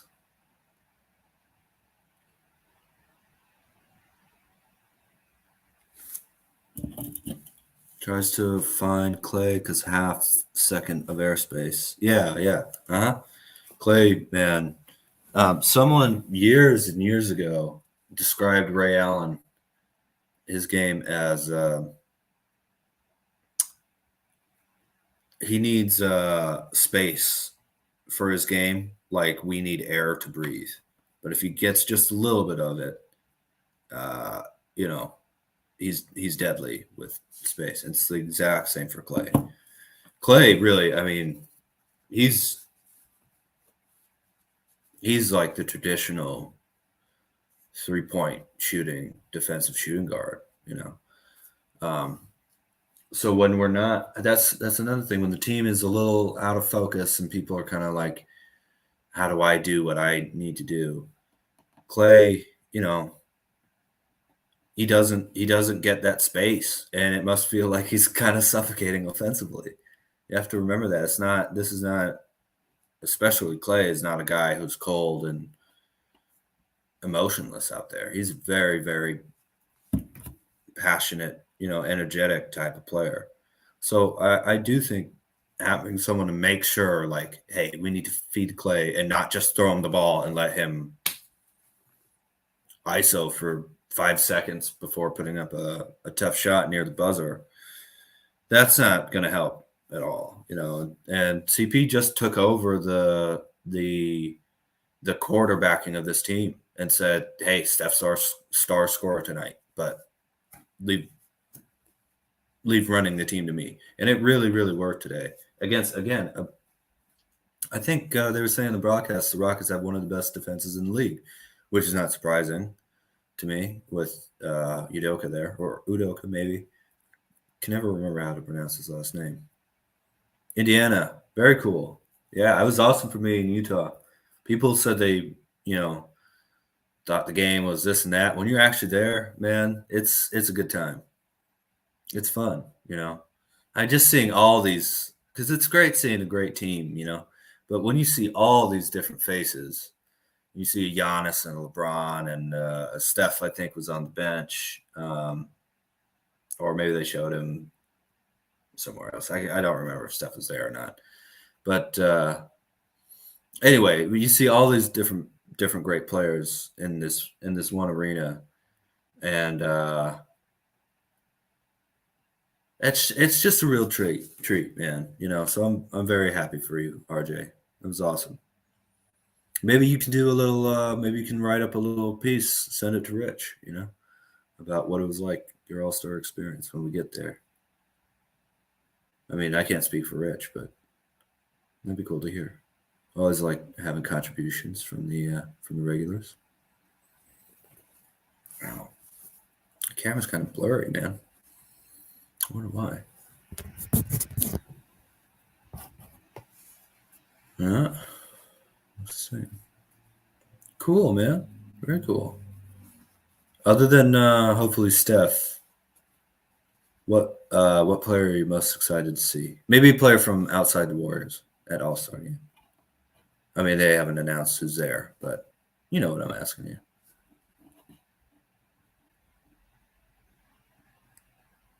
Yeah. Oh, yeah. And how are you able to see all that? Just buy tickets?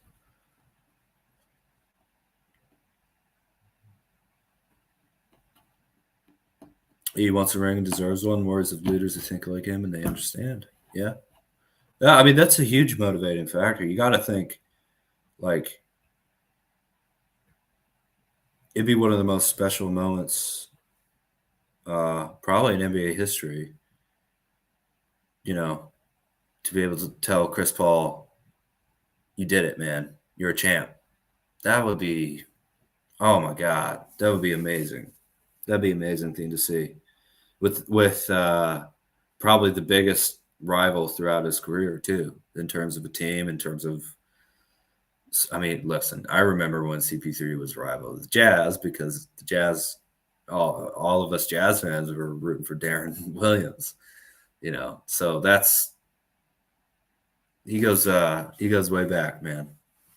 But yeah, it's been a little while. I'm off and on a little after the game, trying to give Rich a little you know, space for his head, and this game for his allergies, you know. but glad to see you. Hope you're feeling a little bit more positive tonight, Jasmine. You're ordering them. Okay, cool. Very cool. Indiana, any reason in particular, RJ? Or is it just this year's All-Star game?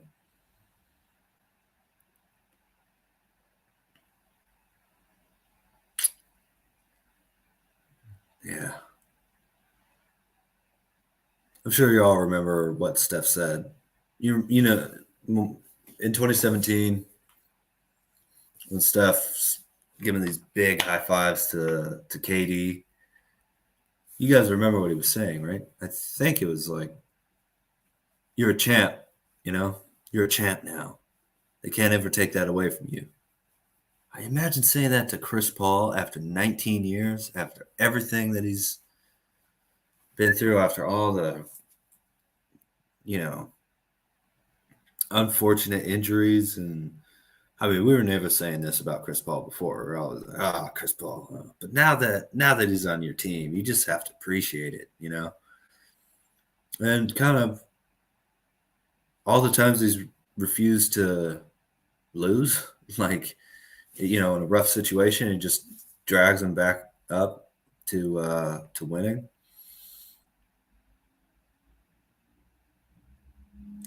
All right, Curry, obviously, LeBron, Jokic, Giannis. Yep, absolutely.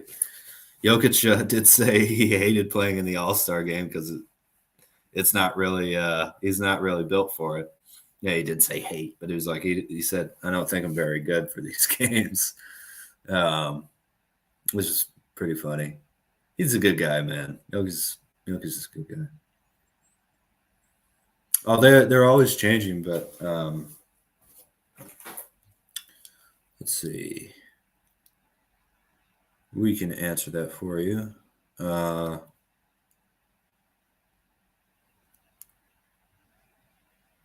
Where's championship odds?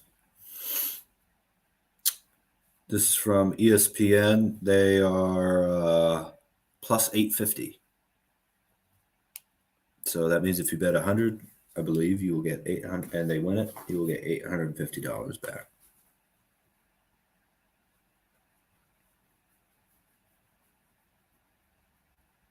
Shooters like Klay and Steph hunted all the time. Ray Allen against the Spurs 2013. Yeah. Well, that's I actually think you know,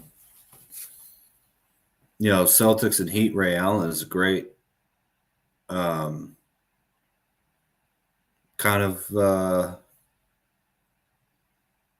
archetype maybe for what Klay can be as he gets older. You know, because man, people forget because that's when Ray Allen went to the finals.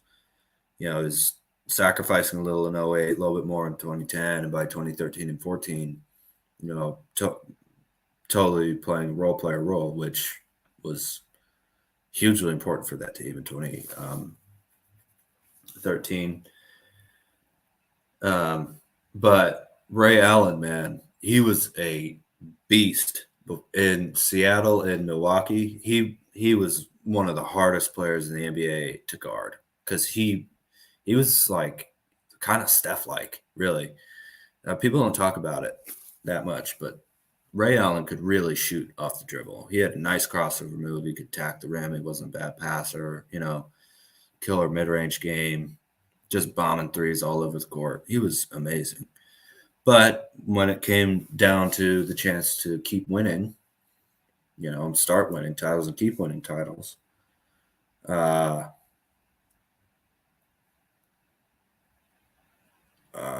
yeah, broke the 7 hours long stream. This says it's been live for 19 hours and 36 minutes. Is that right?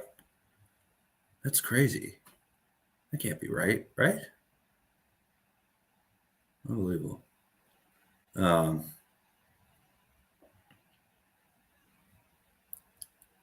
hours and 35 minutes. Yeah. Cool.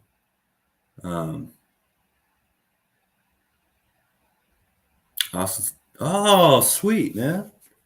Very cool. I would I don't know how you do this, Rich. This is pretty tough being by myself. It's easy talking to Rich, obviously, coming on here and being the wingman, but I don't know if Bloomer's around. Being the number one option is really difficult.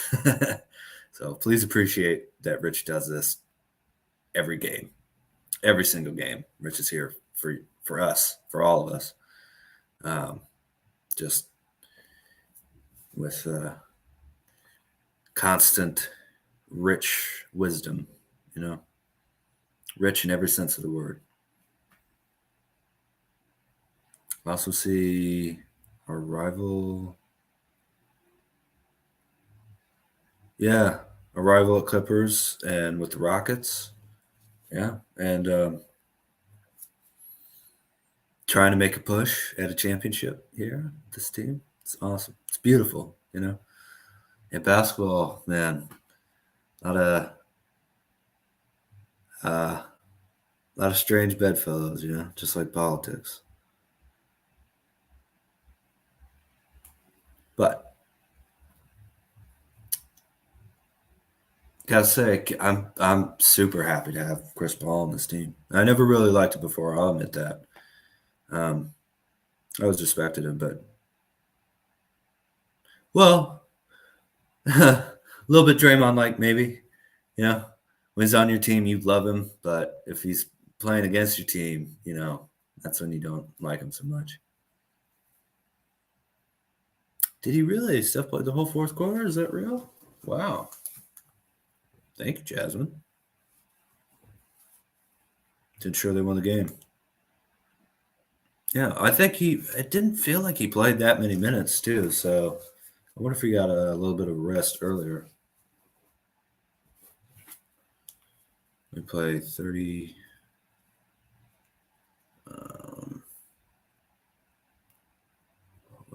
Yeah, there we go. 35 minutes. Yeah, that's not too much. So coming in, he played 23 minutes the whole rest of the game. Yeah. Very cool.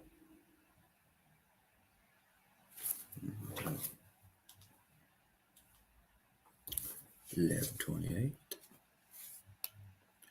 Basketball season's coming up. Oh, very cool.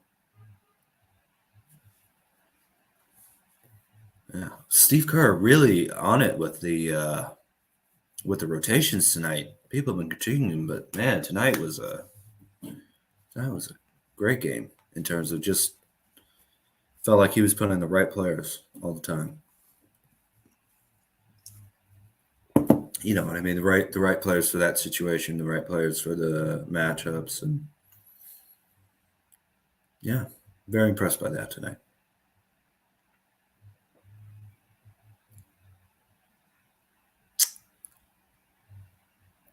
Mm-hmm. 19 hours and 40 minutes. That's crazy. I don't know what's going on with this. I don't think we can make it that long tonight, Rich.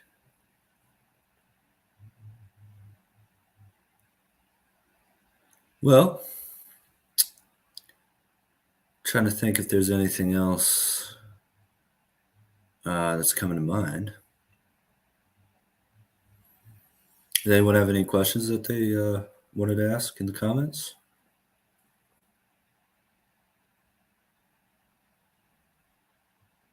All right, chatting here, Rodney. Got something to say? Let's hear it. It would help. I'm running out of things to talk about tonight's game a little bit. So, shoot, go for it. About the next game. Okay. It was against the Suns, wasn't it? Always a fun matchup. Let's see what this Bill, as we were talking about, looks unlikely to play.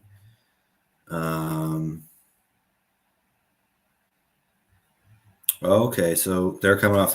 Someone mentioned that before. They're also coming off a back-to-back on the 21st. Is that right? Yeah. Oh man, they're coming off back-to-back on the 21st, and then it's the against the Blazers though. So you would imagine that with the way the Blazers are playing, they might be able to rest their starters a little bit. Obviously, always fun to play against KD. Dude's unbelievable. Yeah, that was a rough game as a Jazz fan to watch them lose double OT. But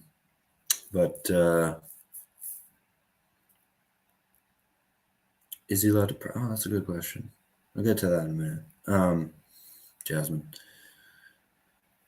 That's obviously the CP3 connection with Phoenix too is pretty cool. And these teams know each other very well. They're always a tough play in that arena for whatever reason. You feel fine in Boston or in Utah or LA and Phoenix. So the Lakers, I mean, not the Clippers, the Lakers and Phoenix. They always seem to play the Warriors pretty well.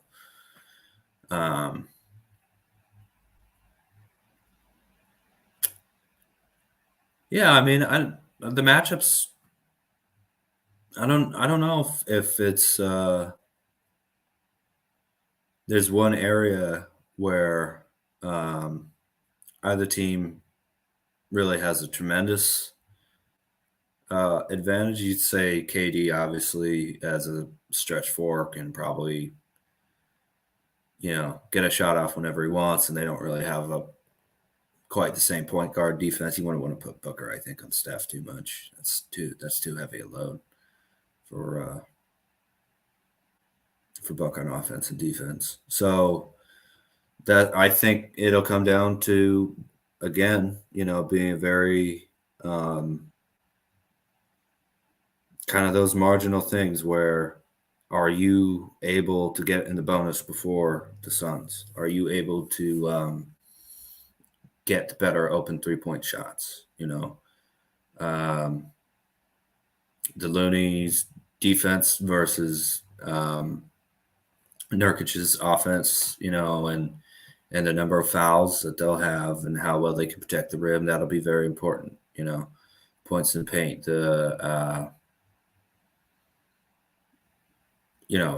how many turnovers Steph has versus how many times Booker can get those little ticky-tack fouls where you just you tap his elbow and it's a foul, but it's Booker just getting you in the exact position that he wants to get you into. So it'll be very, very much those little detail games. And hey, the better, more open shots Klay Thompson gets this year, the better this team will play. If we get Klay going, we're gonna be good. I think. I really think so. And then it's their incredible top end scoring with Booker and KD versus our one superstar and Steph with a lot of depth around him, So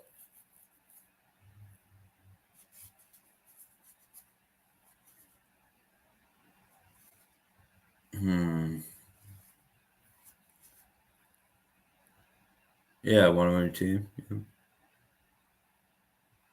So is that how much it was? $770,000.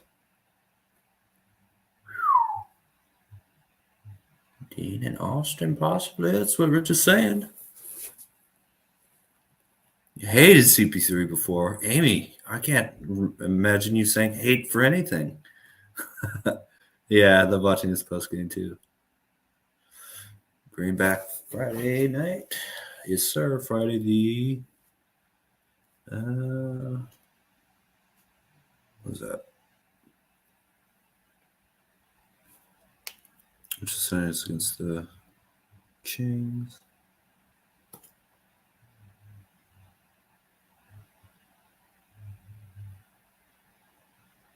Friday the 24th against the Spurs, right? Right? Yeah. That's an ESPN game too. Nice.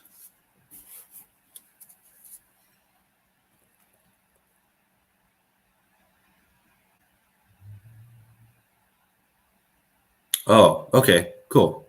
Yeah. Let me let me take a break, Rich. Thank you. Okay. Let's throw that up there. Let's see here. Okay. Let's see here. I'm gonna find this shit. Okay. Oh, here we go. Yeah, there we go.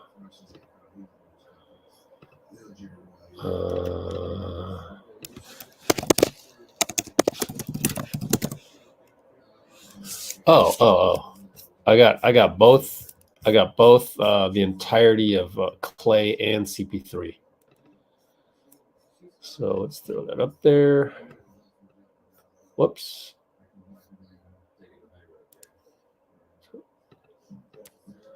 Oh yeah, for some reason the name of the file is incorrect, but okay, let's go to that. Here we go. But we talked a lot about, when the shot's going to fall, the shot's going to fall. What is it like tonight when you see it start to fall? Feels great, and hopefully breaks the seal for many floodgates to open. And it always feels good to shoot the ball well. Does not feel good to not shoot the ball well. So I was very happy that I made some shots tonight, even though I feel like I could have made more. But at least they were great looks. Chris talked about a practice a few days ago where you guys kind of dug into some of the offensive issues you're having. I mean, mostly via conversation more than on the court. Did that practice help? What was the last part of that question? Just how helpful was that practice? It's very helpful. I mean, anytime Chris Paul speaks, you must listen. Man's been through it all. I actually watched the Redeem Team documentary last night, and it was cool to see a young Chris getting kind of rookie hazed by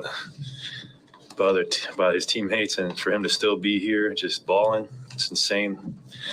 It makes me respect him so much, and anytime he speaks and he sees something out there, we must apply it because he is a basketball savant. How good was he tonight? He was great. You have a double-double? Oh, nice, yeah. Does what he does best, filling up the stat sheet. He seemed to really be having good chemistry with you early. Chris did. I mean, he assisted you on 5 of your 7 made shots tonight. He kind of said that he feels like he's the quarterback and you and Steph are, your guys all-pro receivers. Is that kind of how you see it too? And how is it having a true point guard like that in the building like Chris Paul?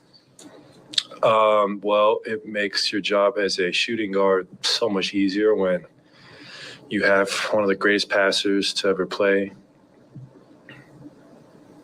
orchestrating out there. And I think we're still building great chemistry. It's obviously incredibly early in the season still. We're almost at the quarter mark, so it's important we lean on Chris for all his experience and continue to play off him and let him quarterback. Klay, Steve talked about sort of reminding you to give the ball up. It'll come back to you. That's when you get your best shots. You obviously know that. You've done that for years here. Is there just some restlessness to get going to, like you said, sort of break the seal? And how much tonight did that happen, do you think, that when you gave the ball up and moved and found it coming back to you, that's when you got in your rhythm? I'm not restless. I mean, I'm just being myself, and I have full confidence in my ability to have a great season. Although I've not shot the ball to my standards, that's fine. The season's so long, you can't get discouraged. I know that better than anybody. And I try to take Steve's advice because he's seen it all. So for me, it's just about enjoying this run, having fun. What else to prove?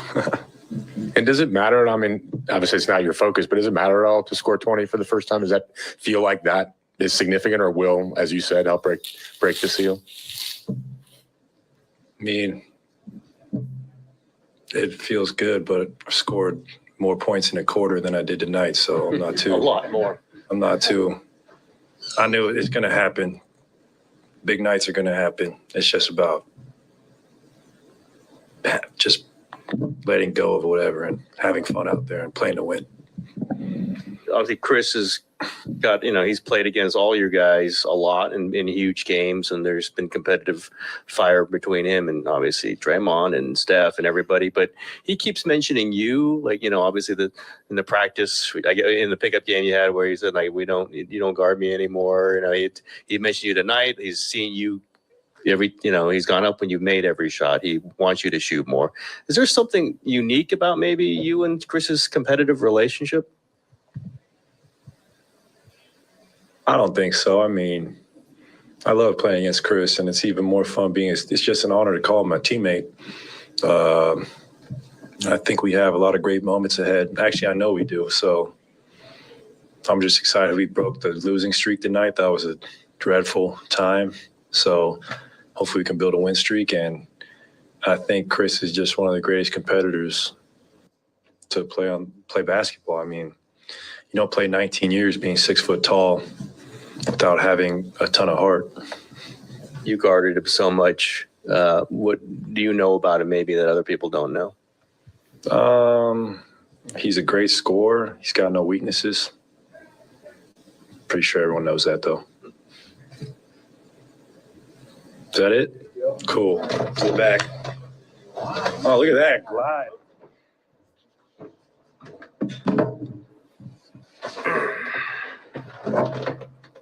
Kind of saw like Steph raise his arms, kind of mock celebration, but also celebration after this. Is it a sense of relief after all these losses? What's the emotion? Yeah, in a long season, when you lose that many games in a row, you forget what it feels like to win. So we just tried to play with a sense of urgency tonight and see if we can come out on top. Steve's kind of talked about kind of an excitement to get some practices in, in the next week or so. Like, how important in the course of the season is not only just a practice, but a practice where you guys can actually do work instead of rehab. It's actually really important when you have a lot of new faces like we got with our team. It's been a lot of different guys in and out the lineup, and the starting lineup has changed a few times, and you just need to get those reps in practice. And we had a really good practice a few days ago where we just talked about how we wanted to play, and move the ball. And all of us within our team know that it looks a lot different. We feel the shots that we getting and how we playing, and we just got to keep building on it. Chris, you assisted on 5 of Klay's 7 made shots tonight. What's it like kind of getting him going and what a game like this could do for him? Analytics is crazy now. I would have never known that. We just hooping, and I tell Klay all the time, I've played against him for a long time. Every time he shoots it, I think it's going in. You know what I mean? And he's a big part of our team and everything that we do. Sometimes we're going to need him to, cause 2-3 people to guard him and find the next guy. But every time I'm pushing the ball up the court, I'm looking for him. Kerr also talked about how when you're running the floor, it's less turnover with the ball, and said teams that you've been on, you've had that success. How do you feel about that statement? I try to, make smart decisions or whatnot, but also making a conscious effort to make sure we push the ball and get the ball up the court, so it's balanced. It's kicking it ahead. It's trying to, put plays, on target. It's like a quarterback. You don't want to throw interceptions. Especially when you got the shooters and the scorers that we got on this team. I feel like, a guy taking a tough shot is better than a turnover. Steve talked about how he needs to remind Klay to let the ball come to him, to give it up and go move without it. It'll come back to you. As much success as he's had over the years, do you remind him of that? Like they always say, shooters shoot. You know what I mean? Klay's a 4-time champion. He knows how to hoop. You know what I mean? And so I think with these games, you know, and the more we all continue to play together, we'll get more comfortable with each other, continue to trust. But, you know, I'm a guy who, when I pass it to him a lot of times, I'm yelling, shoot, you know, let it go. Because I didn't seen it firsthand many a times. But it's a process for all of us getting to know each other. And luckily, it's a long season. Chris, because it's so early in your tenure here, was it easier to kind of contribute with the guys who are struggling, Klay struggling, or Wiggins struggling? Is just because who you are, you're able to kind of maybe talk to them, or do you wait a little bit because you're getting to know them still? It's a little bit of both. You know, I always got to be who I am, but I am new. You know, and I played for a number of teams now. You know, so when you come into certain teams, you figure out, you know, the voice of the locker room and how to move within that. You know, and Draymond has done a great job, but I try to back him up. He backs me up. And then also you got to know when to listen. So we got a really great group of guys. And, you know. We'll come back to that. Austin's here. Hello, Austin. Oh, you got me in. Hey, how's it going? Ah, great. How are you? Good. I'm walking out to my car now. Here's Chase Center right behind me. Oh, Chase Center. Yeah. Cool, man. Thanks for that. So, heck yeah. How was it? Like, how's the environment? You know, pretty good. Warriors fans obviously do not like Dillon Brooks. It was interesting because, you know, usually we try and record stuff, you know, like before the game, but not really much happens like right before the name, like in player like introductions, like lineup introductions and stuff. But yeah, as soon as Dillon Brooks was announced, I mean, just hurrah of boos, which is pretty cool. I get, you know, it's good to see that from Warriors fans. And then, yeah, I mean, during the game, I would say it was pretty good. Obviously a win. It feels good, right? It's been a minute. Wow. It's been a minute. My gosh. So yeah, I mean, it was cool to see the fans just kind of like get to go to a game. They had control the whole game. They were up by like about 10 points the entire game, which was good. Had control. So there weren't really any like big exploding plays that happened. I would say the Steph and one at the end of the half was pretty good. That was probably as riled up as the crowd got. But yeah, it was a pretty smooth sailing game, I would say, in terms of the environment. Nothing too crazy. Got some fan interviews in before the game, put that up on KNBR. And yeah, some interesting takes there from the fans, which is always funny to see. You know, some people are saying that Steph and CP3 should not be on the court at the same time, which I think that's a little delusional, but you know, that myth got busted tonight. Yeah, for sure. Yeah, it's always funny to, you know, everyone says something different. You know, some fans hate what Draymond did and they think it was horrible, and then, you know, some other fans think he was in the right. So it was that was cool. We're gonna try and do that more, but environment was pretty good. Nothing too crazy. Well, Cholo kind of alluded to it. How was Klay's paper airplane toss? Yeah, we just got it up on KNBR. That was the last thing I did. That was the last thing I did before I left. It was post his paper airplane toss. It was good. It got all the way to the back row of the media. I would give it an 8. I would give it an 8, maybe 9 out of 10. It was very solid. Wow. That's so that's the, you know, have you seen a 10 before?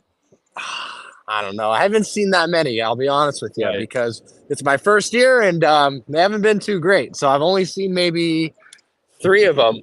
But yeah, I would say this was a good one. He walked away from the podium and he said he liked the glide on the plane. So even he was impressed, I think. So it was good. Were you there for Draymond's that one time? Yes, I was. That was the other time I was there when that was horrible. My God, I think he hit a media member in the second row. That was bad. And then Klay, he went in there and they brought it up, and I mean, that's just not Draymond's ballpark, you know. Klay was not having it. He made his, and he outdid Draymond's for sure. Yeah, that was a funny moment. I love that. Because you could tell even just from the video, he was like folding it wrong. Like, you don't fold. You don't fold it. You don't fold a paper airplane like that. I don't know what he was doing. They don't have I guess, you know, there's not an airport near Saginaw, maybe. I don't know. I know. Yeah. No, that was yeah, I don't know what that was. They might have had to be after those podium pressers. Klay probably gave him a lesson on how to fold a piece of paper. Exactly.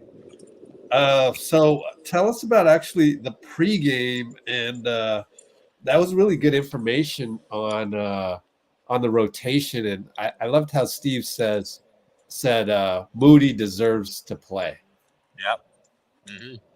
Did you get a chance to talk to any fans, and did they mention Moody at all?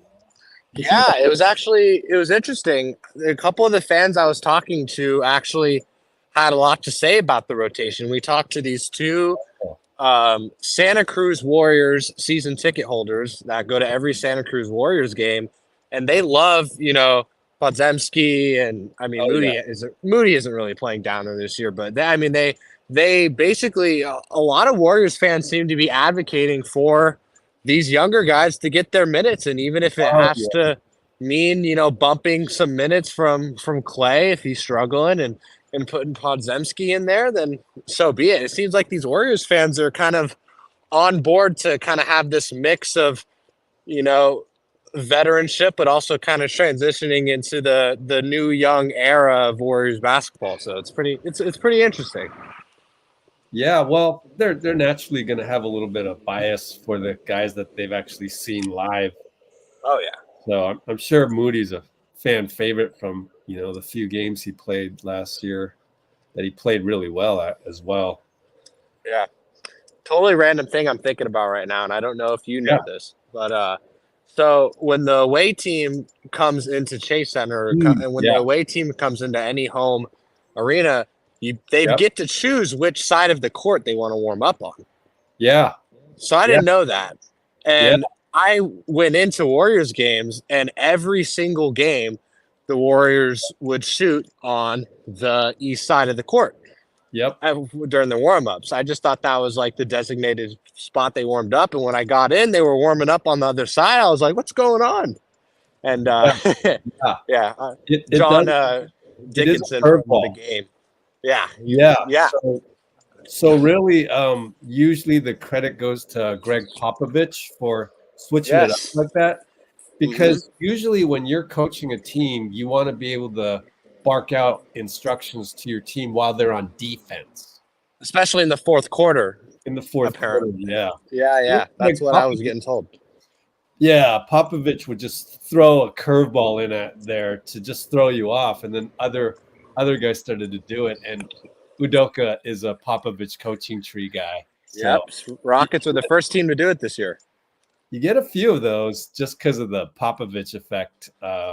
And Mike Brown likes to do it sometimes, although sometimes he'll go traditional just because of the Kings are, you know, they're playing so well, and, you know, he wants to keep it traditional. So it is weird. So did Steph did the full court heave, right? Did that hit backboard at all? I think it was short. He had the aim, but the power wasn't quite there. It was a good effort. But it did not hit the rim. I think it probably bounced like 5 feet in front of the rim. So pretty good considering, it's a 100-foot shot. I have actually seen him hit rim, which is amazing. Like twice out of all the history of, even Oracle. But what was I going to ask you? Did you see maybe this was last year. So anyway, but yeah, you've seen the video where the ball boy got hit by Steph, right? Yep. Oh man, that must have hurt. Oh yeah, that'd be. Hey, that fan probably is okay with getting hit with that ball. I think after it's all said and done, got to meet Steph and probably got some tickets out of it. So.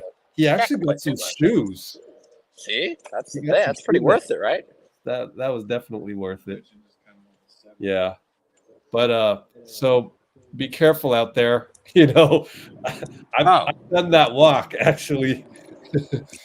I'm going to Mississippi Avenue. Got to go park on the state streets because those are the only places you get free parking in the city. That's exactly where I parked. Yep. Yeah, almost to my car right now. So Gave yeah, away a it's secret there, so don't nobody take. But you get there early enough, so you're good. oh yeah, got to get there for the free food. I mean, if anybody wants to work in sports, that's one of the best parts. I don't eat all day because I know, I'll just go buffet out at the Warriors game. Oh, good for you. Yeah, cool. Well, thanks for joining us again. Of course, man. Trying to think of anything else. It was a pretty light win, pretty low key Monday night. When the buzzer sounded, you had Steph kind of exaggerating the song. What was it like with the crowd? Where they just kind of, did it feel like a special win, or just I would say more on the side of just a random win, to be honest with you. Just in terms of the crowd reaction, I think it was more the players that needed the win, right? I mean, the crowd, obviously they're happy to see the Warriors win, but I think Steph and CP3 and Klay and Steve Kerr, they were all just happy to end this streak. So, yeah, absolutely. Yeah. When they got to the podium, I don't know if I saw you were listening to CP3 before I joined, but they were just all very, very happy to end the streak. So that's step number one. So, well, thanks, man. Drive safe. Heck yeah. Get back. Cool. You got to drive though, right? Yeah, I 15-minute drive for me. Nothing bad. Oh, good. All right then. Thanks for joining us again and giving us all the behind the scenes sights and sounds. It's always great to join, and I will see you I will not be at Chase on Friday, so the next home game I'm at, I'll let you know. Great. Thanks, Austin. Take care. Heck yeah. Peace out, y'all. Have a good night. All right. Later. All right. Now we just need Dean back. Oh, let's continue. Continuation. At the 5:00. Oh, we crossed 5 hours. Wow. Continuation of CP3. Remaining video. Okay. Let's play it. So we only got 3 more minutes of this. You just try to feed off each other. It was 6 straight losses, but I mean, at least from my perspective, it didn't feel too panicky around here. I'm just curious your perspective coming in. First time kind of going through some adversity with this team, how you felt it has been behind the scenes. It's been cool.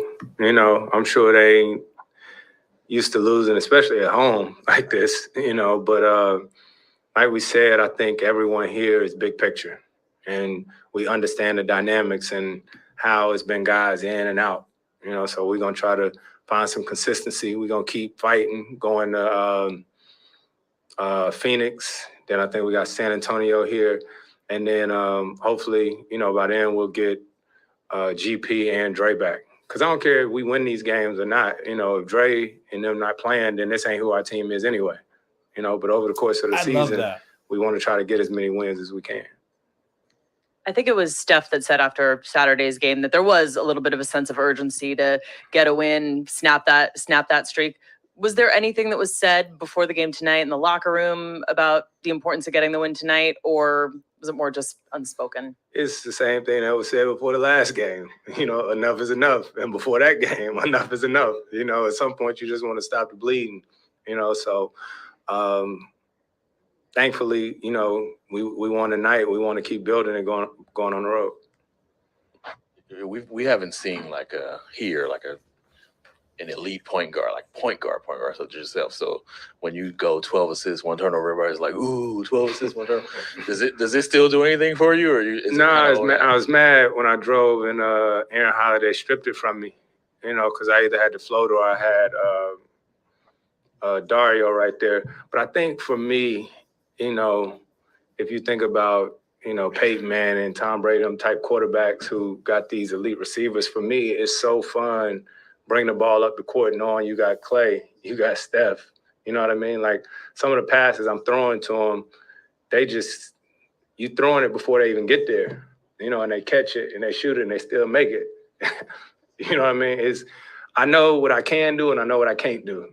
And I don't shoot the ball like them. You know what I mean? So it's fun to play with guys that are slipping and setting screens or whatnot. And I think we're only going to get better. They've been trying to keep you, I think, 28 minutes, 29 minutes, but this tonight, 34. There have been a couple other higher minute games. Do you feel good with that? And would you not mind at all if it was 34 every night? Absolutely. I thought. Conversation you have, or I mean, we talk, you know what I mean? But I mean, I trust our training staff here, but I also trust the work that I put in, you know, day in and day out. You know, I train for this. You know, this is my job, just like the things that y'all do. So day in and day out, I prepare myself, you know, as best as possible for these games. So. Is that it? Great. Yep. Okay, we got Steve Kerr. Yeah. Oh, Dean's in the chat. Let's see. Oh, thanks. Yeah, luckily we got him. Let me see if Bill ever got back to me. Wonder if he ever got it out there. No, I don't think he made it to the game. But let's try. Where did I put my? Oh, I gotta airdrop it. That's the thing. Okay, hold on. Airdrop.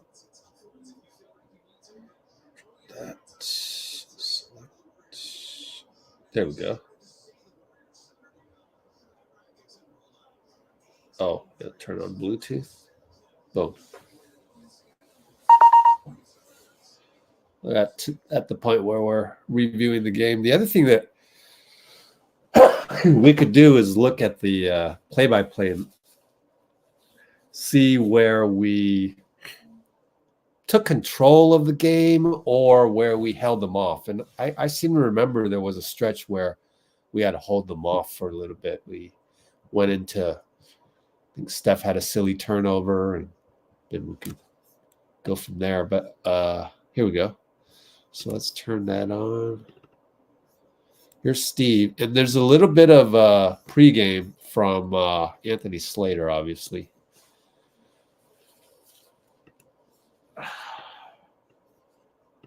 Okay, here we go with Steve pregame and postgame. You mentioned just kind of wanting to settle on a 9-man rotation. I know obviously 2 of your potential rotation guys are out tonight, but like how soon are you talking? Like how quickly do you? I don't know. Like I said, it's, you know, sometimes it's really clear and it just happens. And then other years it's not as clear and you have to experiment. You have to give guys opportunities. And it's really hard when you're losing to decide on your top 9 or 10. So we just got to keep going and try to win each game and see what takes shape. Does this remind you of a season from previously? Not really. I would say most of the time since I've been here, we've had a pretty clear top 9 or 10. I don't think we've had a season where I felt like 12 are a possibility on any given night. That's a good sign, though. You know, we got a really good roster, but we've just got to figure it out. And it's going to mean that there are going to be some people who are unhappy, and it's going to be how it goes. Yeah, last one on this. I mean, in some ways, at times your young guys are, can be performing better than your veterans. How difficult is that decision of potentially lowering veteran minutes for young guys? Yeah, and all that has to be factored in. I mean, look, I'm really patient, and I've got guys who are championship players. And you look at Klay and Wiggs early on; they both have struggled. But I'm of the opinion that we got to show some patience because we know what they are. And you look at Wiggs the other night; I mean, he looked great, and so I think our patience has been rewarded. I think you're going to see a different Wiggs from here on, and I think the same thing's going to happen with Klay. So all of that factors in the early part of the season when, I would say a guy like Moses, for example, I think he deserves more playing time. Like he's played really well, and he's just got such a great approach. And but there's a lot of factors as to why he hasn't. And some of that is we're trying to get, Klay and Wiggs going. Some of it is we're, trying to play some other guys as well and see what some combinations look like. So that's the difficult part if you're a player involved. You do everything you can and you still might not be rewarded. And it's frustrating, but it's all part of the job. Just how important was Chris Paul tonight, Steve? Obviously played 34 minutes and was plus 12, I think. How important do you think he was? Yeah, he was amazing. I mean, just getting us organized and, down the stretch. This is kind of what happens when you're in a rut and you've lost a bunch of games in a row. It's just hard. You don't get a 20-point blowout. You got to grind it out, and that's what happened tonight. But having Chris down the stretch, getting us organized, he got the ball down low to Dario late, and he got fouled for the 2 free throws and called another play where Steph got a layup. That's the beauty of having Chris out there is he's a true point guard, organizer, game closer. So he was great tonight. See, the game like this, is it, given what you guys have been dealing with, is it relief, progress, or a little bit of both? A little bit of both. We weren't perfect, obviously, but, at this stage, you just need to win a game. And that's, that was the focus tonight. That's why I played Steph the whole fourth. He was brilliant, I thought, all night. And then I thought Wiggs was fantastic guarding Van Vliet. That's a tough assignment, but just got to grind it out. And so hopefully this is a good sign and we can get back on track. What did you think of Klay's night?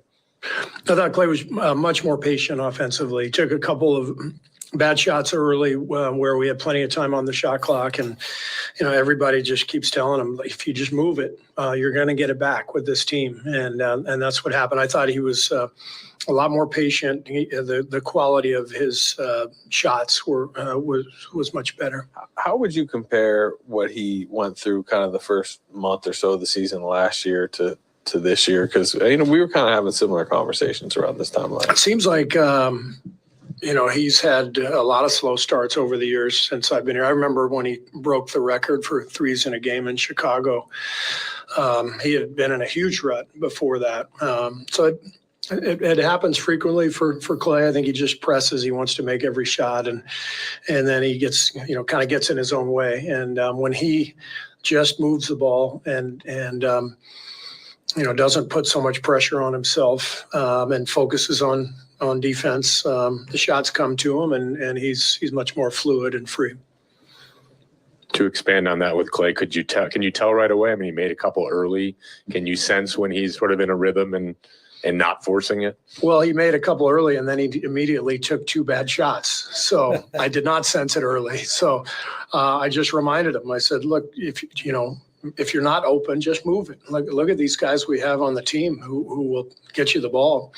And we had a beautiful possession early on where the ball swung and hit the paint twice. It was drive kick again. I think Klay hit the 3 to end that possession, and that was that's the blueprint, right? But in order for that to happen, Klay has to get off the ball when he's not open, rather than try to beat his guy one-on-one and take a difficult fadeaway. So that's what we're focusing on. And, if he does that consistently, then the game's going to open up for him. How do you collectively harness that offensive rhythm and make sure that, this isn't just a one-off and this is what you're going to be able to establish going forward? And we just have to keep what I believe that's Kate Rooney of KRON, just in case you were wondering, because we haven't really heard her voice much. She's been covering a lot of Niners lately for Cron, and seems like Jason Dumas is doing less. And maybe he took the night off because his hometown Philly Eagles were playing the Chiefs tonight. The good clips of what we're looking for, keep practicing, or maybe find a day to practice, I should say. We don't have much time to practice, but when we do, we will work on things that reinforce that idea and the fundamentals that go into that. You close with Saric center. Do you like him with? Obviously, it might change with Draymond there, but you like him with the starters essentially. Could he be? I mean, heavily in that mix to close? Yeah, he could close any night just based on what he does offensively. He just gives us a different look with his 3-point shot, and it spreads the defense out, gives other guys driving lanes. So Dario's great. He's a hell of a player. We're lucky to have him, and yeah, he could close on any night. You mentioned before the game that your bench has outscored the opponents every game but one. They outscore them again tonight. How does it complicate the way you're kind of looking at how you can put rotations together? Do you like, hey, let's just keep them together, or insert them one into the start? Like, how does that factor in when you know your bench players are playing so well? Well, I think we're still trying to put the puzzle together. And, we've started Chris the last couple of games, with Draymond out. We brought him off the bench quite a bit. But every move has an impact on the next move. And, who's if you start one guy, then the bench rotation changes. And, so that's what we're trying to figure out. I don't think we have any set pattern that we're comfortable with, but we really like all the guys coming off the bench. They're all playing well. It's just we've got to find the right combinations. 8 turnovers for the team. Is there something when you have low turnover games? Is it less dribbling, more moving the ball, like you said, or what sort of leads to only 8 turnovers in a game? Well, Chris playing 34 minutes and handling the ball quite a bit makes a huge difference in that regard. His teams are always low turnover teams. So, we played him a little extra, and that allowed Steph to work off the ball, with Brooks draped all over him. And that's helpful. And then I think just taking better shots, and not forcing anything, that usually impacts turnovers as well. So you get into a better rhythm offensively, and you have better possessions. When did you decide to go the full fourth quarter for Steph? Was that pregame, hey, we might, or was it? No, we took him out with 5 minutes left in the third, and which was a little early, but he turned it over and he just looked a little tired. And then at the start of the fourth, it just felt like, I think we were up 11, maybe, felt like a crucial part of the game. And I just wanted to get him out there to start the quarter, to make sure we got off to a good start. I was going to try to get him out for a couple of minutes in the middle of the quarter, but it didn't really, that opportunity didn't present itself. So we needed to get this one, obviously. So stayed with him the whole fourth. Thank you, guys. News alert. Steve yanked Steph after a turnover. Here's Ime Udoka. I haven't heard this yet. It's only about a minute and a half. What was so different tonight to try and get a hold of them? Too many mistakes, letting the shooters get too many open looks. I think they were 11 for 20 at half, and out of those 11, I think 7 were off of missed coverages.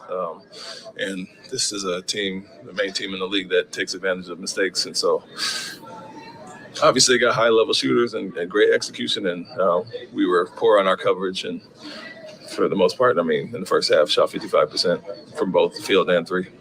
When you talk about some of those mistakes, was it less intensity or focus maybe than some of the past games where that just wasn't the way this team went? Yeah, I think it's a little bit of that, but also, like I said, if you make those mistakes against Golden State, they're going to make you pay. So even if it was the same or a little bit less, it stands out because of the shooters they have and some of the actions they run. So our attention to detail, to your point, was not the best.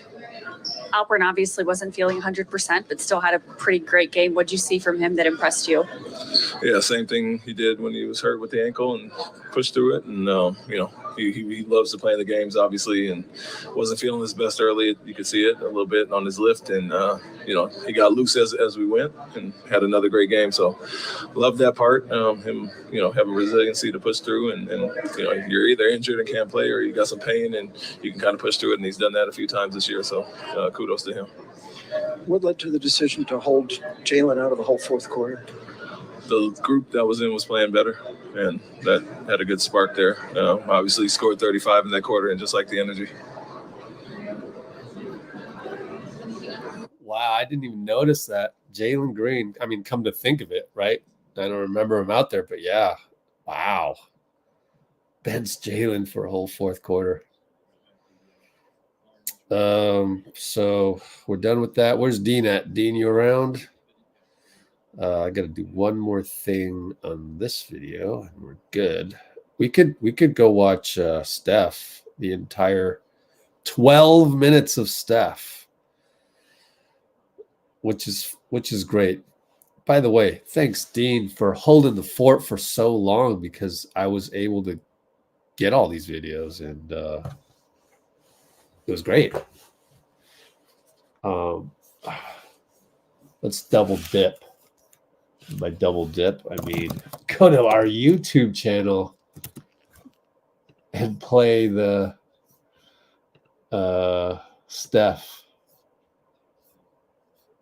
Yeah, Udoka. I like Udoka. I like him. Got good demeanor up there on the podium. All right, let's go ahead, because I'm really feeling my allergies. Like, I'm all stuffed up. But anyway, here we go. We haven't done this one yet. 3, 2, 1. Pump.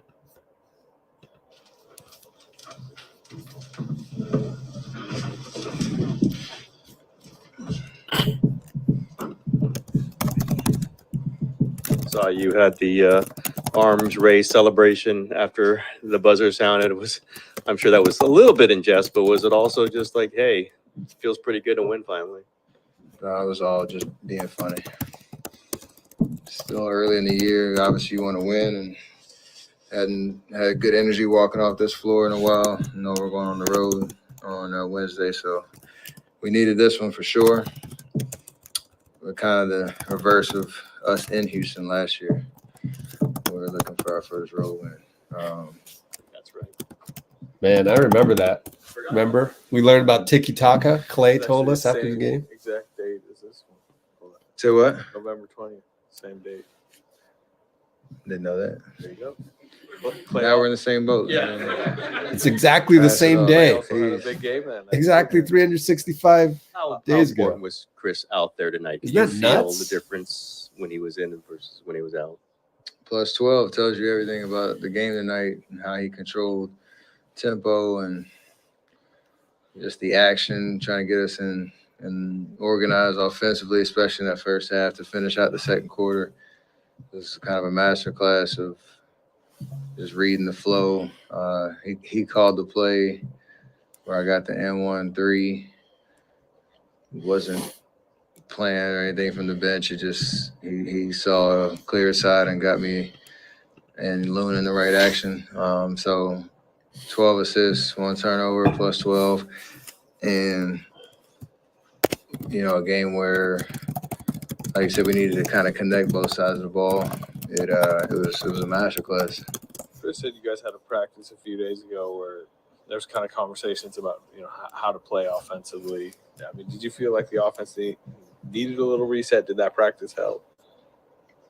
Yeah, I mean, losing forces you to check yourself and figure out what's going wrong, where you need to make adjustments. And for us, still room for improvement, but we struggle to create good looks consistently throughout the game, whether it was, you know, tough shots that then led to, you know, kind of morale killers or, you know, advantages, momentum going the other way, or kind of playing mindless basketball where you're just running around not understanding what you're trying to do. So we Steph admitted to mindless basketball. Make the simple pass. You need that reminder because everybody's trying hard to get themselves going or, you know, make the big shot or, you know, have the big moment because we're all built like that. Like there's competitive spirit about us, and you know, sometimes you work a lot harder. You just need to work a lot smarter, and I think that practice helped us get there. Still got a lot to improve though. Along those lines, do you see Klay being restless to get going? And Steve was saying how he has to, you know, he sort of reminded him to give the ball up and it'll come back to you and you'll get better shots that way. And it seemed like that happened a few times in the first quarter.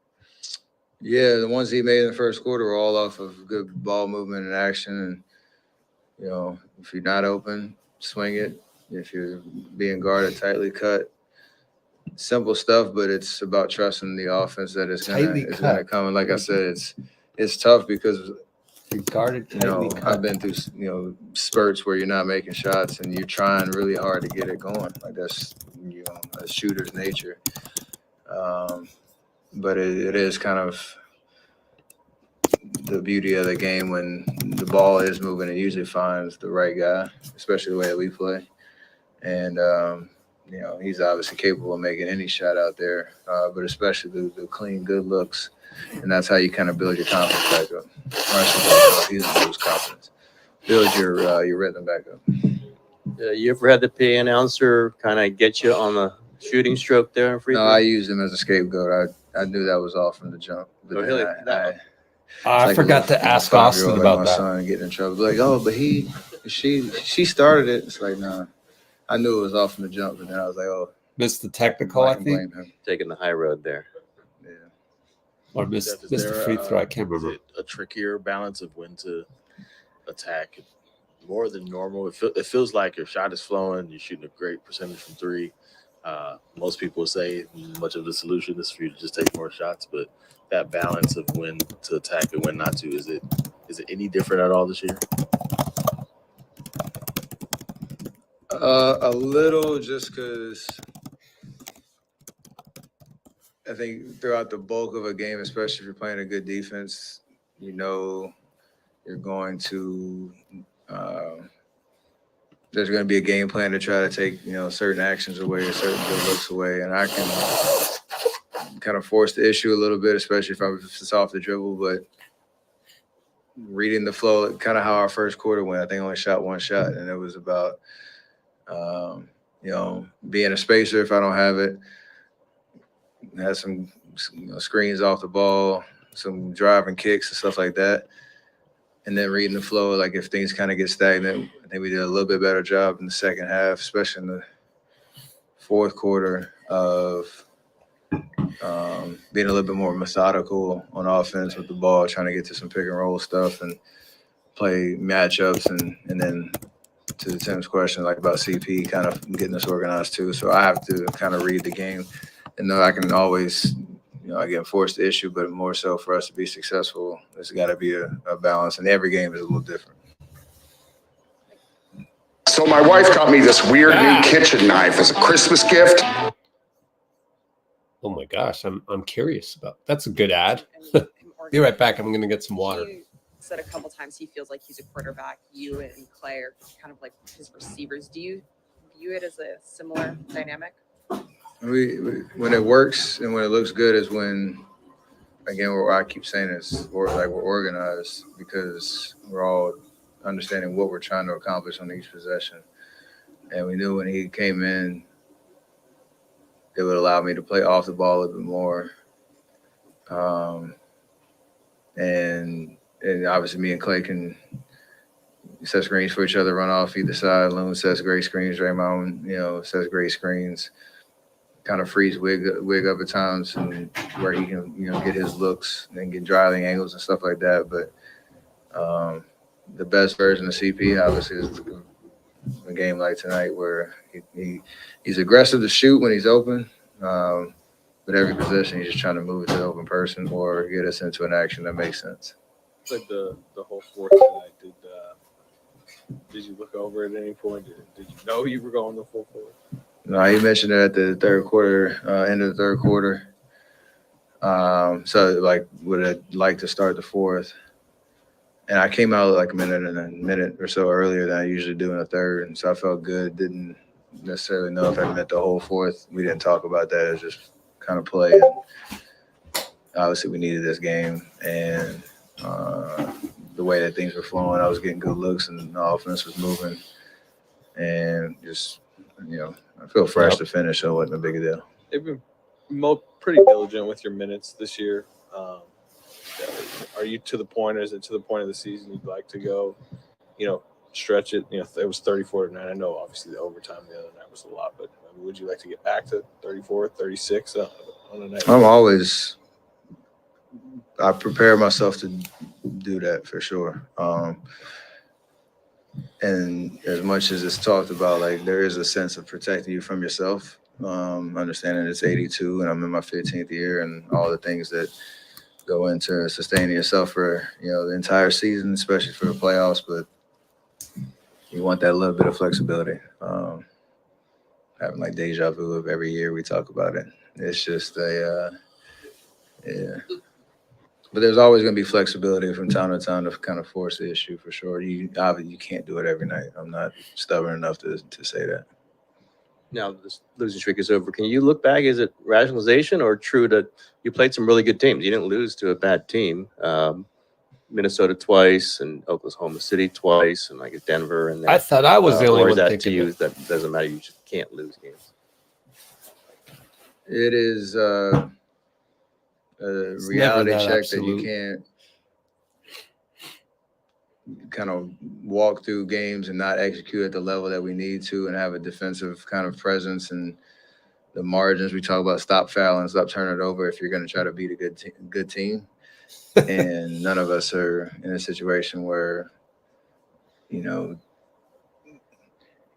not going to learn that lesson because down the stretch of the season, those are teams you're going to have to beat if you're trying to get out the West. And that's all we're trying to do. So you got to put that in the memory bank of where we fell short and what it's going to take to get over the hump if we play those teams again. Obviously not Cleveland, but,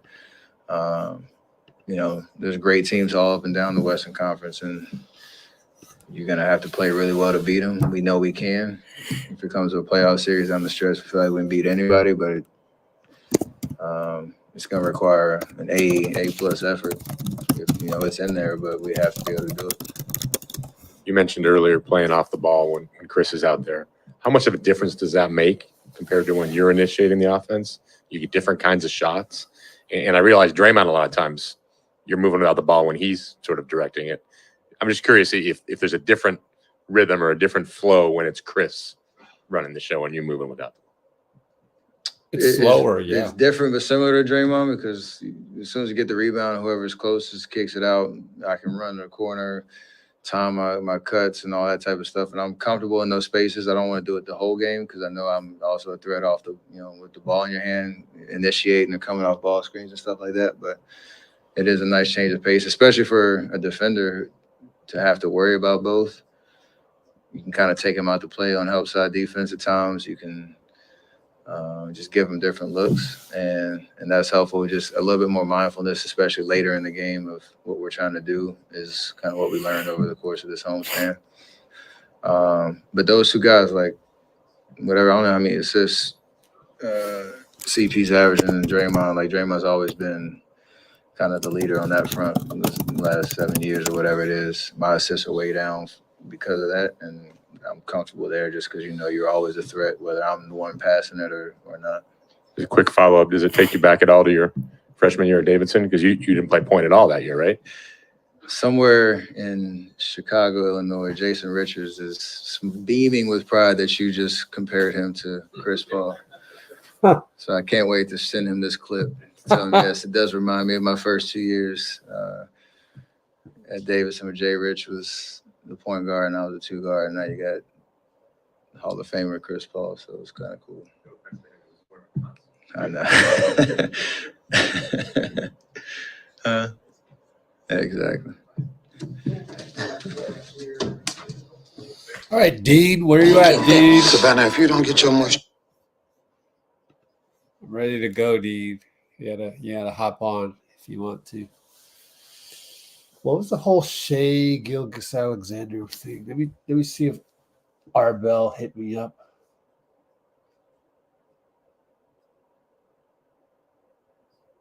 Oh, nothing. Huh.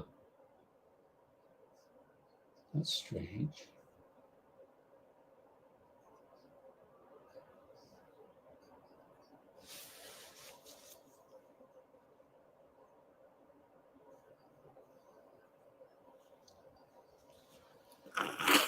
Oh, there he is. Never got the DM from Arbel. All right, any closing thoughts? Yeah, yeah, a couple of them. I love that the first thing Steph thought of with that CP3 thing was thinking about how his teammate, was he also his roommate, the 2 point guards? Might have been. But no, his roommate was and they had a whole flat together. So, but I don't know. Yeah. But it was his point guard, Jason Richards. Yeah. And his roommate was Brian Barr. Yeah, that's awesome that he immediately was like, oh, he's gonna love that, rather than just Yeah. And I agree that he, watching him play the combo guard kind of position today looked really good. It flowed really well. Yep. The other thing was, there are a few other things. First is CP3 being a quarterback. I really like that. I always felt like when Draymond was kind of the main playmaker for the team, it's kind of like watching someone pitch to a bunch of hitters. I'm like trying to get them to hit the ball like over the line, where you pitch to your own team. Uh-huh. But CP3 has that quarterback, like, how strict those football offenses are. They tend to be like, because it's so spread apart. Right. They tend to be like you have to run this route, and we're gonna make it right. And there's all these complex parts moving, but it's moving like a machine. CP3's really shown a great ability at that. Then Klay, didn't have to play too much. Steph, 35 minutes. CP3, 34 minutes. Last year and the years before that, you wanted to try and keep the starters around 36, 37, right? Really? Yeah. That was the kind of goal these past couple seasons. Yeah, a couple minutes more. Yeah. Yeah. Remember 34 ideal for Steph, and then this year is 32. Yeah, right. Exactly. And that's the depth. We're like, oh, Chris Paul played 34 minutes, Steph played 35. That's under what they were playing last year for both of them, and for Chris on the Suns and Steph on the Dubs. So I've been happy that when it feels like we're pushing minutes, we're kind of just getting them back to where they were most of their career, rather than really pushing them like 40. Potential rotation guys are out tonight. Where's that like coming how from? soon are you talking? Like how quickly? Do I don't it know. must be coming from. Like I said, it's sometimes it's really clear. And I it don't just know where that's happens. coming from. And then other years, You can mute your computer first, and it's then clear, and you have to Hold on a experiment. You sec. have to give guys. Okay. there's not like You a can hear me, sound. right? So my Yeah, mic yeah, I is can hear on, you. and I Yeah. gotta identify where the heck that came from and close that out. I see. Nope, that's not it. Quit out of that. Thank you, Catherine. Yeah, I hope you're It's feeling still better, right? playing. Let's see. You know, a pretty clear top 9 or 10. Golly, must be coming from here. No, I closed that out. Hold on. Yeah, exactly. DVDV. Figure this out. Dean is waiting patiently.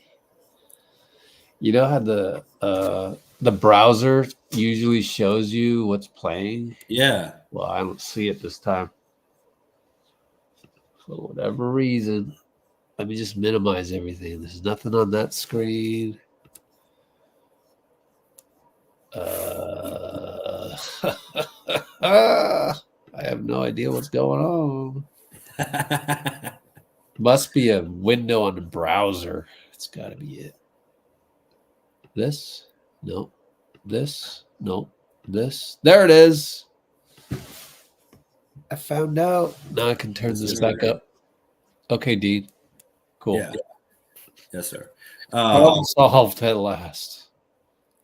Exactly.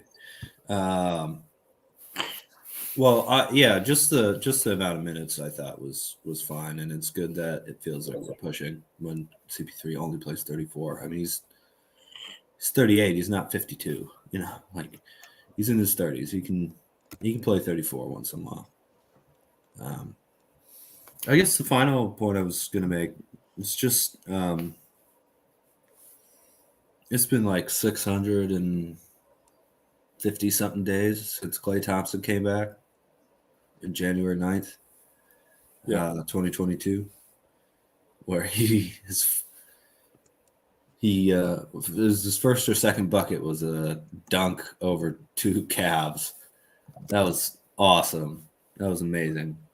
But it's not even been 941 days since he's been back yet.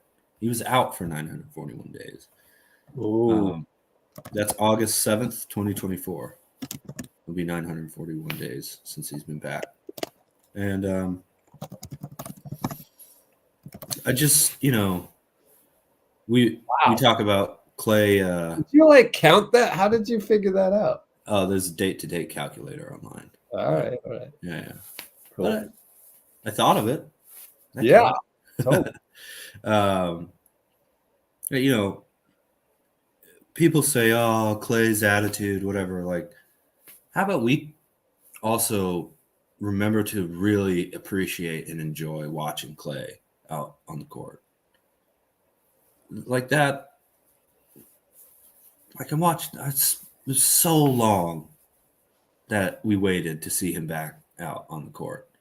And at least give him that amount of time that you waited to just enjoy and appreciate the way he's playing.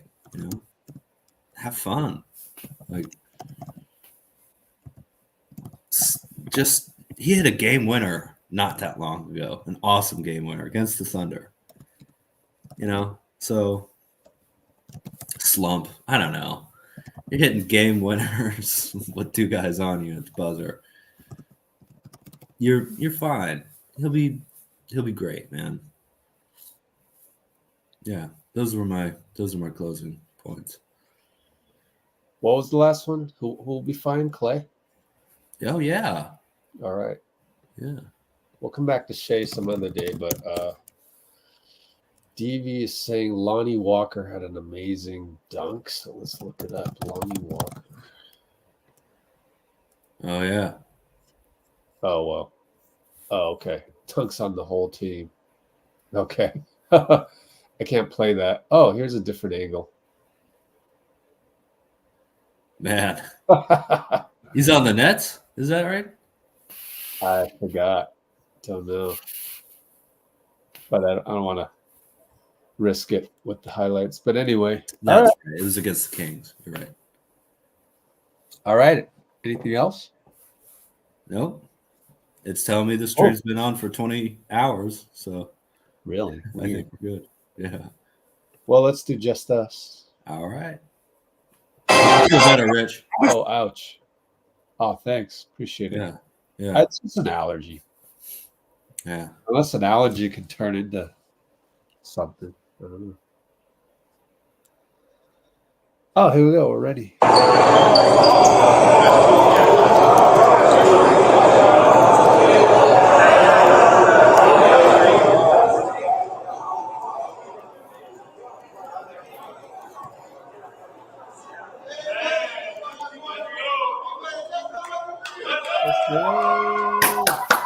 Just us. Let's go.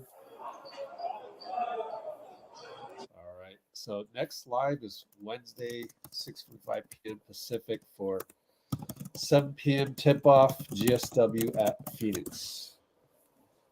And it's already Tuesday, 12:39 a.m. So we're almost there. Yeah, really. All right, everybody. Take care. Yes, sir. Just us. Thank you, Dee. Thank you, Rich.